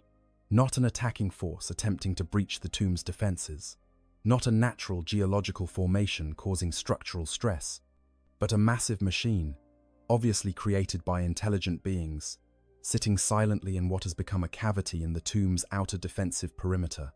The machine is damaged and inactive, showing no signs of power or operation, but its very presence raises questions that the tomb's systems are not equipped to answer through their standard protocols. And so the Wraith transmits its findings back to the master program, including detailed scans of the Titan and the surrounding area. The data is analyzed, compared against every record in the tomb's databases. No match is found. This machine represents technology that did not exist when the Necrons entered the Great Sleep. It is clearly a weapon of war, built by a civilization that the Necrons have no records of encountering, and it sits within the tomb's defensive perimeter, its presence impossible to ignore and potentially dangerous if it were somehow to activate. Deep within the tomb, where the true masters sleep, the first stirrings of conscious thought begin to emerge. The master program, following protocols that have not been tested in millions of years, begins the process of awakening the tomb's nobility. Not a full awakening, not yet, but a gradual restoration of consciousness to those individuals whose authority and intelligence will be needed to assess this unprecedented situation. In their sarcophagi, the Necron lords and cryptechs begin the slow process of reactivation, their artificial minds booting up after an eternity of dormancy, preparing to confront a mystery that challenges everything they understood about their galaxy. First detection, Canoptek Guardians stir. The Canoptek Wraith's initial scan of the Titan takes approximately 3.7 seconds, though in the subjective experience of the construct's advanced processing systems, This represents hours of detailed analysis and comparison. Every surface is mapped with precision, measured in angstroms. Every material is identified through spectroscopic analysis. Every structural element is assessed for composition, purpose, and threat potential. And with each passing microsecond, the Wraith's decision matrices are calculating the implications of what it has found. The first thing the Wraith determines is that the object is undeniably artificial. The patterns are too regular, the materials too refined, the construction too purposeful to be anything but the work of intelligent beings. This immediately categorizes the object as a potential threat, triggering protocols that have waited millions of years for activation. The Wraith's sensors sweep the Titan again, this time searching for any sign of active power systems or hostile intent. It finds neither. The machine is cold, its systems offline, its weapons silent. But the absence of immediate danger does not erase the fundamental question. What is this thing, and how did it come to be here? The Wraith transmits its initial findings through the tomb's dimensional communication network, a system that operates outside normal space-time and allows instantaneous communication throughout the complex, regardless of physical barriers. The data streams to the Deep Spirit Master Program, the artificial intelligence that governs all of the tomb's autonomous functions. This program is sophisticated beyond anything the Imperium could create. A sentient artificial intelligence that has maintained the tomb for millions of years without error or deviation. It receives the Wraith's report and immediately begins its own analysis. The Master Program's first response is to deploy additional Canoptech constructs to the site. Within minutes, a swarm of several hundred Canoptech scarabs converges on the location, their tiny forms phasing through solid stone as easily as the Wraith.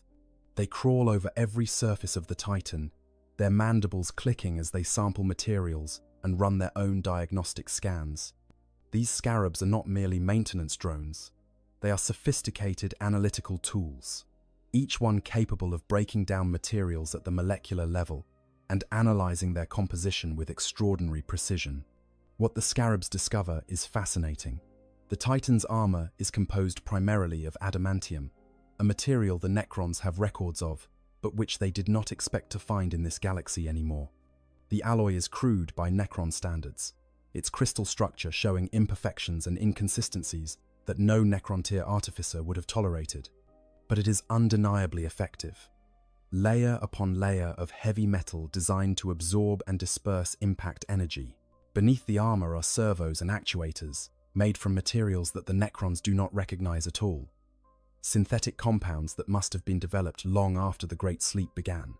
As the scarabs continue their investigation, a Canoptech spider arrives at the site.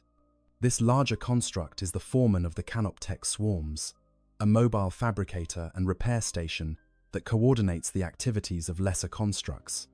The spider's advanced sensors are capable of penetrating deeper into structures than the scarabs can achieve, using long-range scanners that can map internal configurations without requiring physical access.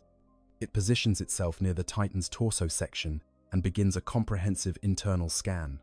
What the spider discovers is even more intriguing than what is visible on the surface. The internal structure of the Titan is a maze of corridors, chambers, and mechanical systems. There are spaces clearly designed for biological occupants, though they are empty now. There are massive reactors, currently cold, but showing signs of having contained enormous amounts of energy when active. There are weapon systems of extraordinary sophistication, guidance systems, and targeting arrays that suggest whoever built this machine possessed advanced understanding of ballistics and energy projection. And throughout it all, there are networks of data conduits and processing nodes, the remains of what must have been a sophisticated computer system. The spider attempts to interface with this computer system, extending a probe into one of the access ports it identifies. The attempt fails immediately. The protocols are completely alien, operating on principles that have no equivalence in Necron technology. The data structures are incomprehensible, stored in formats that require translation layers the spider does not possess. Even the basic electrical protocols are different, using voltages and signal patterns that the spider's interface systems cannot interpret. This is not merely foreign technology. It is technology developed by a completely different civilization with its own unique evolutionary path and design philosophy. While the Canoptech constructs continue their physical analysis, the tomb's master program is conducting research of a different kind. It begins reviewing the tomb's historical records, searching for any mention of machines like this one or civilizations capable of building them. The records are vast, encompassing millions of years of Necrontyr and Necron history, but the master program can search them within human speed and precision. Within seconds, it has reviewed every major military encounter, every first contact with an alien species, every technological innovation recorded by the tomb's inhabitants. The search comes up empty. There is nothing in the records that matches this technology, no civilization the Necrons encountered during their rise, during the War in Heaven, or during their later expansion across the galaxy, built machines like this. The master program expands its search to include theoretical constructions, hypothetical designs that Necrontyr engineers had proposed but never built. Still, nothing. Whatever this machine is, whatever civilization built it, they are completely unknown to the Necron database. This absence of information is significant. The master program understands, in its artificial way, that this means the machine was built after the Great Sleep began. It represents technology from the current era, from the galaxy as it exists now rather than the galaxy the Necrons knew 60 million years ago. This has profound implications. If younger races have developed technology sophisticated enough to build war machines on this scale, then the strategic calculus of awakening has changed. The galaxy is not merely occupied by upstart species using crude tools. It is populated by civilizations with significant military and technological capability. The master program makes its first critical decision. This situation requires analysis by higher intelligence than the Canoptech constructs can provide. It begins activating the reanimation sequence for one of the tomb's cryptechs, the scientist lords whose specialty is the analysis and understanding of technology. The chosen cryptech is one whose records indicate particular expertise in xenoarchaeology and the study of alien technologies. His name, in the Necron language, translates roughly as "he who uncovers secrets," though his original Necrontyr name has been lost to history. The reanimation process begins with the influx of power to the cryptech's sarcophagus. Within the ornate containment vessel, systems that have been dormant for millions of years begin to activate. Slowly, incrementally, the energy levels build. The living metal that composes the cryptech's body begins to warm, responding to the power flowing through it. Neural circuits that have been inactive for epochs start to process information again. And deep within the artificial consciousness that was once a Necrontyr scientist, awareness begins to return. The awakening is not instantaneous. It cannot be instantaneous, for the mind that is returning from such a long absence requires time to reassemble itself, to remember what it was before the sleep. The cryptech's first conscious thought is confusion, a sense of dislocation that comes from the vast gulf of time that has passed. He was a scientist on the world called Karnatash, studying the properties of living metal and contemplating ways to improve the efficiency of resurrection protocols. And then, in what feels like a single moment of discontinuity, he is awakening to find that everything has changed. The master program feeds information directly into the cryptech's consciousness as he awakens, bringing him up to date on the situation. There has been an intrusion into the tomb's boundaries. An unknown machine, clearly of alien origin, has been discovered in the outer defensive perimeter. Initial analysis suggests it is a weapon system of considerable sophistication. The master program requires expert assessment to determine the appropriate response. The cryptech's mind, still sluggish from the long sleep, processes this information and begins to formulate questions. What kind of weapon? What civilization built it? What threat does it pose? The sarcophagus opens, its heavy lid sliding aside with a hiss of escaping gas. The cryptech rises, his artificial body moving with mechanical precision despite the lingering disorientation in his mind. He is a tall figure, even by Necron standards, his body adorned with modifications that mark his status as a scientist rather than a warrior. Extra limbs extend from his torso, each tipped with specialized tools and sensors. His skull-like face holds ocular sensors more sophisticated than those of ordinary Necrons, capable of perceiving across a broader spectrum of wavelengths. And embedded in his chest is a dimensional stabilizer, a device that allows him to phase partially out of sync with normal space-time, a useful feature when working with particularly dangerous technologies.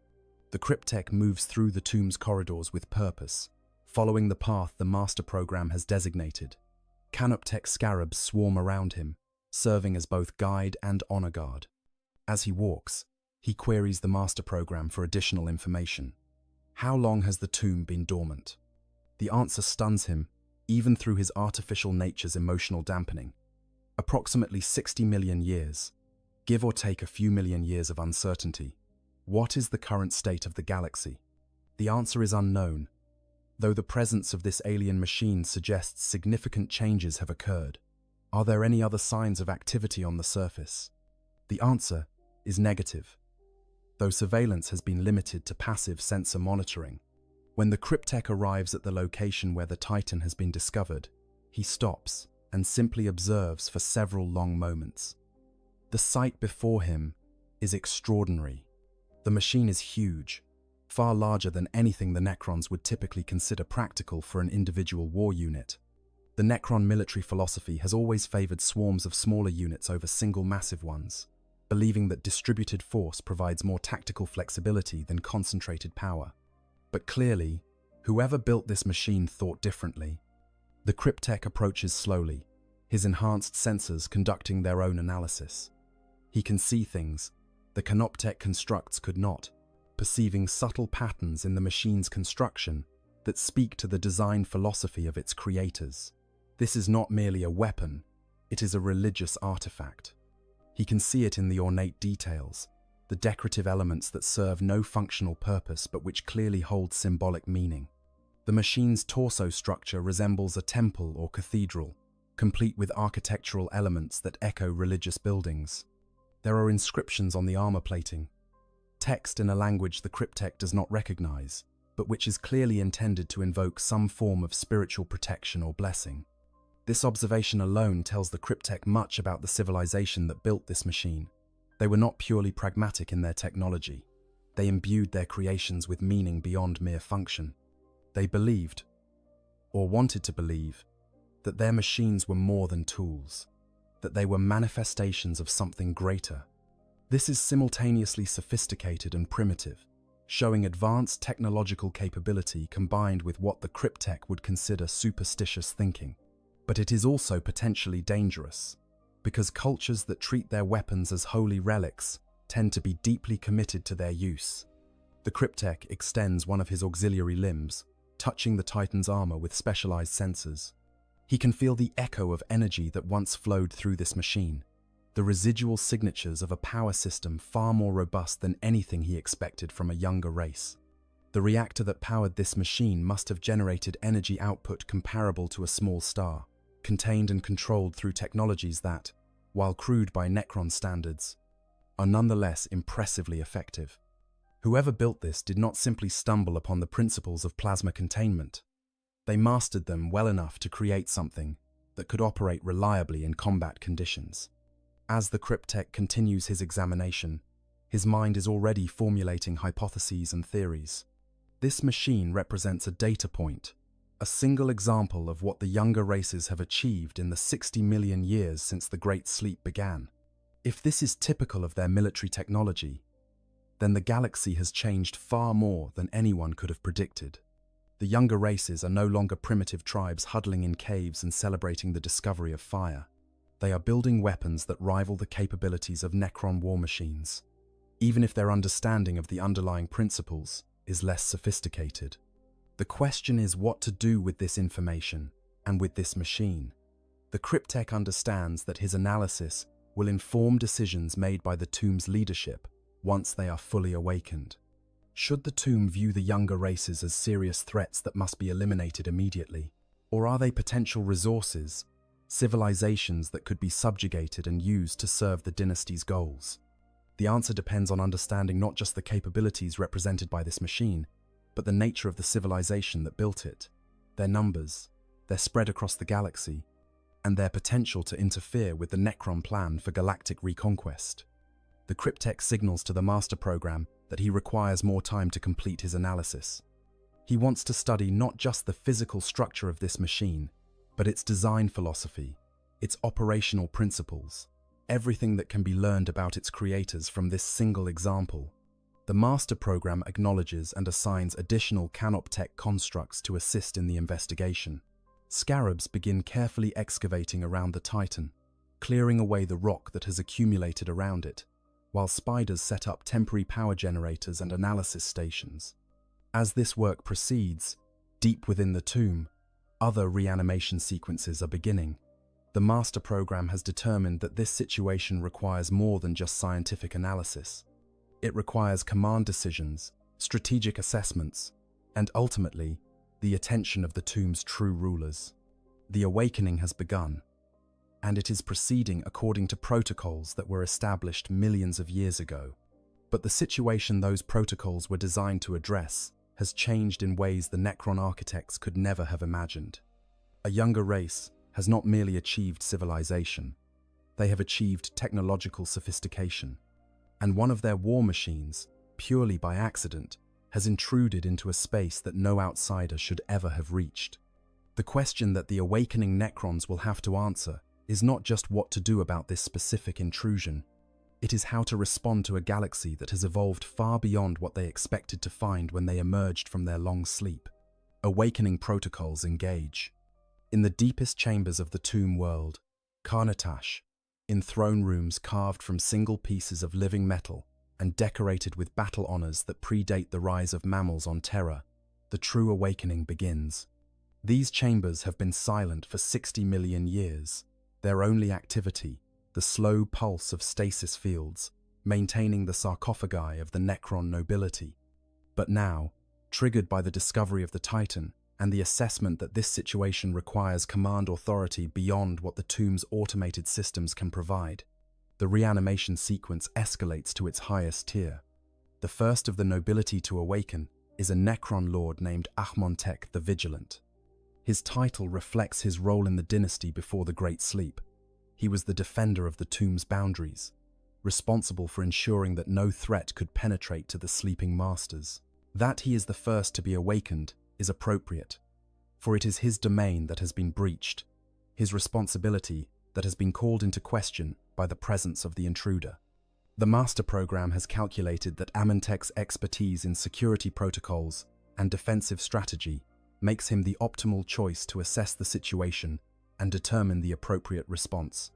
Ahmontek's reanimation follows a sequence similar to that of the cryptech, but with additional protocols befitting his higher status. As power flows into his sarcophagus, his consciousness begins to reassemble itself from the fragmented state of deep stasis. But unlike the cryptech, whose mind was allowed to return gradually, Ahmontek's awakening is accelerated by priority commands from the master program. The situation requires immediate attention, and delay could prove dangerous. Within minutes rather than hours, Ahmontek's consciousness has fully reintegrated, his artificial mind processing the vast gulf of time that has passed and preparing to receive the situation briefing. But even as Ahmontek awakens, the master program makes another decision. The presence of unknown technology, the implications of younger races achieving sophistication, the potential for broader threats to the tomb's security, all of these factors combine to trigger additional awakening protocols. This is not a situation that can be resolved by a single lord and a cryptech. This requires the attention of the tomb's supreme authority, the being who bears the title of Pharaon and commands the dynasty itself. The Pharaon of Karnatash is named Sarith, the Eternal Seeker, and his awakening is an event of profound significance. Where lesser Necrons might be awakened with simple power influxes and basic consciousness restoration, the Pharaon's reanimation requires elaborate protocols that touch upon systems throughout the entire tomb. As his sarcophagus begins to activate, power relays throughout the complex route additional energy to his chamber. The tomb's defensive systems automatically elevate their alert status. Communication arrays begin extending toward the surface, preparing to establish contact with other Necron forces should the Pharaon require it. Every system in the tomb recognizes that the Master is awakening, and they prepare themselves to serve. Sereth's consciousness returns like the dawn breaking over a world that has known only night. For 60 million years, he has been absent from reality, his mind held in a state where time has no meaning, and existence is reduced to potential rather than actuality. But now he is returning, his awareness expanding to fill the artificial neural networks that constitute his consciousness. And with that awareness comes memory, flooding back in waves that would overwhelm an organic mind, but which his Necron consciousness processes with mechanical efficiency. He remembers the decision to sleep. He remembers standing in this very chamber, addressing the nobility and warriors of his dynasty, explaining that the galaxy they had known was ending, and that a new era awaited them beyond the long night of dormancy. He remembers the doubts, the questions, the fears that even the biotransference could not entirely eliminate. What if something went wrong? What if they awakened to find the galaxy overrun by enemies? What if the stasis systems failed and they never awakened at all? He had answered those concerns with confidence he only partially felt, assuring his people that the Necron dynasties had survived worse and that they would endure through whatever trials the future held. And now, after what his chronometer informs him is approximately 60 million years, he is awakening to face the reality of that future. The master program immediately begins feeding him information, understanding that a Pharaon requires comprehensive briefings to make informed decisions. He learns of the length of the Great Sleep, far longer than originally intended, but not outside the parameters the system was designed to handle. He learns that the tomb's systems have functioned reliably, with acceptable levels of degradation and no catastrophic failures. He learns that the surface world has undergone dramatic changes, with evidence of multiple civilizations rising and falling in the time the Necrons slept. And he learns of the intruder, the massive war machine discovered in the tomb's outer defensive perimeter. The master program presents him with all the data collected thus far, the scans and analyses performed by the Canoptech constructs and reviewed by the Cryptech. Sereth reviews this information with the practiced eye of a military strategist who has commanded campaigns across dozens of worlds. He sees immediately what his underlings have already concluded. This is not a primitive artifact.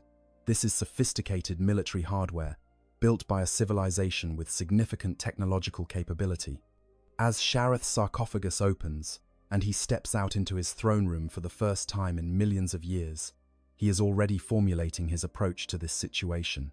He signals for Amontech and the Cryptech to attend him, and within minutes they arrive, moving through the tomb's corridors with practiced efficiency.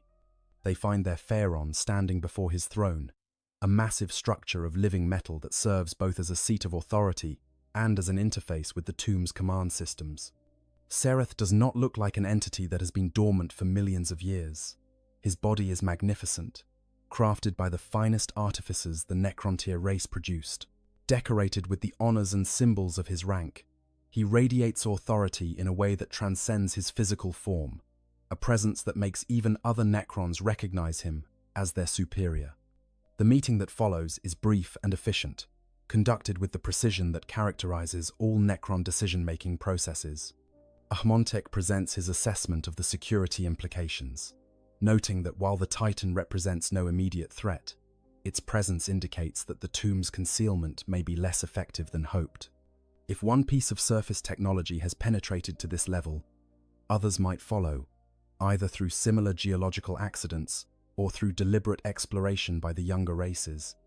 The tomb's defensive perimeter needs to be reassessed and potentially reinforced. The Cryptech presents his preliminary scientific findings, noting the sophistication of the Titan's construction and the implications for whoever built it. He has not yet been able to access the Titan's computer systems, but he is confident that given time and resources, he can develop translation protocols that will allow him to extract information from whatever data storage remains intact. This information could prove invaluable in understanding the younger races and determining how best to approach them once the dynasty begins its campaigns of reconquest.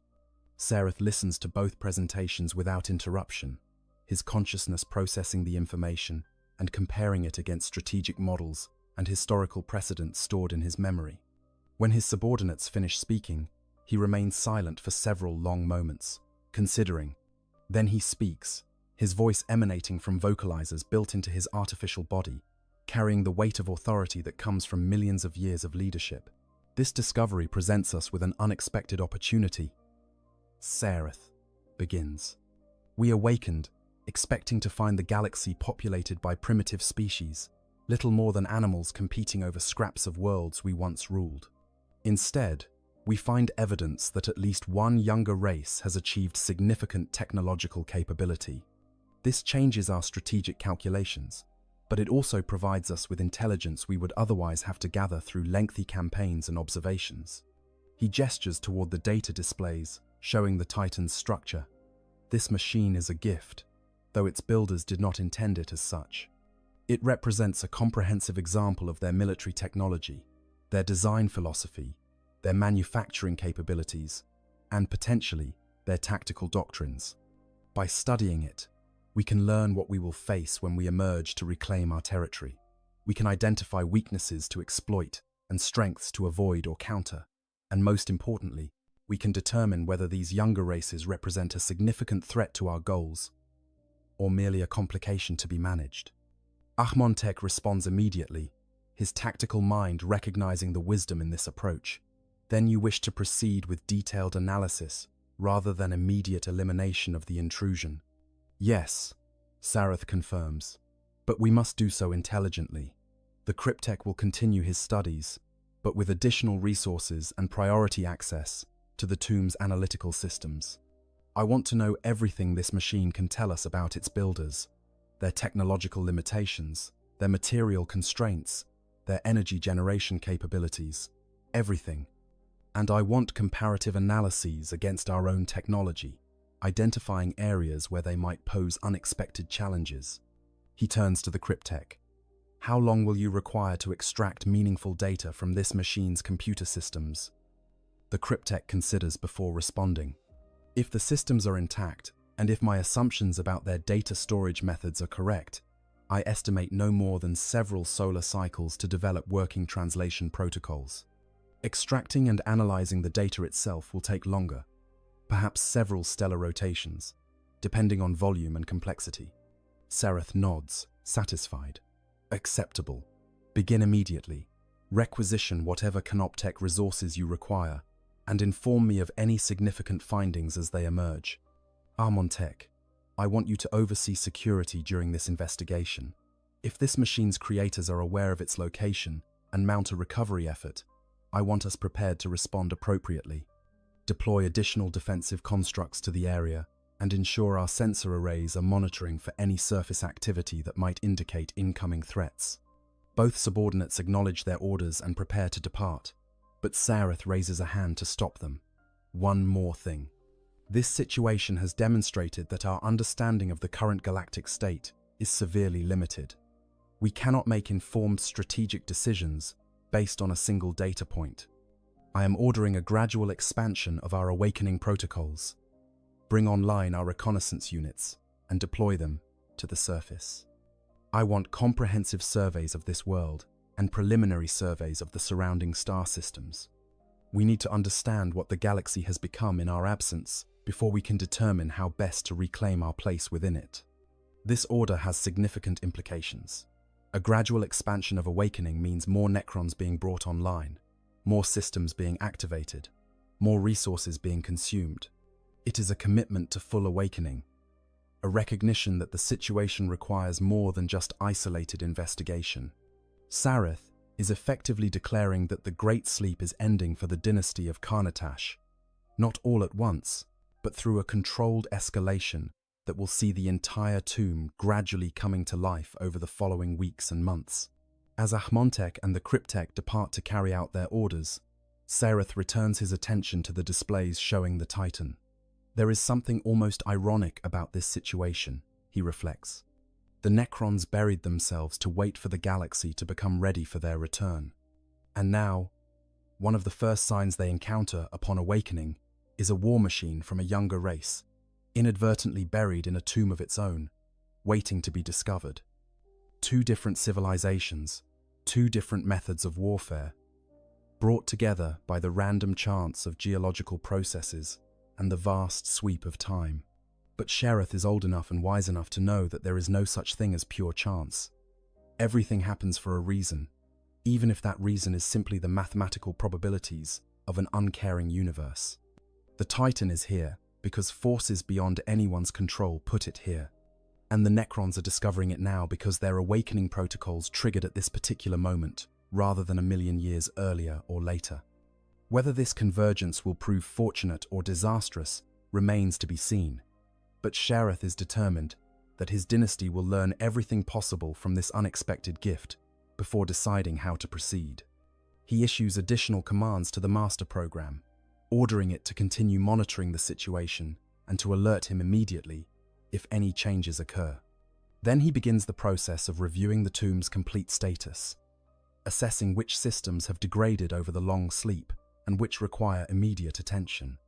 There is much work to be done, many preparations to make before the dynasty can emerge to confront the galaxy beyond. But for now, in this moment, the focus is on understanding what that galaxy has become. And the key to that understanding lies in the massive war machine that geological chance has delivered into Necron hands. Necron assessment and analysis.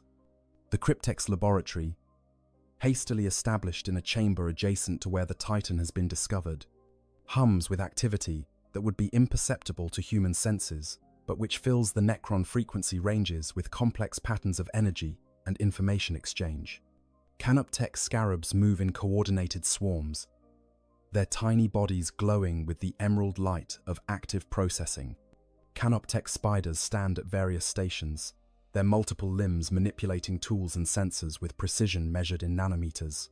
And at the center of it all, the Cryptech himself works at his analysis, his consciousness simultaneously managing dozens of different investigations, while his physical form remains focused on the most critical task, breaking into the Titan's computer systems. The challenge is more complex than the Cryptech initially anticipated. It is not simply a matter of incompatible protocols or unfamiliar data structures. The computer systems of the Titan are designed with multiple layers of security and encryption, protections meant to prevent enemy forces from accessing sensitive information if a Titan is captured. The machine spirits of the Adeptus Mechanicus, while not truly intelligent by Necron standards, are nonetheless sophisticated enough to recognize unauthorized access attempts and respond with countermeasures. And even though the Titan has been offline for millennia, these passive defenses remain in place, like the locked doors of an abandoned fortress. But the Cryptech is patient, and he has advantages that the Titan's designers never anticipated.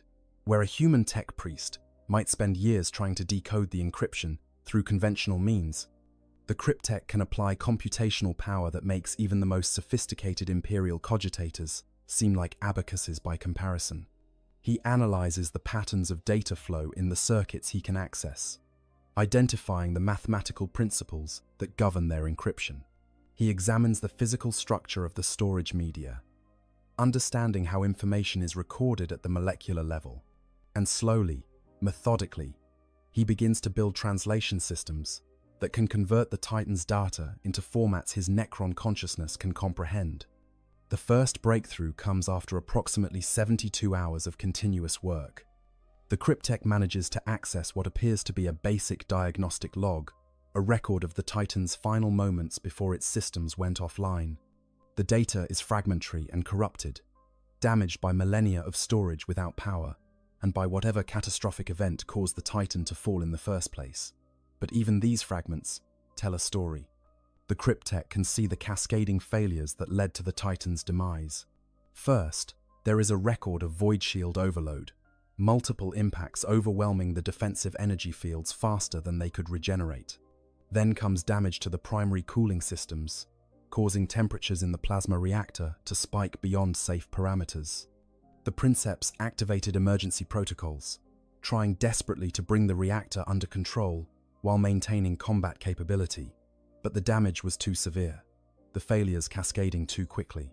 The final entry in the log is a shutdown command, the Princeps ordering an emergency scram of the reactor in a last desperate attempt to prevent a catastrophic detonation.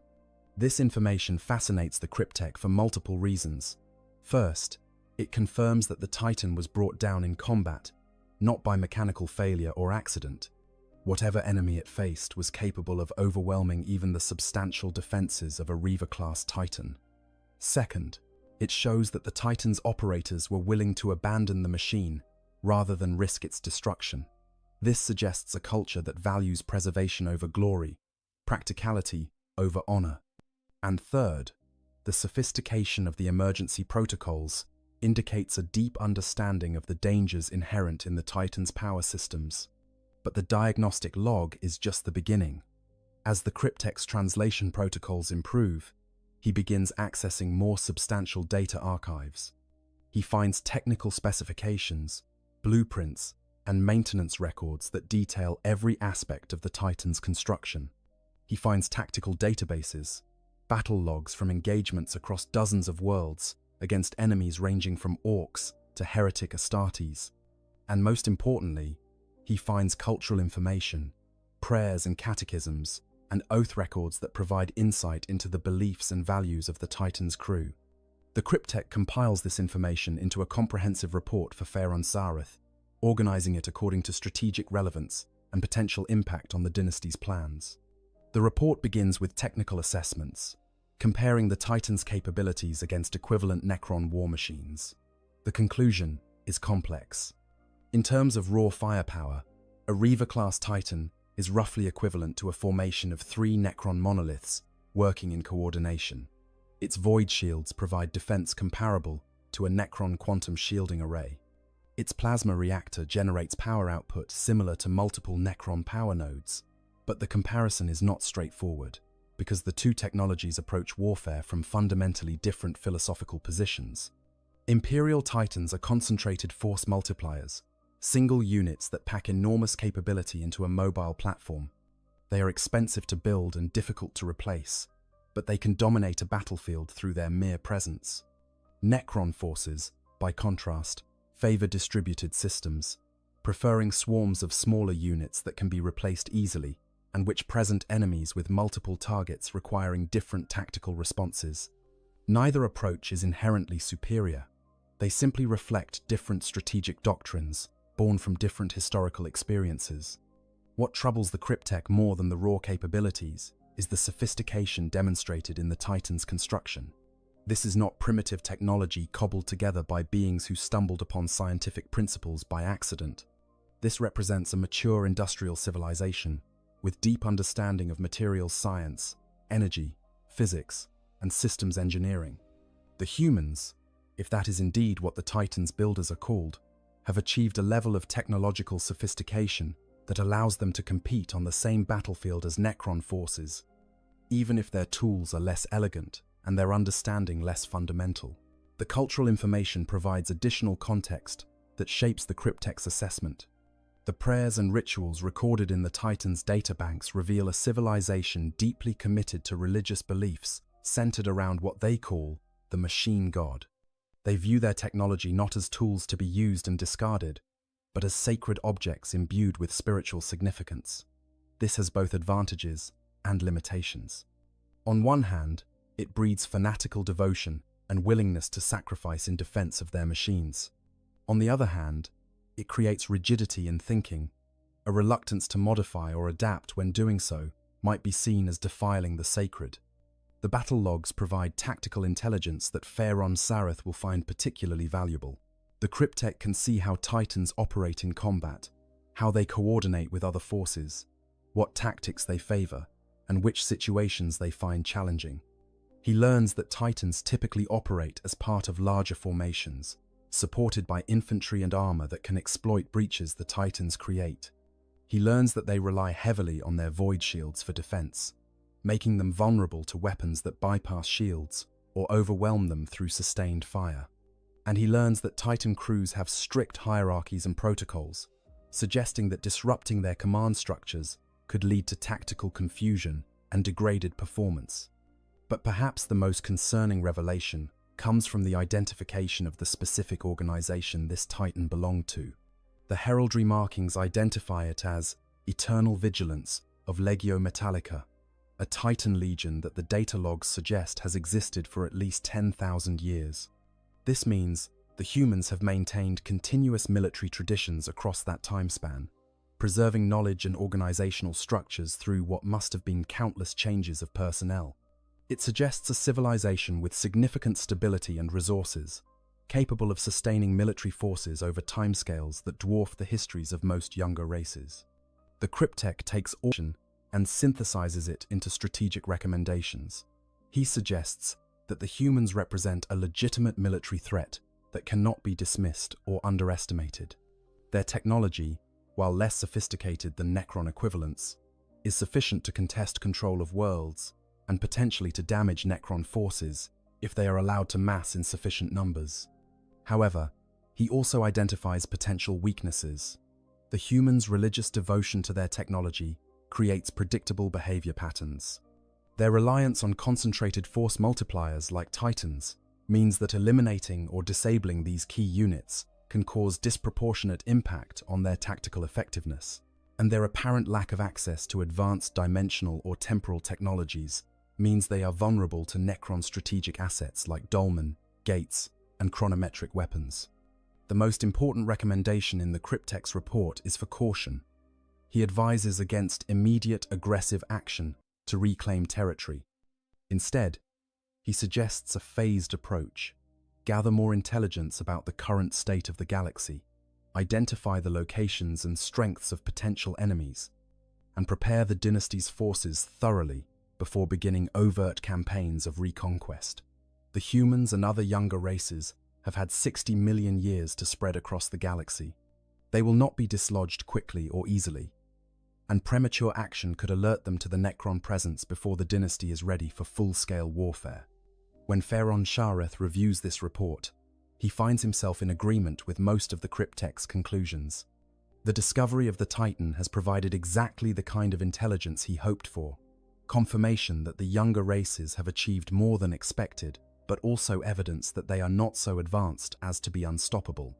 The challenge will be managing the dynasty's awakening carefully, bringing online enough forces to defend the tomb world while gathering information and preparing for eventual expansion without triggering premature conflicts that could prove costly.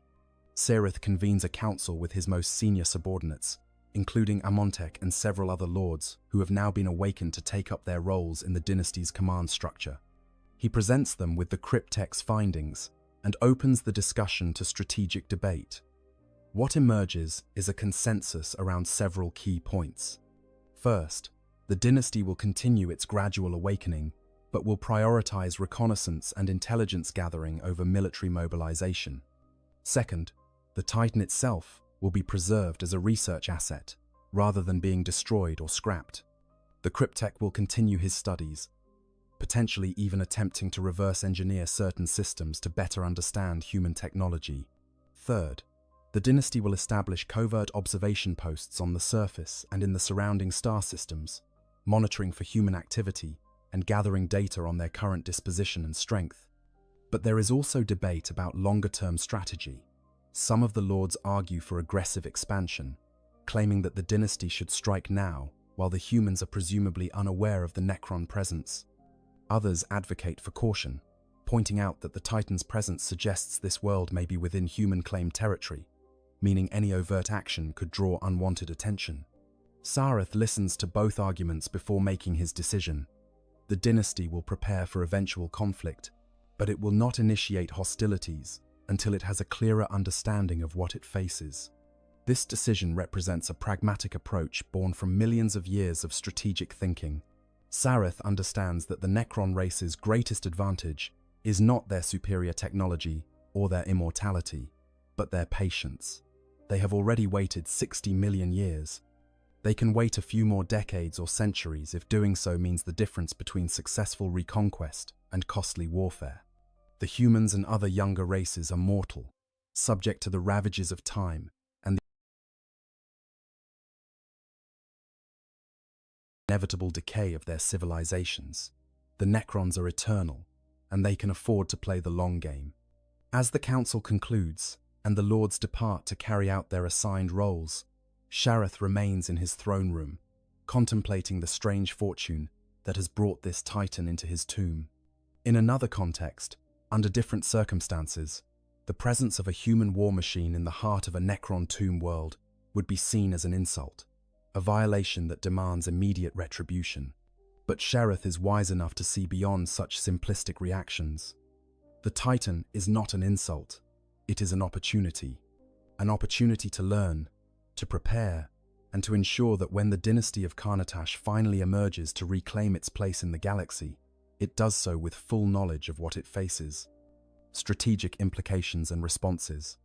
The discovery of the Titan and the intelligence gained from its analysis ripple through the awakening structures of the tomb world, influencing decisions at every level of the dynasty's hierarchy. What began as a simple anomaly detected by Canoptech constructs has evolved into a pivotal moment that will shape the dynasty's approach to the galaxy for centuries to come.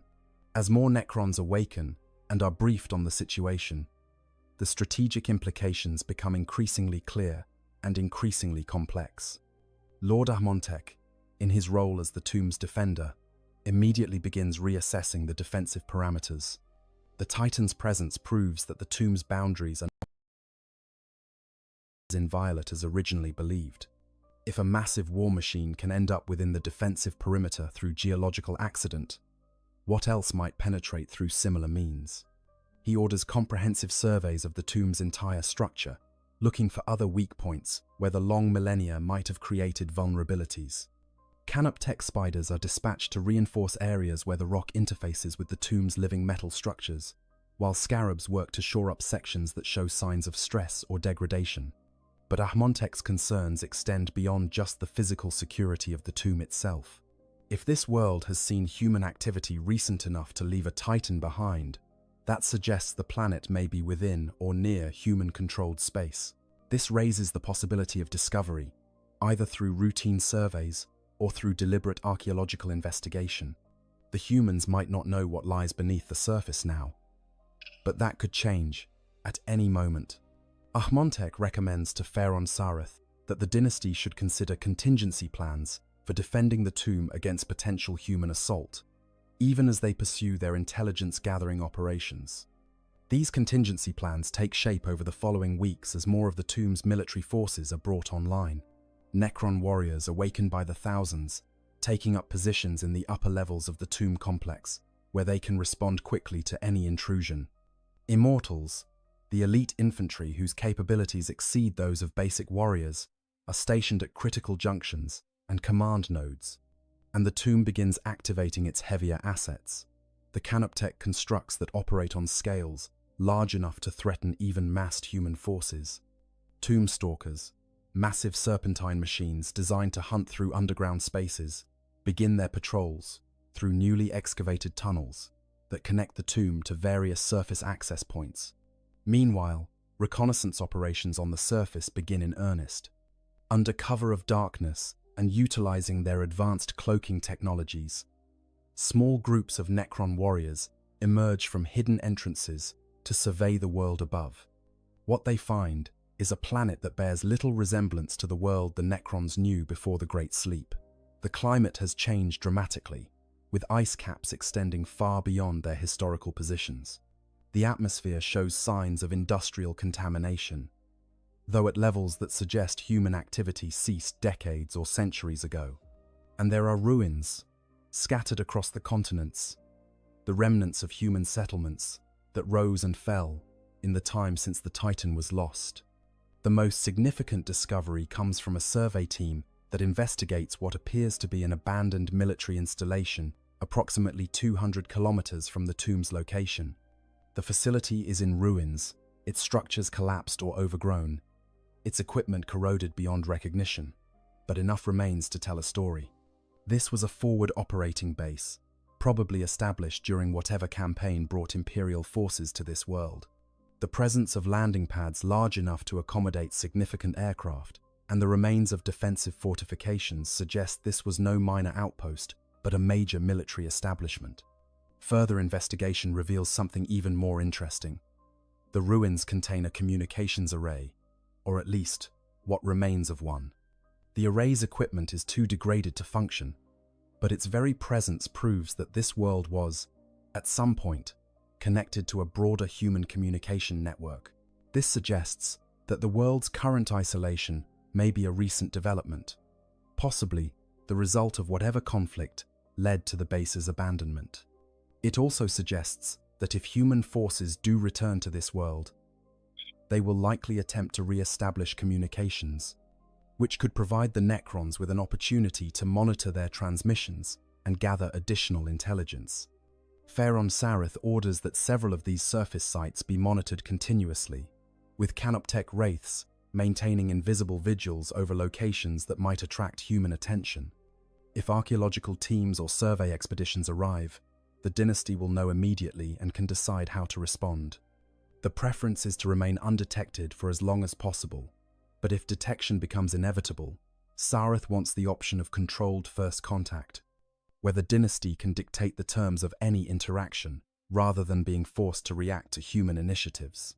As these preparations proceed, the Cryptek continues his deep analysis of the Titan's systems. His latest findings reveal information about the broader human civilization that the Titans served.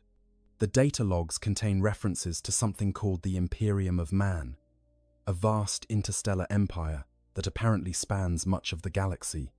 The logs speak of the Emperor, a figure who seems to occupy a position somewhere between military commander and divine being in human belief systems. And they reference countless worlds, millions of them, each contributing to the Imperium's strength in ways that suggest a civilization of truly staggering scale. This revelation has profound strategic implications. If the humans have indeed established an empire of such magnitude, then the Necron dynasties face a challenge far more significant than Sareth initially estimated. It is one thing to reclaim worlds from scattered primitive cultures that can be swept aside with minimal effort. It is quite another to contest control of the galaxy with a civilization that can potentially field billions of soldiers and millions of war machines.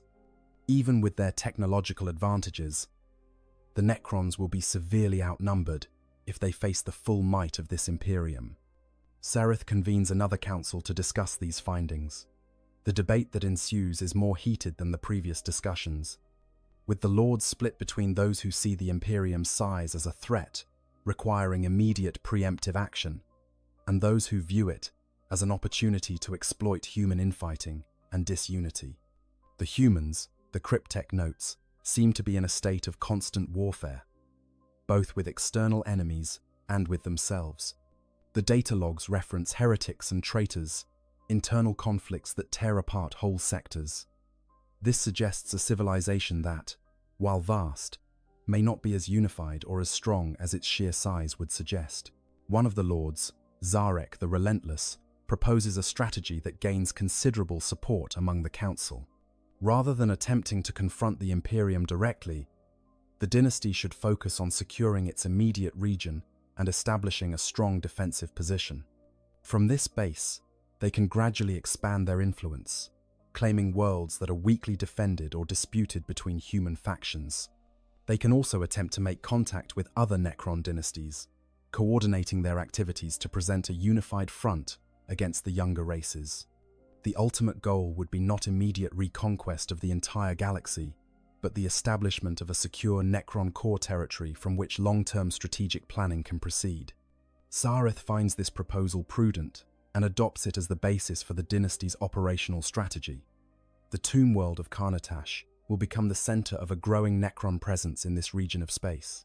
Additional tomb worlds will be contacted and awakened if they can be located. Resources will be gathered from uninhabited systems to support the dynasty's growing needs, and intelligence on human activities will be continuously collected and analyzed, building a comprehensive picture of enemy dispositions and capabilities. But even as these plans take shape, Sareth remains focused on the immediate catalyst for all these developments, the Titan sitting in the tomb's outer chambers. He orders that the machine be carefully preserved, not just for its intelligence value, but as a reminder of the galaxy the Necrons have awakened to. It represents the reality they must face, a galaxy no longer theirs by right but one they must fight to reclaim, and it serves as a warning against overconfidence. The younger races may be inferior in technology and understanding, but they are not helpless, and they have achieved more than anyone sleeping in the Great Sleep could have imagined.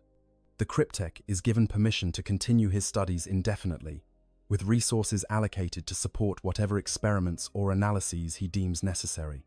He has proposed several intriguing possibilities, including attempting to reverse engineer certain aspects of the Titan's technology.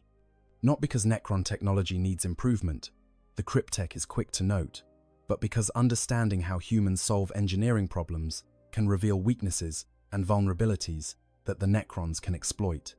If the dynasty knows exactly how human void shields function, for example, they can develop weapons specifically designed to overwhelm or bypass them.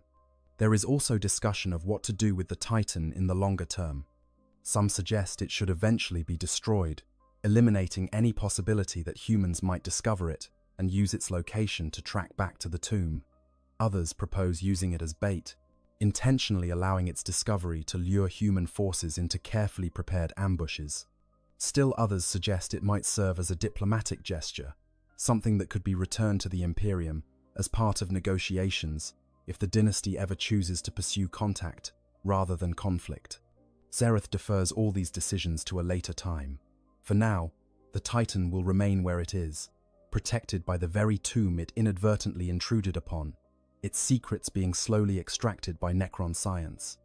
It is a symbol of two very different approaches to warfare, two very different civilizations, brought together by the random chance of geological processes and the vast sweep of time. And it is a reminder that in a galaxy as old and as large as this one, even the most improbable events can have profound consequences. As the weeks turn to months and the tomb world continues its gradual awakening, the presence of the Titan becomes part of the dynasty's foundational narrative.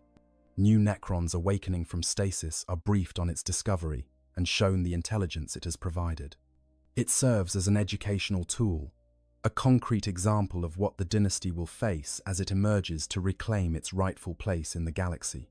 And for Fair Sereth, it serves as a constant reminder of the need for caution, for thorough preparation, and for the patient accumulation of advantages before committing to the long campaign ahead.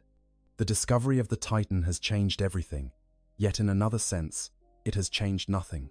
The Necrons will still pursue their goal of galactic reconquest. They will still rely on their superior technology and their immortal patience, but they will do so with their eyes open, fully aware of the challenges they face and the sophistication of the enemies they must overcome. The element of surprise may be gone, the comforting certainty that the younger races would prove helpless, shattered, but in its place is something perhaps more valuable: knowledge, real and actionable knowledge about the galaxy as it exists now, not as it was remembered from 60 million years ago. And deep in the Cryptech's laboratory, work continues on unlocking the remaining secrets of the fallen God engine, each new discovery adding to the dynasty's understanding and strengthening their plans for the conflicts to come. Historical parallels and encounters. The situation unfolding on Karnatash is unprecedented in its specifics, but it is not entirely unique in the broader history of the Warhammer 40,000 universe. Throughout the galaxy, across the millennia, there have been other encounters between Necrons and the war machines of younger races. Other moments, when ancient and modern technology collided in ways that shaped the course of wars and the fates of worlds. Understanding these precedents provides valuable context for appreciating the significance of the Titan's discovery and the potential consequences of the decisions the dynasty makes.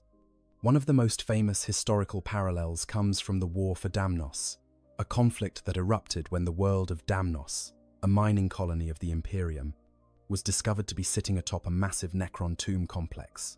The Necrons of the Damnos tomb, led by the powerful overlord Anrakir the Traveler, awakened to find their world overrun by human settlers who had built extensive industrial facilities that were literally mining into the upper levels of the tomb structure. The initial response was immediate and violent, with Necron warriors and immortals erupting from beneath the surface to slaughter the human colonists and drive them from what the Necrons considered rightfully theirs. The Imperial response involved deploying the Ultramarine Space Marines along with considerable Imperial Guard forces and, crucially, several Scout Titans from Legio Fortis. The battles that followed demonstrated both the capabilities and limitations of Imperial Titans when facing Necron forces. The Titans proved effective at long range, their heavy weapons capable of destroying Necron warriors and vehicles with relative ease. But when Necron forces closed to combat range, or when they deployed their own heavy units like monoliths and obelisks, the advantage shifted. The Necron's Gauss weapons, capable of flaying matter atom by atom, proved effective at wearing down Titan armor despite the void shields. And Necron reanimation protocols meant that even when the Imperials scored kills, the enemy forces could return to combat far more quickly than replacements could be brought up.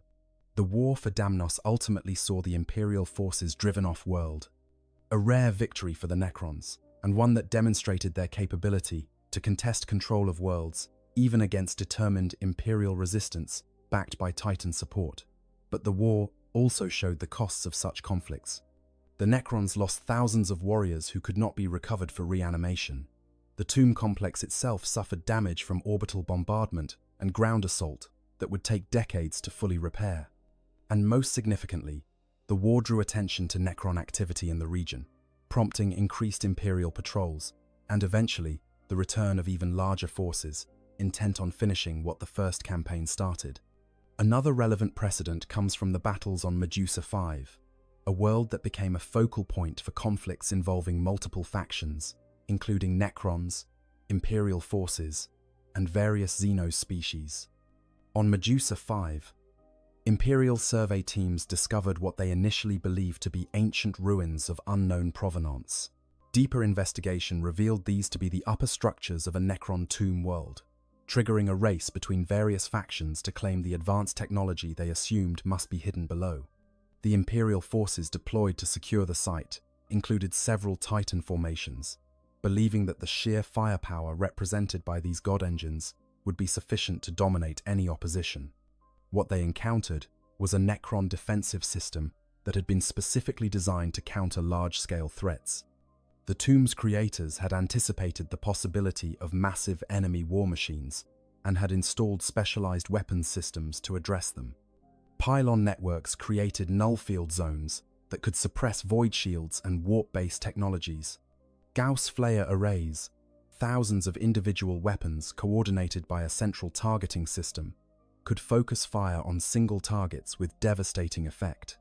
And most troublingly for the Imperial forces, the tomb's dimensional technologies allowed Necron units to teleport directly onto the battlefield, bypassing defensive lines and appearing in the midst of Imperial formations.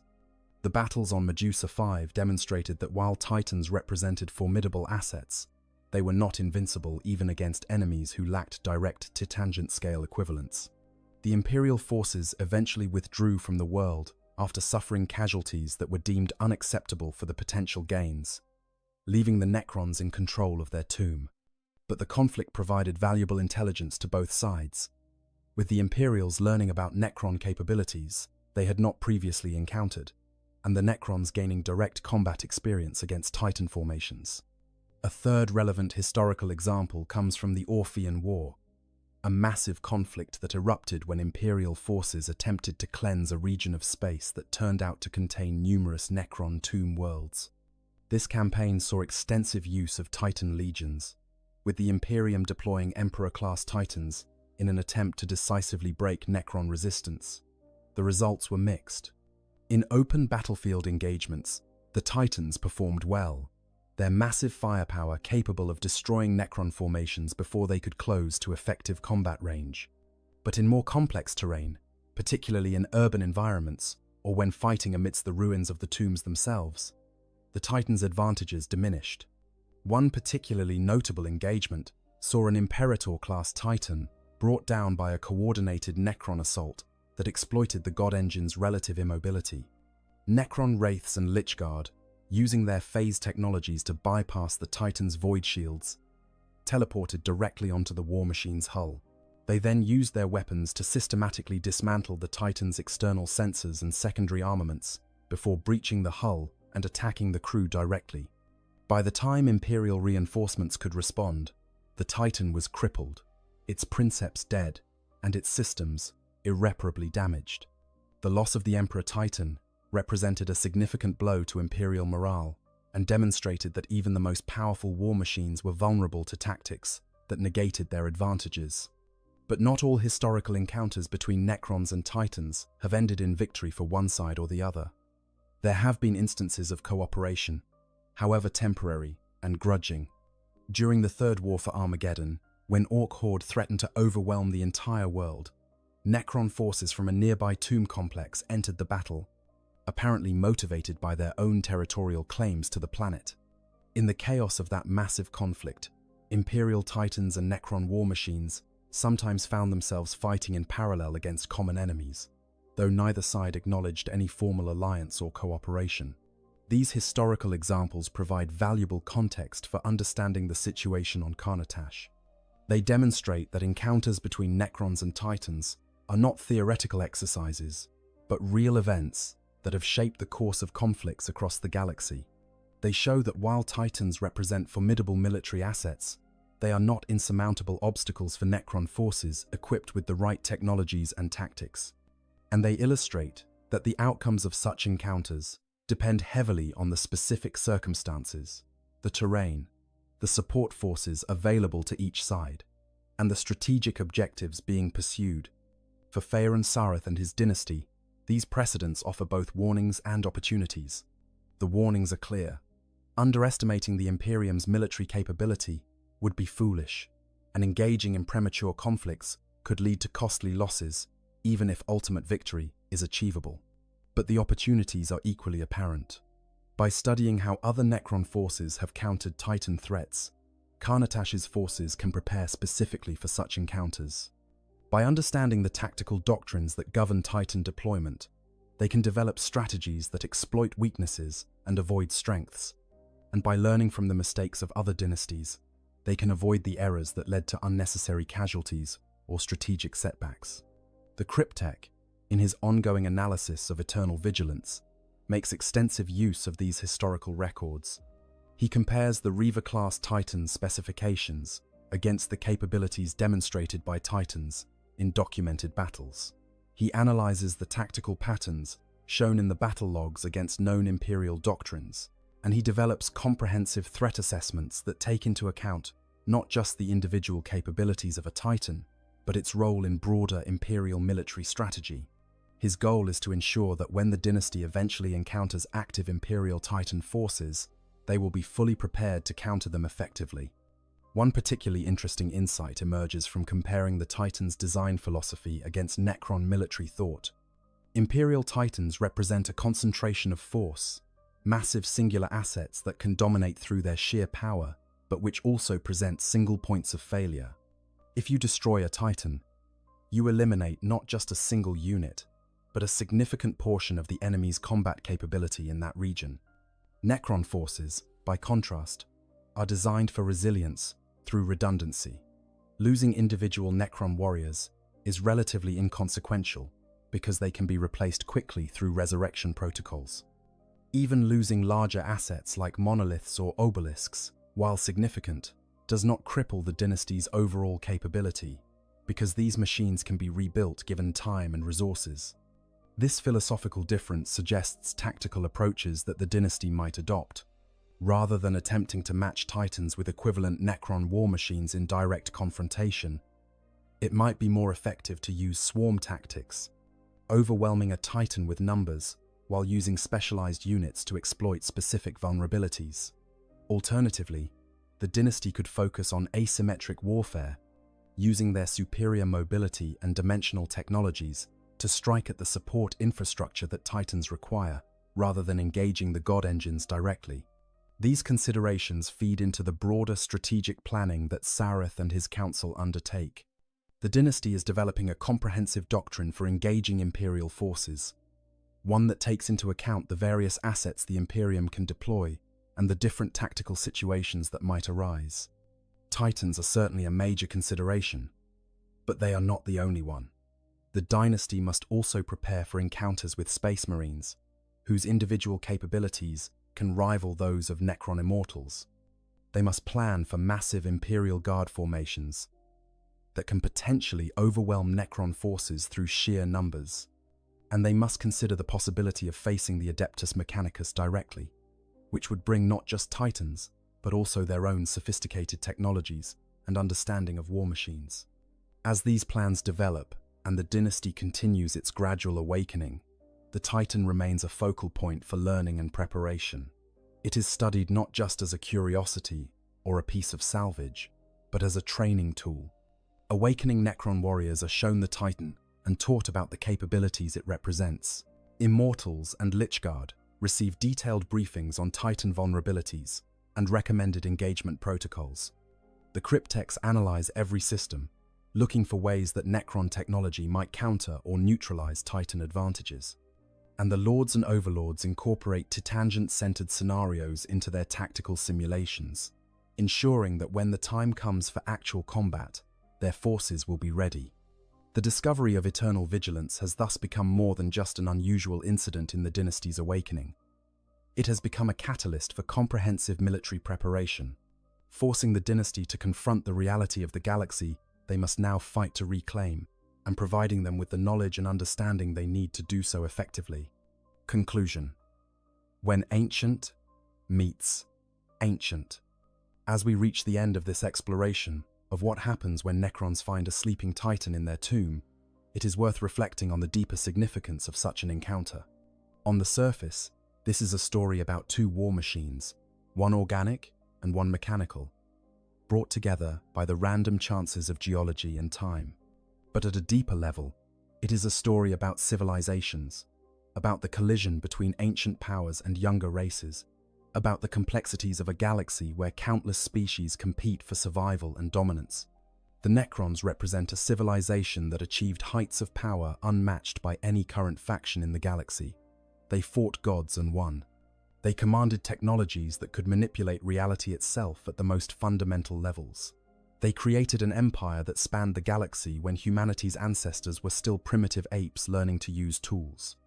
And yet, despite all their power, they were forced to retreat into sleeping tombs, waiting for a future that might never come. Their awakening now confronts them with a galaxy utterly transformed, populated by races that did not exist in their time, and filled with technologies developed along completely different evolutionary paths. The Imperium of Man, represented by the Titan Eternal Vigilance, embodies a different kind of power. It is not the power of perfect understanding or absolute technological supremacy. It is the power of scale, of faith, of the ability to mobilize billions of humans in service to common goals. The Imperium achieves through brute force and sheer determination what it cannot accomplish through elegant solution or sophisticated understanding. Its Titans are perfect representations of this philosophy, massive and crude compared to Necron equivalents, but effective through their commitment to overwhelming force and unshakable belief in their divine purpose. The encounter between these two philosophies, these two approaches to warfare and civilization, encapsulates the larger conflicts that define the Warhammer 40,000 setting. Neither side is purely good or evil. Both have achieved remarkable things through their own unique paths, and both face existential threats that force them into conflicts neither might choose if given better alternatives. The Necrons fight to reclaim what they see as rightfully theirs, to restore an empire that was stolen from them by fate and betrayal. The Imperium fights to preserve human civilization against countless threats, to ensure that humanity has a future, even if that future must be built on mountains of corpses and oceans of blood. The specific situation on Carnatash demonstrates how these broader conflicts play out in individual cases. Faerun Shereth could have chosen immediate violence, ordering the Titan's destruction and preparing for aggressive expansion to reclaim surrounding systems. This would have been consistent with Necron pride and the belief in their inherent superiority. But instead, he chose patience and intelligence gathering, recognizing that the galaxy has changed in ways that require careful study before action. This decision shows wisdom born from millions of years of experience, an understanding that power without knowledge is often worse than useless. Similarly, the Imperium's loss of the Titan demonstrates the costs of their approach to warfare. Eternal Vigilance was a powerful asset, a god engine that had served for thousands of years. But when it fell, the resources to recover it were not available or were prioritized elsewhere. The Titan was abandoned, its crew's sacrifices forgotten in the grinding machinery of a military that fights on countless worlds simultaneously. This is the nature of the Imperium, an entity so vast that individual losses, even of irreplaceable assets, become statistical inevitabilities rather than personal tragedies. The question that remains as the dynasty of Karnatash continues its awakening is what will happen when these forces meet openly, rather than through the intermediary of a buried relic. Will the Necrons and the Imperium find themselves locked in total war, each attempting to annihilate the other in conflicts that could consume entire sectors? Or will they find ways to coexist, perhaps even to cooperate against threats that endanger both their species? The history of the setting suggests the former is far more likely than the latter, but the specifics will depend on the choices made by individuals on both sides. For now, on Karnatash, the Titan sleeps in its new tomb, preserved and studied by beings who existed before humanity evolved. The Necrons continue their preparations, gathering strength and knowledge for the campaigns ahead. And somewhere in the vast Imperium, the loss of one Reaver-class Titan on a forgotten world is a footnote in reports that no one will ever read. One more casualty in a war that has consumed entire civilizations and shows no signs of ending. Two ancient powers, one old beyond measure and one merely ancient by human standards, connected by chance and circumstance, preparing for conflicts that will shape the future of the galaxy. The discovery of a sleeping Titan in a Necron tomb is more than just an unusual occurrence. It is a microcosm of the larger story, a single example of how the layers of history pile upon one another in a galaxy old enough to have forgotten entire civilizations. It reminds us that in Warhammer 40,000, nothing is ever truly lost. Nothing is ever truly forgotten, and the past has a way of reaching forward to shape the present in unexpected and often catastrophic ways. And it shows us that even the most improbable events can have profound consequences when they occur at the intersection of powers great enough to shake stars from their courses and burn worlds to ash. Thank you for watching this exploration of what happens when Necrons find a sleeping Titan in their tomb. If you enjoyed this deep dive into Warhammer 40,000 lore, please consider liking this video and subscribing to the channel. There is always more to discover in the grim darkness of the far future, and we will continue to explore these stories together. Until next time, may your armies be victorious and your dice rolls blessed by the Emperor, the Omnissiah, or whatever gods you choose to follow in the endless wars of the 41st millennium. In the deepest reaches of space, where the light of dying stars flickers against the eternal void, ancient tombs lie buried beneath worlds that have forgotten their names. These are not the crypts of mortal civilizations, those fleeting empires that rise and fall within the span of a few thousand years. No, these are the resting places of something far older, far more terrible. These are the tomb worlds of the Necrons, and within their silent halls, machines that have slept for 60 million years wait in patient stillness for the moment of their awakening. But what happens when something intrudes upon that ancient sleep? What occurs when the orderly perfection of Necron technology encounters the maddening chaos of the warp? What transpires when the most advanced civilization the galaxy has ever known finds itself face to face with corruption incarnate, wrapped in a shell of twisted metal and screaming flesh? This is the story of an impossible encounter, a meeting between two forces that should never have crossed paths. This is what happens when Necrons find a Chaos Dreadnought in their tomb. The scenario might seem impossible at first consideration. How could a massive war machine of the Traitor Legions possibly find its way into the sealed chambers of a Necron tomb world? The Necrons are masters of dimensional science, their tombs protected by technologies that make a mockery of conventional physics. Their defenses include phase shift generators that can move entire sections of their complexes out of sync with normal reality, Gauss pylons capable of stripping matter down to its constituent atoms, and scarab swarms that can detect and eliminate any intrusion before it poses a threat to the slumbering nobles within. These defenses have stood for 60 million years, repelling countless would-be invaders and weathering the slow erosion of time itself without degradation or failure. The tomb's outer perimeter alone represents a defensive achievement that would humble the greatest fortress builders of the Imperium. Kilometers beneath the planet's surface, layers of blackstone and living metal create a barrier that exists partially outside normal space. Sensors scan across multiple dimensions simultaneously, detecting threats that conventional security systems would miss entirely. Auto-reactive defense systems respond to intrusions within nanoseconds, deploying countermeasures specifically calibrated to the nature of each threat. A single footstep on the planet's surface, if it falls in the wrong location, can trigger responses that range from localized phase shifts to planet-wide dimensional anchors that prevent any form of teleportation or warp travel within the system. Yet the galaxy is vast and strange, and in the grim darkness of the far future, impossible events occur with disturbing regularity. Perhaps a massive warp storm, one of those reality-shearing tempests that tear through the material universe like claws through parchment, deposited the corrupted machine directly into the tomb's lower levels.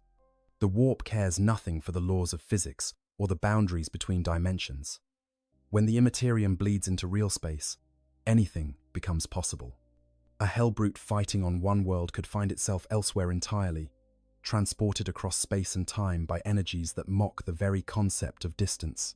Consider the nature of such storms. They are not mere weather phenomena, or even conventional space-time disruptions. Warp storms are literal tears in the fabric of reality, places where the immaterium pours into the material universe with all the force of an ocean rushing through a breach in a dam. Within the boundaries of a warp storm, the normal rules that govern existence simply cease to apply. Time can flow backward, or sideways, or not at all. Space folds in on itself, creating impossible geometries that would drive a human observer mad simply to behold. Objects can exist in multiple locations simultaneously, or cease to exist only to reappear somewhere else entirely. A hellbrute caught in such a storm would experience sensations beyond any form of torture yet devised. Its already fractured consciousness would be pulled apart and reassembled in configurations that bore no relationship to sanity or reason. It might live through the same moment 1,000 times, each iteration slightly different, or it might experience the heat death of the universe condensed into a single subjective instant. And then, when the storm finally released it, it could emerge anywhere in the galaxy, or beyond, with no relationship between where it entered the storm and where it departed. If this is how our hellbrute arrived in the tomb, it would explain certain anomalies in the sensor readings that initially confused the tomb mind. The temporal distortions associated with warp travel would account for the fluctuating mass readings, as the hellbrute's particles existed partially in multiple time streams simultaneously. The dimensional phasing would explain why the construct appeared to occupy different amounts of space depending on which sensors were examining it. And the residual warp energies clinging to its frame would create precisely the sort of reality distortions that the tomb mind initially classified as sensor malfunctions. Or perhaps the intrusion occurred during the tomb's initial construction, millions of years before the Necrons entered their great sleep. The world that became a tomb might once have been a battlefield, and the dreadnought, already ancient even then, could have been buried by tectonic shifts and geological upheaval. This scenario, while seemingly less dramatic than a warp storm, carries its own profound implications. It suggests that the hellbrute has been sitting dormant beneath the planet's surface for millions of years, its corrupted systems in some form of stasis that prevented complete degradation. Imagine the geological processes required to bury a war machine the size of a dreadnought so deeply that it would end up within a structure built kilometers underground. The planet itself would need to be geologically active, with tectonic plates grinding against each other, with sufficient force to subduct surface material into the mantle. Over millions of years, layer upon layer of sediment would accumulate, compressing and transforming under immense pressure into solid rock. The battlefield, where the hellbrute fell, would be buried beneath mountains, those mountains worn down by erosion and covered by new formations, the cycle repeating until the original surface lay kilometers below the current ground level. The Necrons, when they chose this world for a tomb, would have scanned it extensively, mapping its internal structure and identifying optimal locations for their stasis chambers. But their scans were calibrated to detect threats and unsuitable geological formations, not to identify individual artifacts that might be buried in the deep strata. A hellbrute, its power systems cold and dark, its corrupted machine spirit dormant, would register as nothing more than an unusually dense rock formation, if it registered at all. The Necrons would have built their tomb around it, never knowing that beneath their carefully engineered chambers lay a time bomb that would not detonate for millions of years.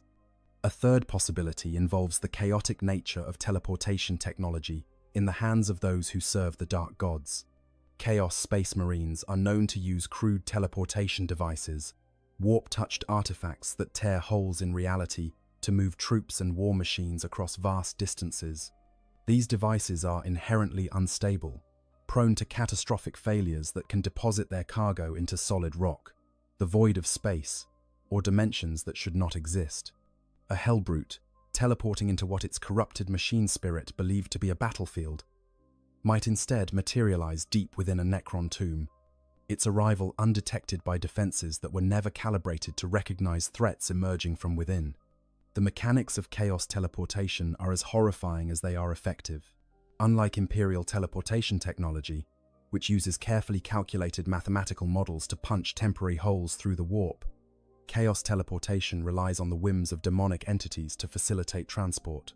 A chaos sorcerer might bargain with a daemon of Tziench, offering its souls or secrets in exchange for passage through the immaterium.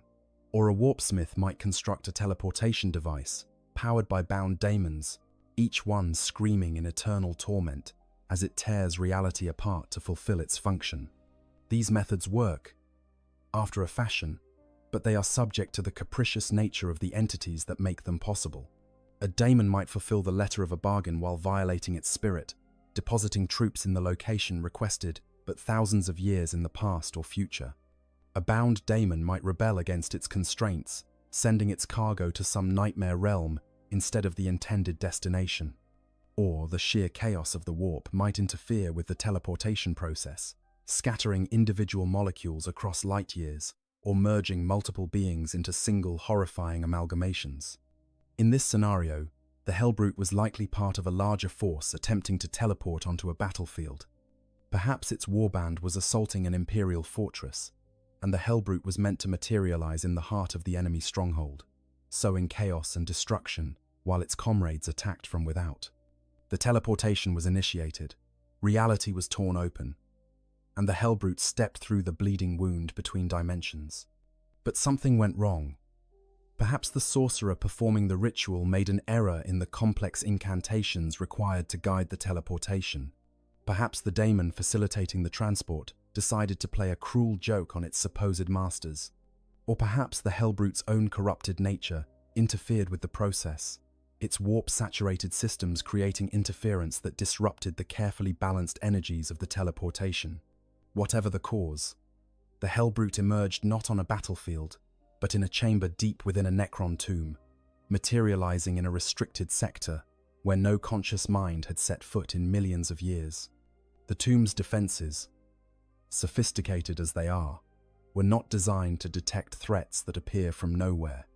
Their sensors scan for physical intrusions, for energy signatures that indicate incoming attacks, for the specific gravitational and electromagnetic signatures associated with spacecraft or armies on the march. But a single entity materializing directly within the tomb's boundaries, bypassing all physical barriers, would not trigger the standard alert protocols. It would simply appear, as if it had always been there, and the sensors would register it only when they happened to scan the specific location where it materialized. However it arrived, the result is the same. An abomination of flesh, metal, and demonic corruption now sits within the sacred precincts of a tomb world, its very presence an affront to everything the Necrons represent. The tomb, built to be a sanctuary from the chaos of the galaxy, a place where the Necrons could sleep in perfect stillness until the time of awakening, has been violated. The intrusion might be accidental, might be the result of forces beyond anyone's control, but that does not diminish its significance. A wound has been opened in the tomb's perfect order, and like any wound, it will fester if not treated with extreme prejudice. To understand the magnitude of this intrusion, we must first comprehend what a Necron tomb world truly is. These are not simple burial grounds or military installations. They are engineering marvels on a scale that makes the greatest achievements of the Imperium look like children's toys. Each tomb world is a planet-spanning complex of stasis chambers, power matrices, and dimensional labyrinths that exist partially outside normal space-time. The technology involved in their construction predates human civilization by tens of millions of years, drawing on scientific principles that the tech priests of Mars would consider miraculous or impossible. The architecture of a tomb world defies conventional description. To an observer standing in one of its halls, the space might appear to be a simple corridor of black stone and living metal, perhaps 100 meters long and 10 meters high. Yet that same corridor might actually contain thousands of stasis chambers, phased into pocket dimensions and accessible only through careful manipulation of the tomb's reality warping technologies. The Necrons mastered interdimensional geometry long before humanity's ancestors climbed down from the trees. They can fold space like origami, creating volumes that are impossibly larger on the inside than the outside, fitting entire armies into spaces that should barely contain a squad. At the heart of every tomb world lies its central nervous system, a vast artificial intelligence known as the tomb mind. This is no simple computer. The tomb mind is a gestalt consciousness formed from millions of interconnected processing nodes, each one capable of calculations that would take an imperial cogitator centuries to complete.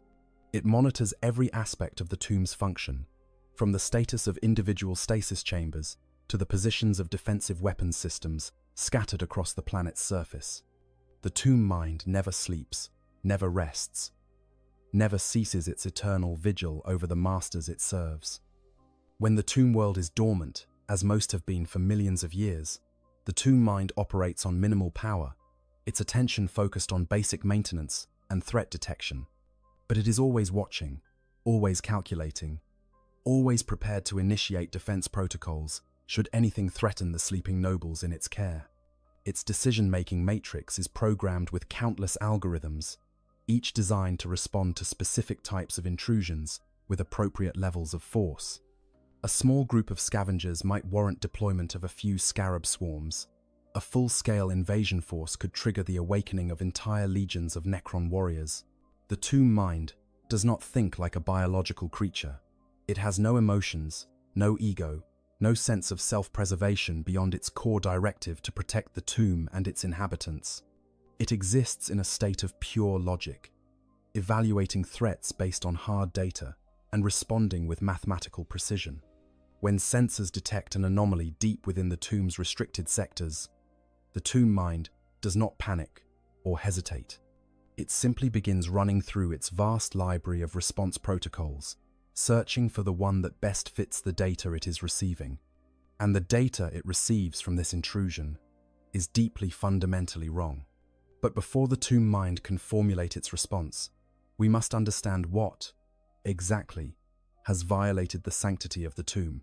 The Chaos Dreadnought, or more accurately the Hellbrute as it is known in the current age, represents one of the most tragic and horrifying fates that can befall a space marine who has fallen to chaos. Where Imperial dreadnoughts are revered as honored ancients, wise veterans whose counsel is sought in matters of war and strategy, Chaos Dreadnoughts are feared and shackled, treated as rabid beasts that must be contained between battles. The process of creating a Hellbrute begins with a space marine who has been catastrophically wounded, their body too damaged to survive without mechanical augmentation. In loyal chapters, this would be an honor. To be interred within a dreadnought is to be given eternal life, a chance to serve the Emperor for millennia beyond a normal space marine's already extended lifespan. The process is solemn and sacred, conducted by the chapter's most skilled tech marines and blessed by its highest-ranking chaplains.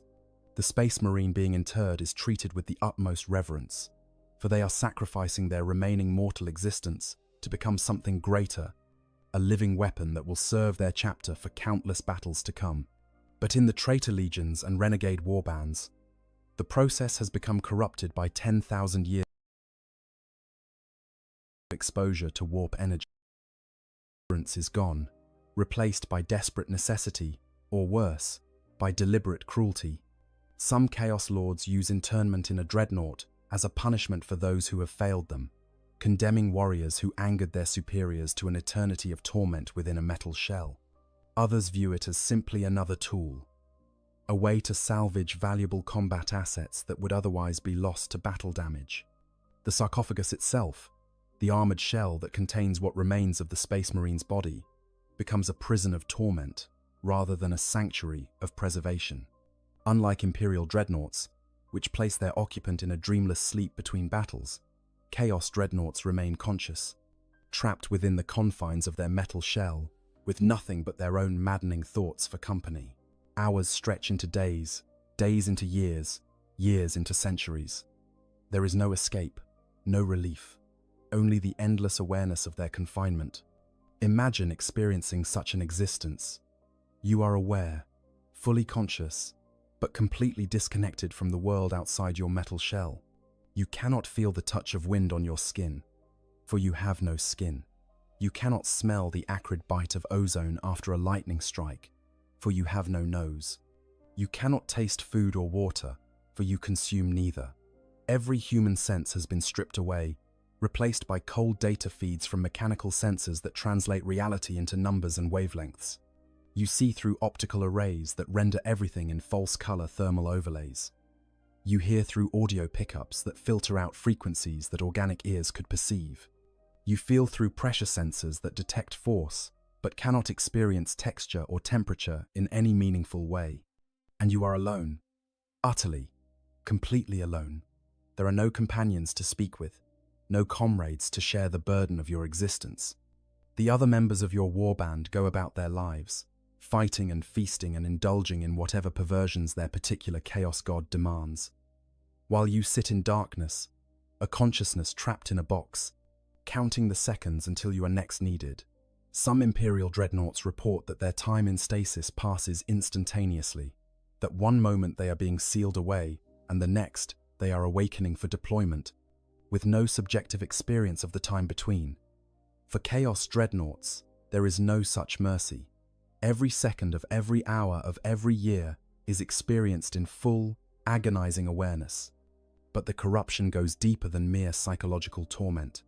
The warp itself seeps into the dreadnought systems, drawn by the negative emotions of rage, despair, and hatred emanating from the trapped Space Marine.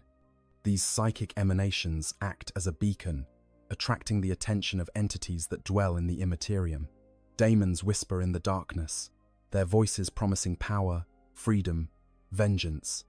They tell the imprisoned warrior that they can grant him release, that they can restore what was taken, that they can make him whole again.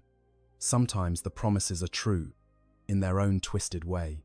More often, they are simply another layer of torment heaped upon the damned soul within. The daemons are patient, for time means nothing to them.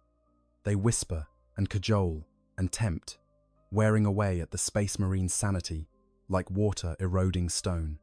Even the strongest will eventually begin to crack under this relentless psychic assault. The Space Marine might resist for decades, might maintain his mental discipline through sheer force of will, and whatever scraps of faith or purpose remain to him. But eventually, inevitably, something gives way. Perhaps it's just a momentary lapse, a single instant where the defenses drop and the demon's words strike home. That's all it takes. Once the breach is made, the corruption floods in like poison through a wound. Over time, something truly horrifying begins to occur. The flesh of the entombed Space Marine starts to fuse with the metal of the dreadnought chassis. This is not a metaphor or a figure of speech. The actual cellular structure of the Space Marine's remaining organic tissue begins to interweave with the inorganic materials of the sarcophagus and chassis. Muscle tissue grows into hydraulic systems, individual muscle fibers wrapping around pistons and servos, contracting and expanding in sync with the mechanical movements they now augment. Bone melds with adamantium plating, the calcium matrix of skeletal tissue bonding at the molecular level with the artificially hardened metal. Nerves intertwine with circuitry in ways that should be impossible, but somehow function through the reality-warping influence of chaos, creating hybrid pathways that transmit both bioelectric impulses and electronic signals. The line between marine and machine blurs and then disappears entirely. What emerges is neither flesh nor metal, but something in between. a hybrid monstrosity that defies natural law. The Hellbrute's armor is not merely worn but grown, extruded from internal organs that have been transformed into biological forges. Its weapons are not attached but integrated. Neural pathways connecting directly to targeting systems and firing mechanisms. The sarcophagus that once protected the Space Marine's body now contains something that can barely be called a body at all. A mass of tissues and circuitry, organs and wiring, all functioning together in a nightmarish parody of life. The pilot's consciousness, such as it remains, becomes fractured and incoherent. They experience the world through both organic senses and mechanical senses, creating a nightmarish dual perception that no mortal mind was designed to process. They feel both the phantom pain of their long-destroyed organic body, the ghost sensations of limbs that were amputated centuries ago, and the stress fractures in their armored shell, the micro-tears in metal plates that they somehow perceive as wounds in their own flesh. They hunger for battle, not out of duty or strategy, but out of pure, desperate need. Combat is the only time when the madness recedes slightly, when the act of killing provides a momentary focus that silences the screaming voices in their mind. When deployed for battle, a Hellbrute is a terrifying sight. It moves with jerky, spasmodic motions, as if the various systems that control its movements are fighting each other for dominance. Its weapons track targets with disturbing precision one moment and spray fire wildly the next. As control shifts between the pilot's degraded conscious mind and autonomous systems that function according to their own corrupted logic, the sounds it makes are perhaps worst of all mechanical grinding mixed with organic screaming, the whir of servos harmonizing with agonized howls that issue from vox speakers never meant to replicate the human voice. Other Chaos Space Marines fear and despise the Hellbrutes in their ranks. They see in them a possible future for themselves, a fate that might await any warrior who suffers grievous injury. The Hellbrutes are kept shackled between battles, massive chains binding their limbs, and weapon systems locked down by arcane mechanisms. These restraints are as much for the warband's protection as for anyone else's. A Hellbrute awakening unexpectedly might lash out at anything nearby, making no distinction between ally and enemy in its maddened rage. Some warbands have lost valuable warriors to Hellbrutes that broke free from their restraints and rampaged through their own battle barges. The creation process for a Hellbrute, particularly among the traitor legions that have made a science of it, involves deliberate torture. The Thousand Sons, in particular, have refined the process into a ritual of supreme cruelty. Would-be Hellbrute pilots undergo a series of trials, each designed to bind their soul to the machine they will inhabit. These trials are not tests of worth or demonstrations of devotion, but simply mechanisms to ensure the fusion process will proceed correctly. The candidate is subjected to warp energies that flay their soul, preparing it to bond with the demonic essence that will be introduced into the dreadnought chassis. Then comes the flensing. The candidate's body is systematically reduced, flesh burned away by warp flame until only the essential organs remain. The sorcerers conducting the ritual work with precision, ensuring that the victim remains conscious throughout, for their screams and suffering feed the ritual's power. When only a mass of organs, bones, and nerve fibers remain still alive, still aware this ruined thing is placed in an amniotic sac filled with nutrient fluids and alchemical compounds. The sac is then inserted into the Hellbrute's sarcophagus, where integration begins immediately. The victim feels everything. They feel the tendrils of corrupted metal burrowing into what remains of their flesh. They feel their nerves being fused with fiber optic cables. They feel their cardiovascular system being tapped by the Hellbrute's coolant loops. And they feel their mind being pulled apart and rewoven, thoughts and memories scrambled and reconfigured to interface with the machine's systems. The process can take days or weeks, during which the victim cannot sleep, cannot lose consciousness, cannot escape. By the time it's complete, what emerges is barely recognizable as the warrior who entered the sarcophagus. This is the thing that now sits within the Necron tomb. Thousands of tons of corrupted ceramite, demonic flesh, and warp-touched machinery, all animated by a consciousness that barely qualifies as sane. Its massive form hunches in the darkness of the tomb's lower levels. Power systems in standby mode, weapon arrays dormant. Perhaps it believes itself to still be on a battlefield somewhere, its fractured mind unable to distinguish between reality and the nightmares that plague its every waking moment. Perhaps it is simply dormant, conserving power while it waits for orders from commanders who may be dead or light years distant. Or perhaps, in whatever passes for its dreams, it relives the moment of its transformation over and over, trapped in an eternal loop of pain and corruption from which there is no escape. The Hellbrute's weapons tell their own story of degradation and corruption.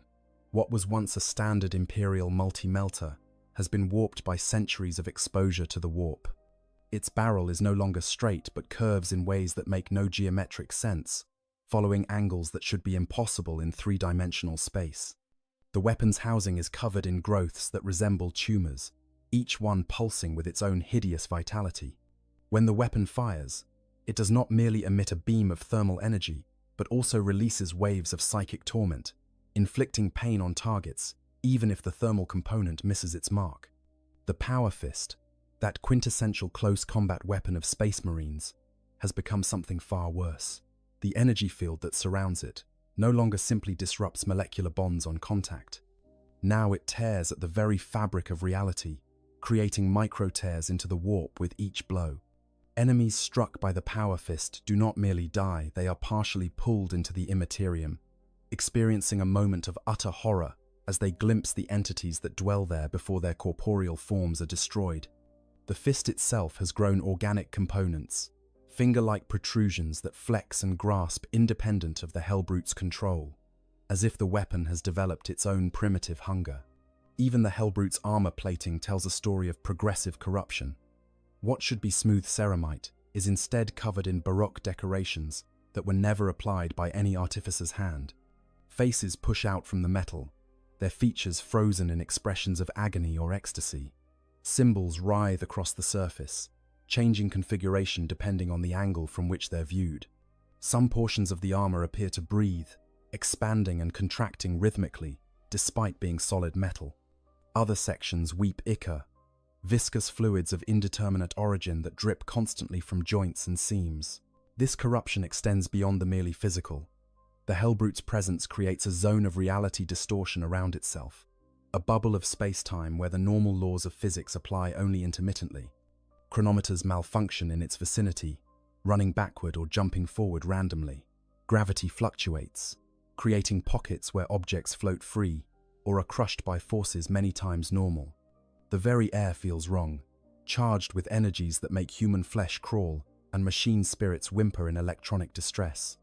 Plants wither in its presence, their cellular structure unable to maintain integrity when exposed to the warp-touched aura the Hellbrute radiates.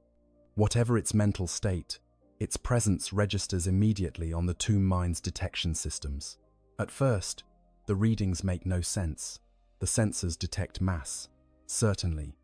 Something large and metallic occupies space in Sector 7 Theta Prim, a restricted area that should contain nothing but backup power conduits and emergency stasis chambers.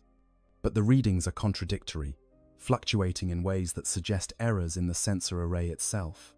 The object's mass varies moment by moment, shifting between readings that suggest a heavy battle tank and others that indicate something far smaller. Its composition defies analysis.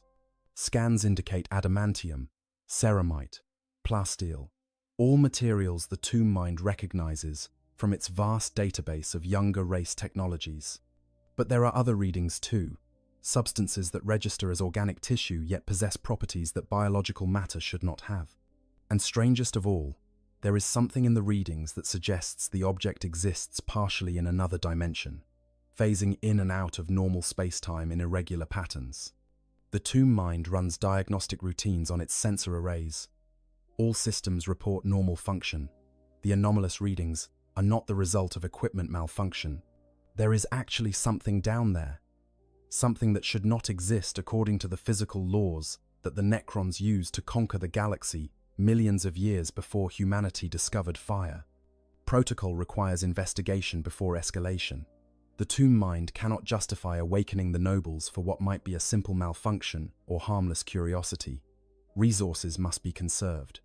The Great Sleep is meant to last until the proper time for awakening, and premature resurrection of even a single noble wastes energy that might be needed in the future. So, the tomb mind does what it always does. In situations requiring investigation of unknown anomalies, it deploys the canoptech constructs. Deep within the tomb's maintenance levels, systems that have been dormant for millions of years suddenly flicker to life.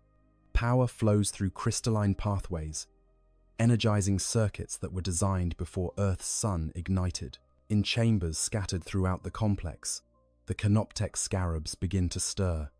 These constructs are marvels of miniaturization, each one no larger than a human hand, but containing technology more sophisticated than anything the Imperium has ever produced. They are not truly alive, possessing neither consciousness nor will, but they are far more than simple drones. Each scarab contains a fragment of adaptive programming, allowing it to respond to changing circumstances without requiring constant direction from the tomb mind. They can coordinate with each other, forming gestalt intelligences that can solve complex problems through emergent behavior patterns. The scarab's primary function is repair and maintenance, and at this they are without equal in the galaxy. Their molecular disassembly beams can break down any substance into its component atoms, storing the energy in internal matrices for later use. That same energy can then be reconstituted into new forms, allowing the scarabs to manufacture anything from simple replacement components to entirely new constructs. Given enough time and resources, a sufficient swarm of scarabs could build a battleship from raw minerals, or reduce a hive city to its constituent elements. But they also serve as the tomb's reconnaissance units, and it is in this capacity that they now deploy. Dozens of scarabs emerge from hidden maintenance ports, their anti-gravitic engines humming at frequencies just below human hearing. They move through the tomb's corridors in a loose swarm, chittering to each other in high-bandwidth data bursts as they share sensor readings and coordinate their approach vectors. The tomb mind observes through their compound eyes, seeing the ancient corridors from dozens of perspectives simultaneously. The scarabs descend through levels that have not been traversed in 60 million years, past stasis chambers containing legions of Necron warriors frozen in timeless sleep, through halls where dust has never settled, because there is no air to carry it. The tomb is a place of perfect preservation, its environmental controls maintaining a near-total vacuum in most sections. Only the scarabs move through this stillness, disturbing nothing, as they glide towards Sector 7 Theta Prim. As they approach the location of the anomaly, their sensors begin to register increasingly strange readings. The temperature in this sector is higher than it should be by several degrees. There are trace molecules in the air that should not exist in a properly sealed section of the tomb. Something is generating heat and atmosphere in an area that has been airless and frozen for longer than human civilization has existed. The scarabs enter the chamber where the anomaly is located, and for 1.7 milliseconds, the tomb mind experiences something that might be called confusion, if it were capable of emotion. The data streaming from the scarab sensors is even more contradictory than the long-range scans suggested. There, dominating the center of the chamber, is indeed a war machine of some kind. Its general configuration is familiar from the tomb mind's database of younger race military equipment. It matches the basic profile of what Imperial forces call a dreadnought, though there are significant deviations from the standard design templates. But the deviations are what trouble the tomb mind. The machine's armor, which should be smooth ceramite plating, instead appears to be covered in growths that resemble organic tissue. Muscle fibers, or something that mimics them, writhe across the surface of the metal. The pilot's sarcophagus, visible through gaps in the corrupted plating, pulses with a rhythmic motion that suggests breathing or a heartbeat, despite being constructed from non-living materials. Worse still are the energy signatures. The scarabs detect fluctuations in local reality, small tears in the fabric of space-time that pulse in time with the sarcophagus's movements. These are phenomena the tomb mind recognizes from ancient records, classified in its databases under designations that translate roughly as warp intrusion and immaterial contamination. This is not simply a damaged war machine. This is something that has been touched by the realm of chaos, that nightmare dimension that the Necrons despise above all others. The Scarabs move closer, their programming directing them to establish the precise nature of the threat. Several land on the Hellbrute's armored shell, their molecular analysis beams playing across its surface. The readings they send back are profoundly disturbing. The armor is not dead metal, not in the way that Necron materials are living metal, but in a far more literal and horrifying sense. There are actual biological processes occurring within and on the surface of the ceramite. Cells divide, proteins fold and unfold, chemical reactions proceed that have no business occurring in inorganic matter. One of the Scarabs begins to cut into the armor, intending to take a sample for more detailed analysis. Its cutting beam, capable of slicing through the hull of a battleship given enough time, makes contact with the corrupted plating. For a moment, the beam does its work, carving a microscopic line into the surface. Then, the Hellbrute awakens. The universe has mechanisms for detecting predators, responses hardwired so deeply into living beings that they operate below the level of conscious thought. The Hellbrute, for all its corruption and madness, retains these instincts. Even in standby mode, even with its higher functions dormant, it feels the Scarab's cutting beam as pain. And pain, after centuries of torment, is something it knows intimately. Its optical sensors snap online, flooding with data after what might have been moments or millennia of darkness. Its corrupted consciousness struggles to process what it sees. It expected a battlefield, enemies to kill, targets for its rage. Instead, it finds itself in a chamber of black stone and metal, surrounded by small mechanical creatures that are trying to dissect its armored shell. The madness that has consumed the Hellbrute's pilot over centuries of confinement does not allow for rational thought or strategic analysis. It recognizes only threat and prey. These things are attacking it. Therefore, they must be destroyed. The Hellbrute's massive frame surges into full activation, power flowing through corrupted systems as weapons arrays come online. Its Power Fist, a close combat weapon the size of a space marine, lashes out with speed that seems impossible for something so massive. 3 Scarabs are pulverized instantly, their delicate systems crushed into component atoms. The others scatter, their programming recognizing immediate danger and ordering tactical withdrawal. But the Hellbrute is faster than it has any right to be. Its other arm, mounting a massive multi-melter, swings in a wide arc. The targeting system, corrupted by millennia of exposure to the warp, no longer functions properly. But at this range, accuracy is irrelevant.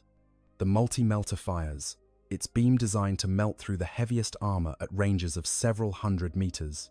At point-blank range, against targets as small and delicate as Canoptech Scarabs, the effect is catastrophic. A dozen constructs simply cease to exist, vaporized so completely that not even atoms remain. The Tomb Mind, observing through the sensors of the remaining Scarabs, registers the destruction with algorithmic detachment. Asset loss, acceptable. Data gathered, substantial. Threat level assessment, elevated to priority beta 3, elevated to. The surviving Scarabs execute evasive maneuvers, their anti-gravitic engines pushing them to velocities that would tear apart organic creatures.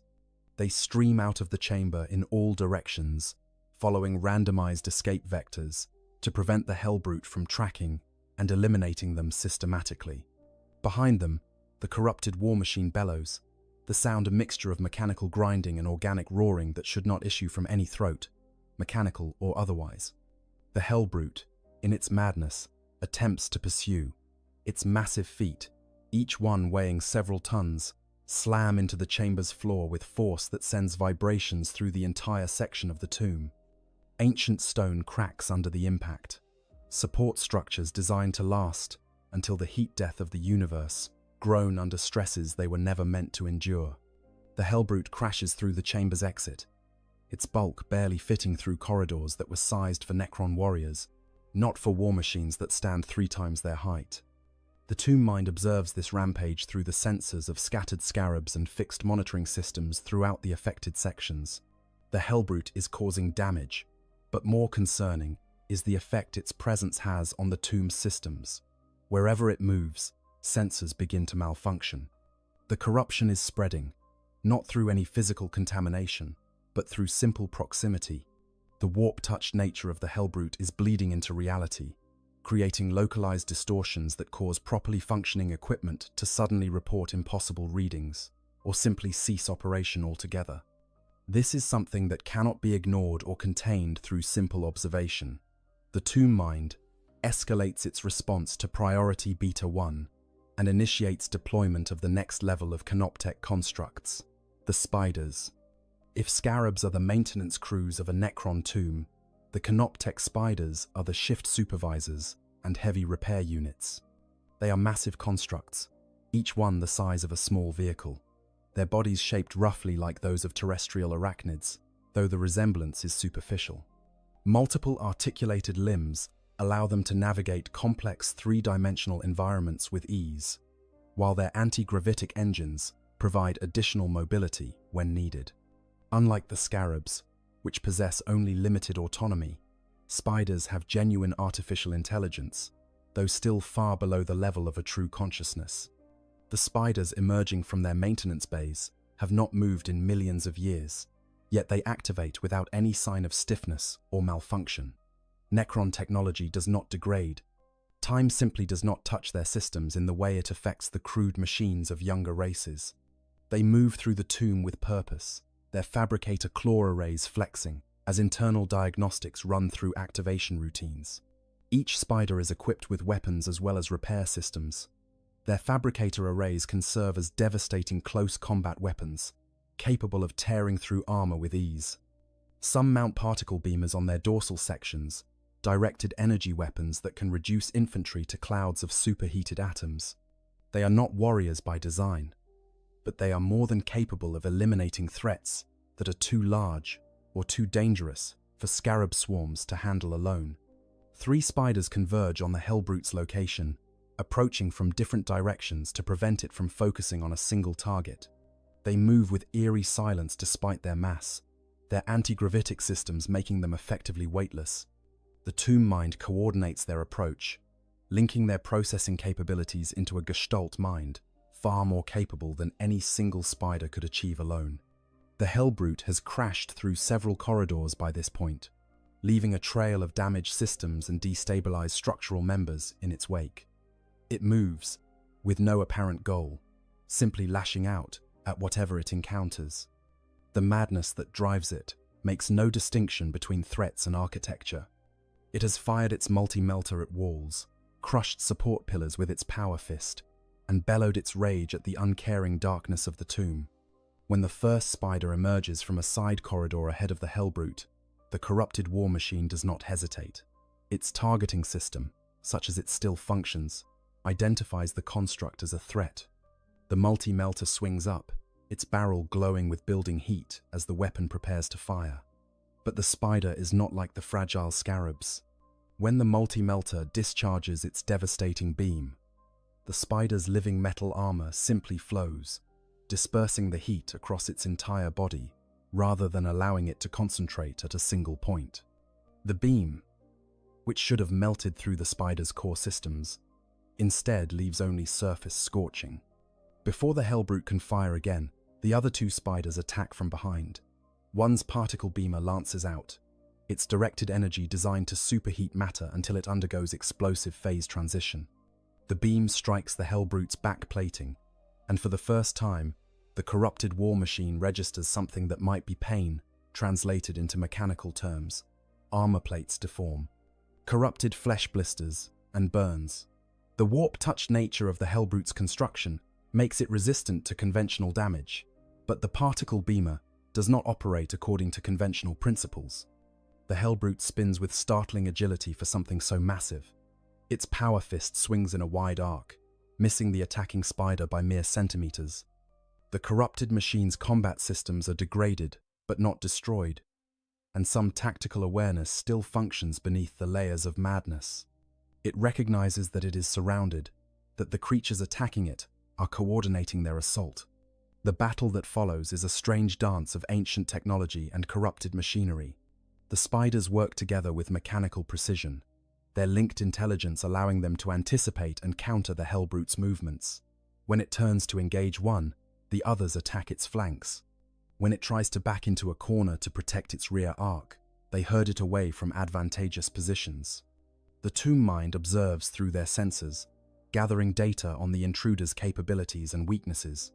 This coordination is something that no human force could replicate.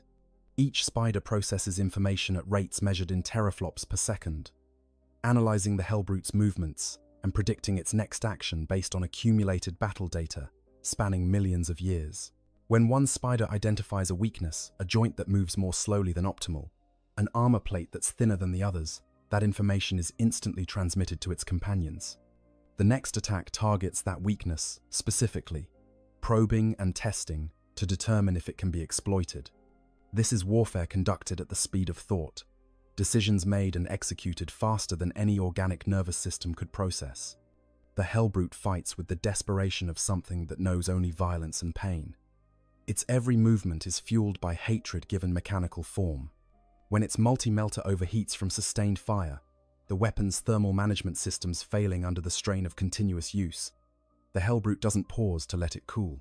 Instead, it uses the weapon as a club, swinging the massive gun at the spiders with enough force to dent their living metal frames.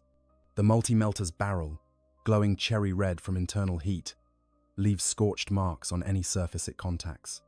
When one particularly savage blow connects with a spider's carapace, the impact creates a sound like a massive bell being struck, the resonance traveling through the tomb's structure and registering on sensors hundreds of meters away.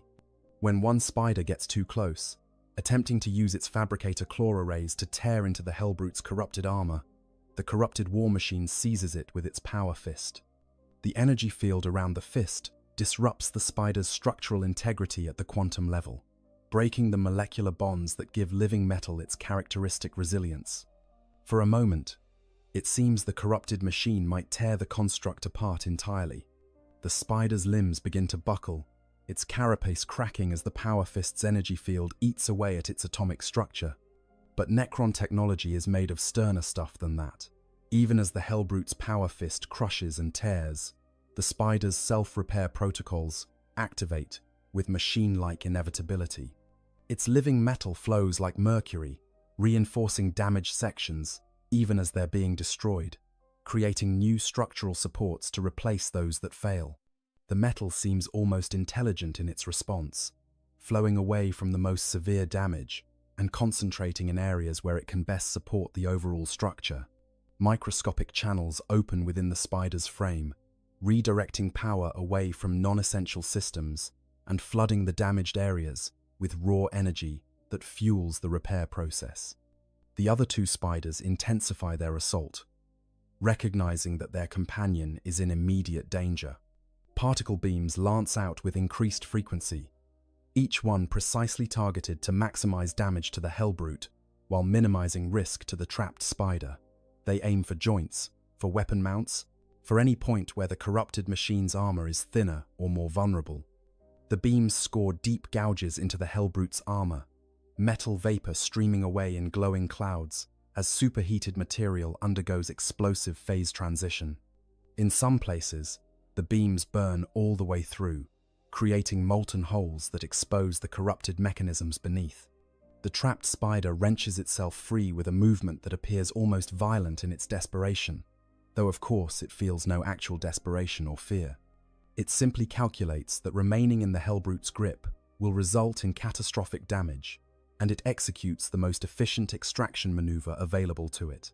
The movement leaves behind portions of its limbs, entire articulated segments, torn away by the power fist's crushing force. But the spider is otherwise intact enough to continue fighting, its remaining limbs more than sufficient for combat operations. The torn segments, still energized by residual power, continue to twitch and flex where they fell, their autonomous systems not yet realizing they've been separated from the main body. The tomb mind registers a new development, one that represents a shift in tactical approach. The damaged spider begins to generate scarabs from its internal production systems, using energy harvested from the Hellbrute's own attacks to fuel the creation process. This is a capability that spiders possess but rarely need to use the ability to manufacture new canoptech units in the field, drawing on available energy and raw materials to create fresh assets mid-battle. The process is not instantaneous, but it's far faster than any organic reproduction could be. Dozens of fresh scarabs pour from the spider's fabrication organs, each one emerging fully formed and fully functional. They swarm over the hellbrute's legs and lower body like a silver tide, chittering to each other in high-frequency data bursts as they coordinate their attack patterns.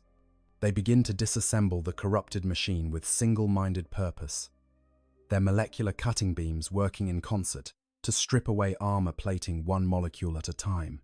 Each scarab targets a different section, ensuring that the deconstruction proceeds evenly across the entire surface, rather than concentrating on individual points. The sensation is unlike anything the Hellbrute has experienced, even in its long existence of torment. This is not pain, in any conventional sense.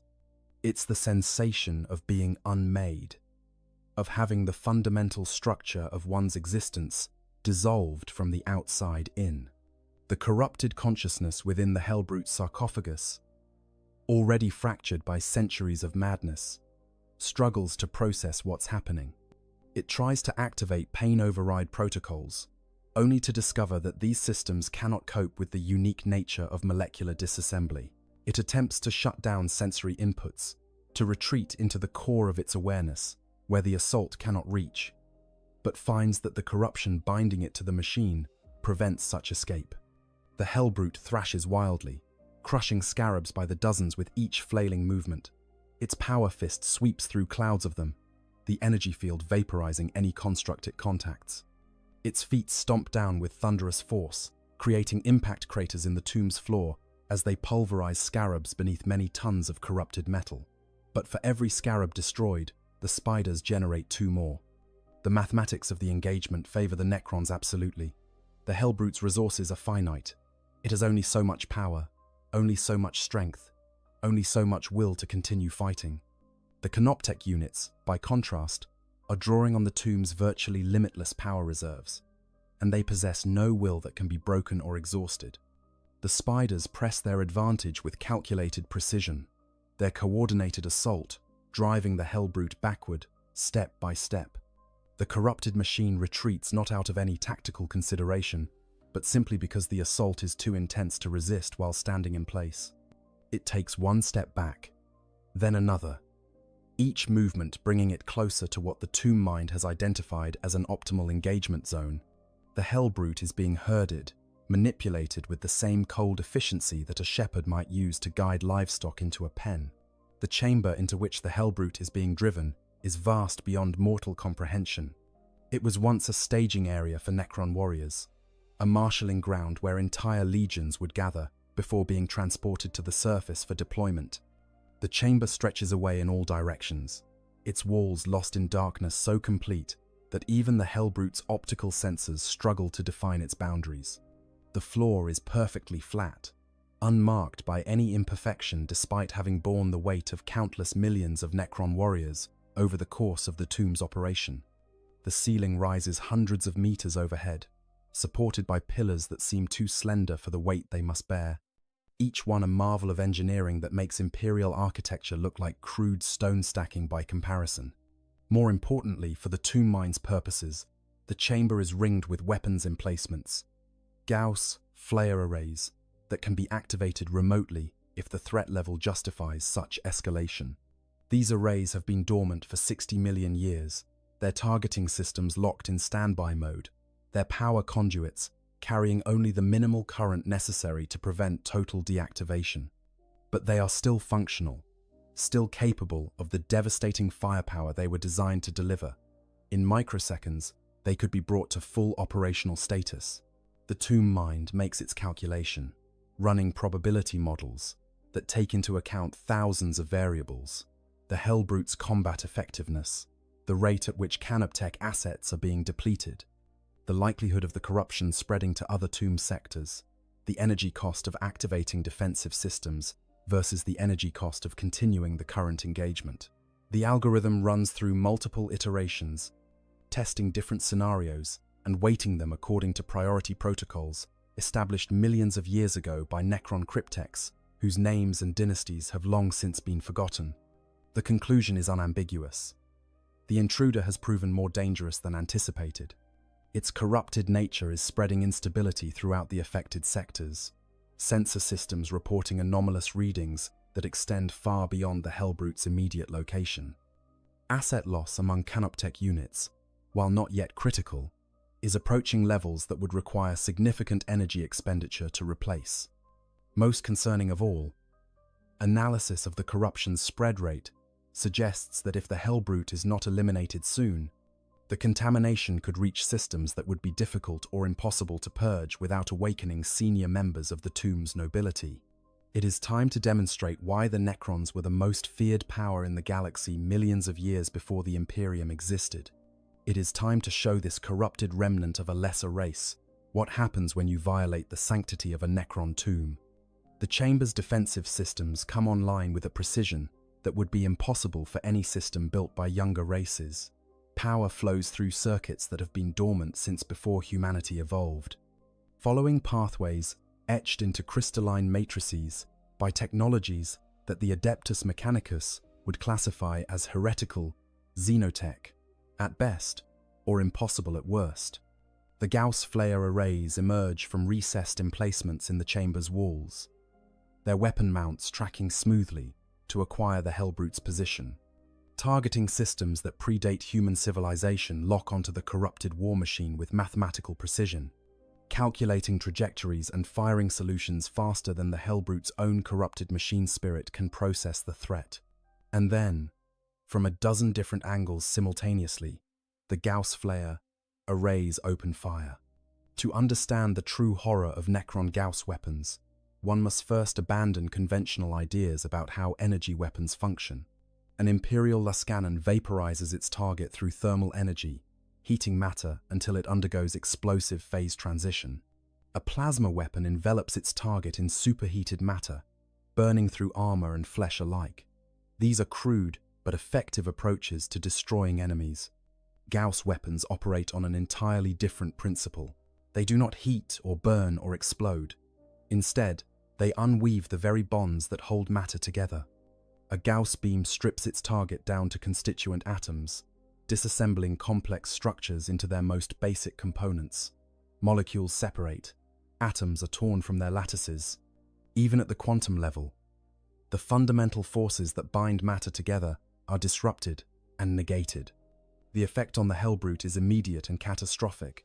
The first volley of Gauss fire strikes its armor plating, and that armor simply begins to disappear. Not melting or burning, but actually ceasing to exist in its current form.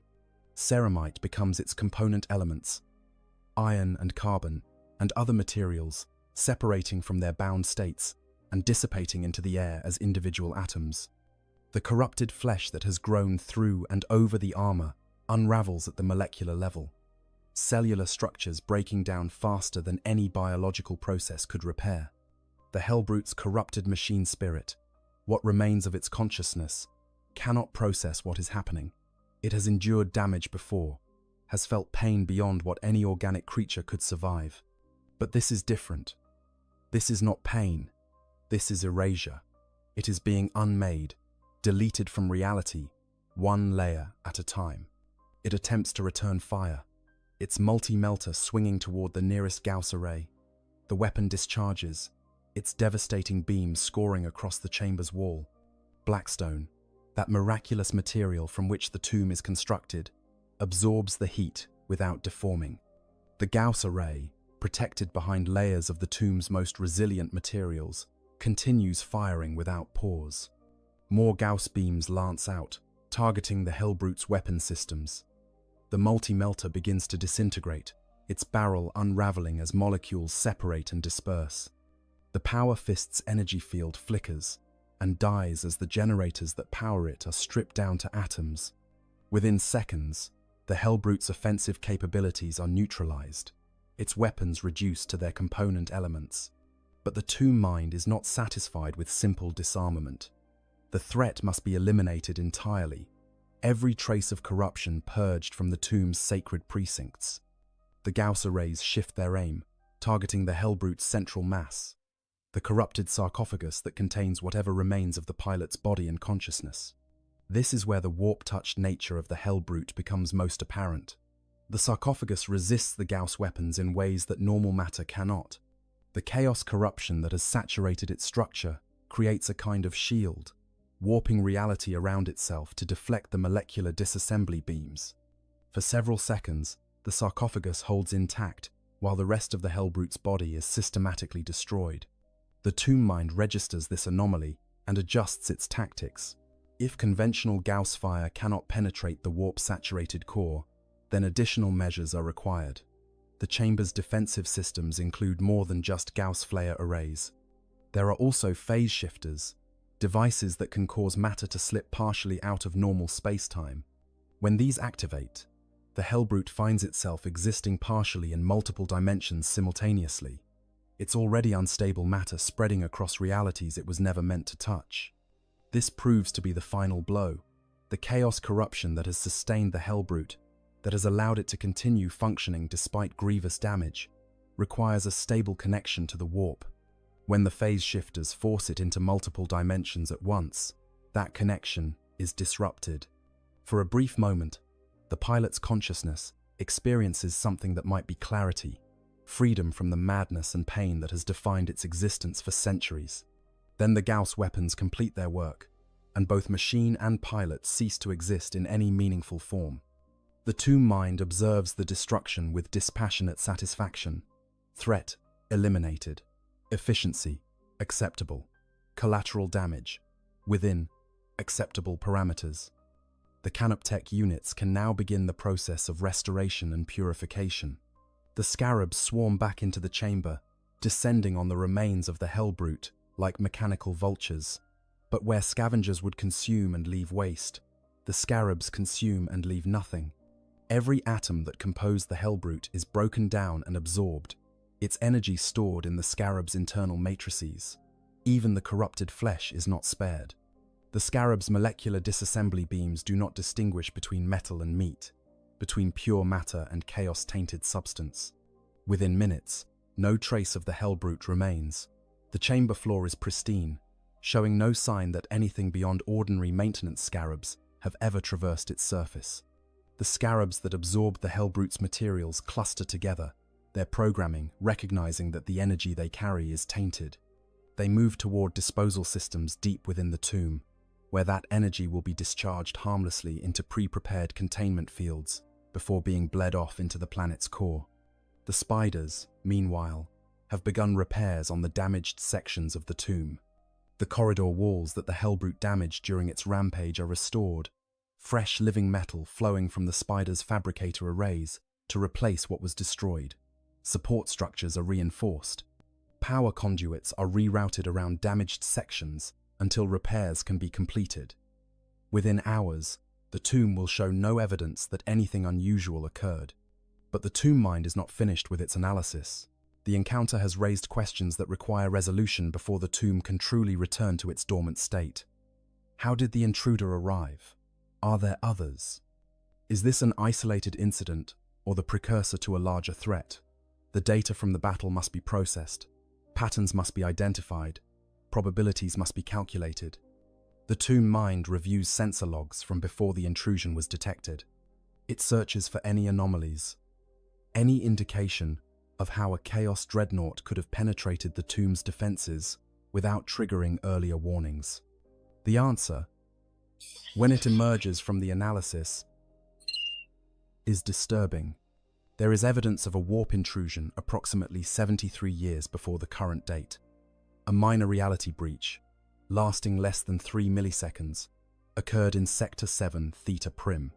At the time, the tomb mind classified it as a false positive, a sensor glitch caused by cosmic radiation or other natural phenomena. But in retrospect, with the benefit of the data gathered from the Hellbrute encounter, the anomaly matches the signature of a warp teleportation event. The Hellbrute has been sitting dormant in that sector for 73 years, its power systems in standby mode, drawing just enough energy to maintain its corrupted pilot's barely living body.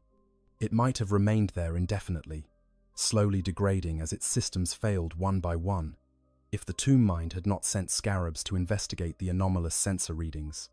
Only when the scarabs attempted to analyze it did it awaken and begin its rampage. This realization prompts a new directive from the tomb mind. If warp intrusions are possible within the tomb's lower levels, then monitoring protocols must be enhanced. New sensor arrays are commissioned, their specifications designed to detect even the briefest fluctuations in local reality.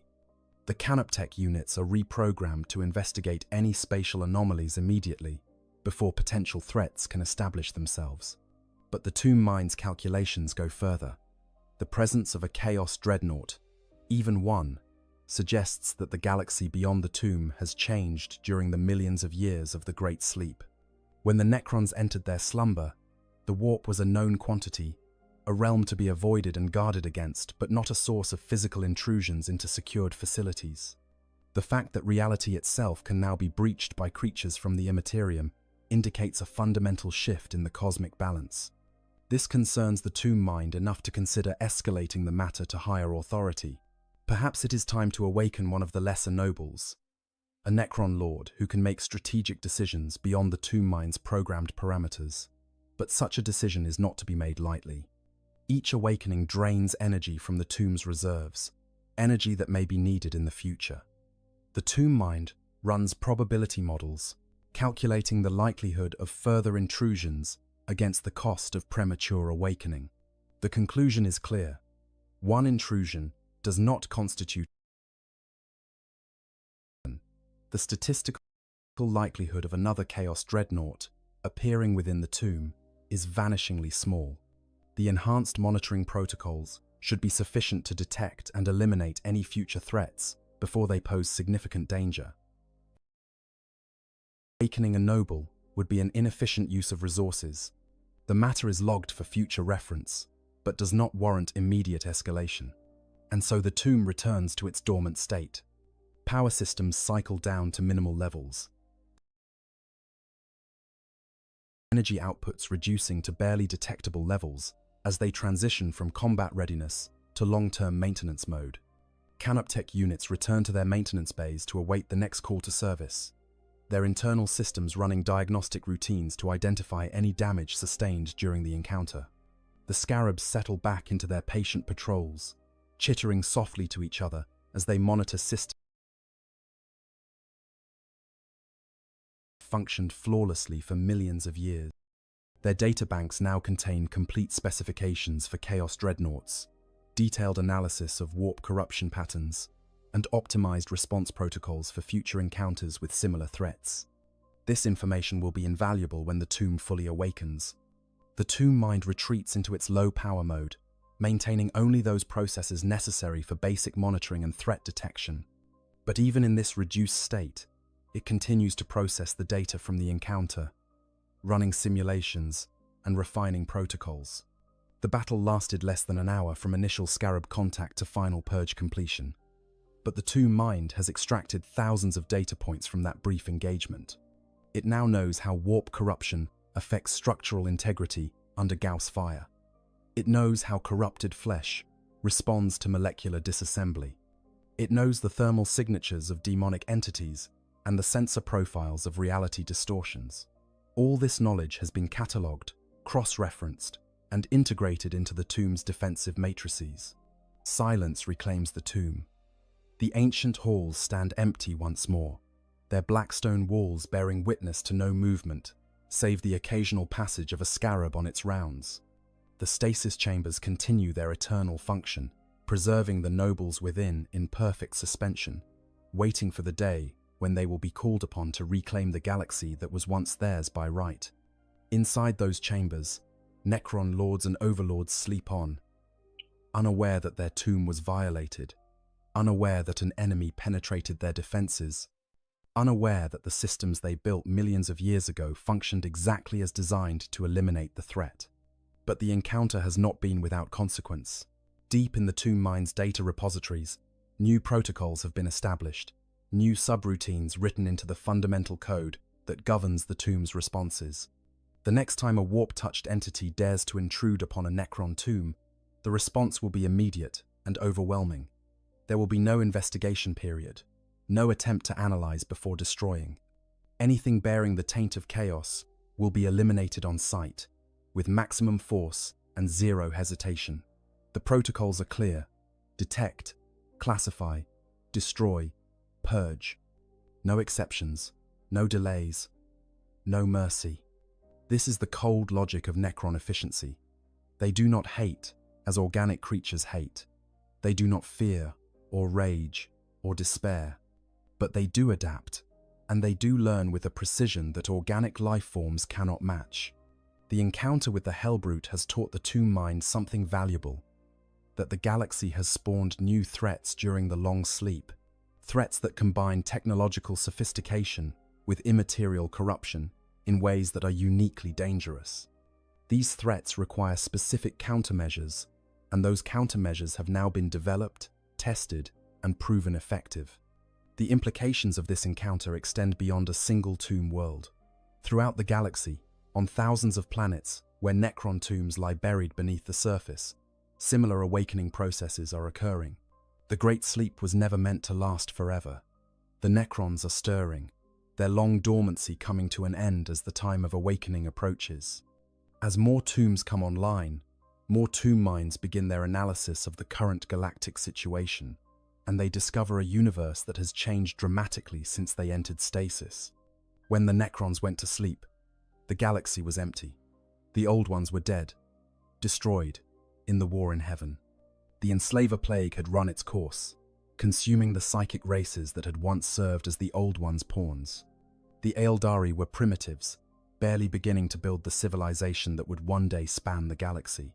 The Krork, those brutal green-skinned warriors who would eventually devolve into the Orcs, were scattered and leaderless. There were no humans, no Tyranids, no Tau. The galaxy was a blank slate, waiting for new civilizations to arise and claim it. Now, 60 million years later, the galaxy teems with life. The Imperium of Man sprawls across 1 million worlds, its armies counting their numbers in the billions. The Orcs rampage through entire sectors, their endless appetite for violence creating conflict wherever they go.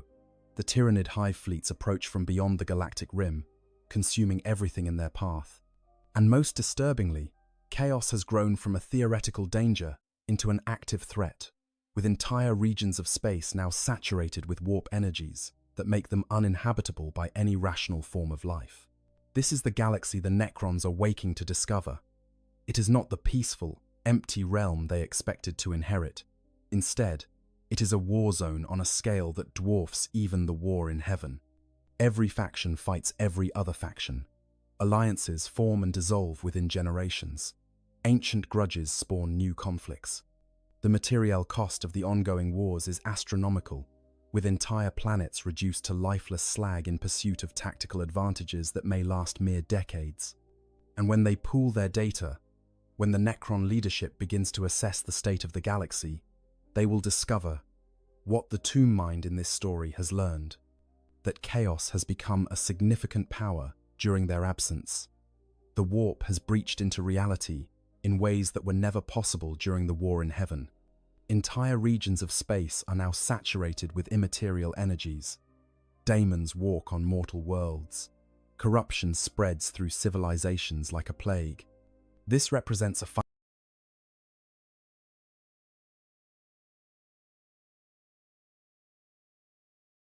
fundamental problem for the Necrons' long-term plans. They did not sleep for 60 million years merely to rest. They slept because the galaxy needed time to heal from the war in heaven, time for new life to arise that could be harvested for biotransference experiments. The Necrons' ultimate goal is to reverse their transformation, to reclaim the flesh and blood bodies they traded away in their pact with the Cetan. But that requires living subjects whose biology can be studied and replicated, whose souls can be examined and understood. Chaos threatens this goal directly. A galaxy consumed by warp corruption is useless to the Necrons. They cannot study souls that have been claimed by the Dark Gods. They cannot harvest genetic material from populations that have been twisted by mutation into barely functional monstrosities. They need order, stability, A cosmos where the laws of physics apply consistently and predictably. Chaos represents the antithesis of everything they require. This is a development that the Necrons cannot and will not tolerate. They fought a war against the Old Ones and their creations, a war that lasted millions of years and reshaped the galaxy. They shattered their enemies and ground their allies into dust. They achieved victory through ruthless application of superior technology and absolute willingness to pay any price for success. And now, they find that their victory has been undermined by the very forces they despise most, the creatures of the warp. The Necrons' hatred of the warp is fundamental to their existence. It runs deeper than simple opposition or strategic rivalry. The warp represents everything the Necrons are not: chaos versus order, emotion versus logic, the mutable versus the immutable. When the Necrontyr made their pact with the Khaten and underwent biotransference, they did not merely trade flesh for living metal. They severed their connection to the warp entirely, rendering themselves immune to psychic powers and invisible to entities that perceive reality through immaterial senses. This was not an accident or an unfortunate side effect. It was one of the primary advantages that biotransference offered, perhaps even the primary advantage. The Old Ones and their servant races relied heavily on psychic powers, on manipulation of the warp to achieve effects that no physical science could replicate. They could peer across vast distances through the immaterium, coordinate their forces telepathically, and strike at their enemies with powers that bypassed conventional defenses. Against conventional armies, these abilities were devastating. By removing themselves from the warp entirely, the Necrons gained a tremendous tactical advantage. Psychic attacks had no effect on them. You cannot assault the mind of a being that has no mind in the conventional sense. Daemons could not perceive them. Entities that see through the warp found only emptiness where Necron warriors stood. The weapons that had proven most effective against the Necrontyr during the early stages of the War in Heaven were suddenly useless. It was as if the Necrons had stepped outside reality itself, becoming ghosts that existed in the physical world but remained invisible to the spiritual. But that advantage came with a terrible price, one that the Necrontyr only fully understood after biotransference was complete and irreversible. They traded their souls for immortality and power. They became locked into their metal forms, unable to grow or change or feel as they once had. The nobility retained their personalities and intellects, but they found that their emotional range had been severely curtailed. They could still experience anger and pride, ambition and satisfaction, but the subtler emotions, love, compassion, true joy, were beyond their reach. And the rank and file became little more than automatons, capable of following orders, but possessing no true will of their own, their consciousness reduced to dim sparks that flickered within mechanical shells. This was deemed an acceptable trade-off at the time. The Necrontyr were desperate, their civilization on the brink of collapse, their bodies ravaged by radiation from their own sun. They would have accepted almost any price for survival. And in terms of pure military effectiveness, biotransference was an overwhelming success. The Necron legions were invincible, sweeping across the galaxy and crushing all opposition. The Old Ones fell. Their servant races were scattered. Victory seemed complete. Now, millions of years later, the Necrons find themselves facing a galaxy where the warp has grown stronger rather than weaker. The forces they thought they had rendered irrelevant have returned, perhaps even more powerful than before. The immaterial realm that should have withered without the Old Ones to feed it has instead expanded, gorged on the emotions of the countless trillions of sentient beings that now populate the galaxy. This is both a challenge and an opportunity. A challenge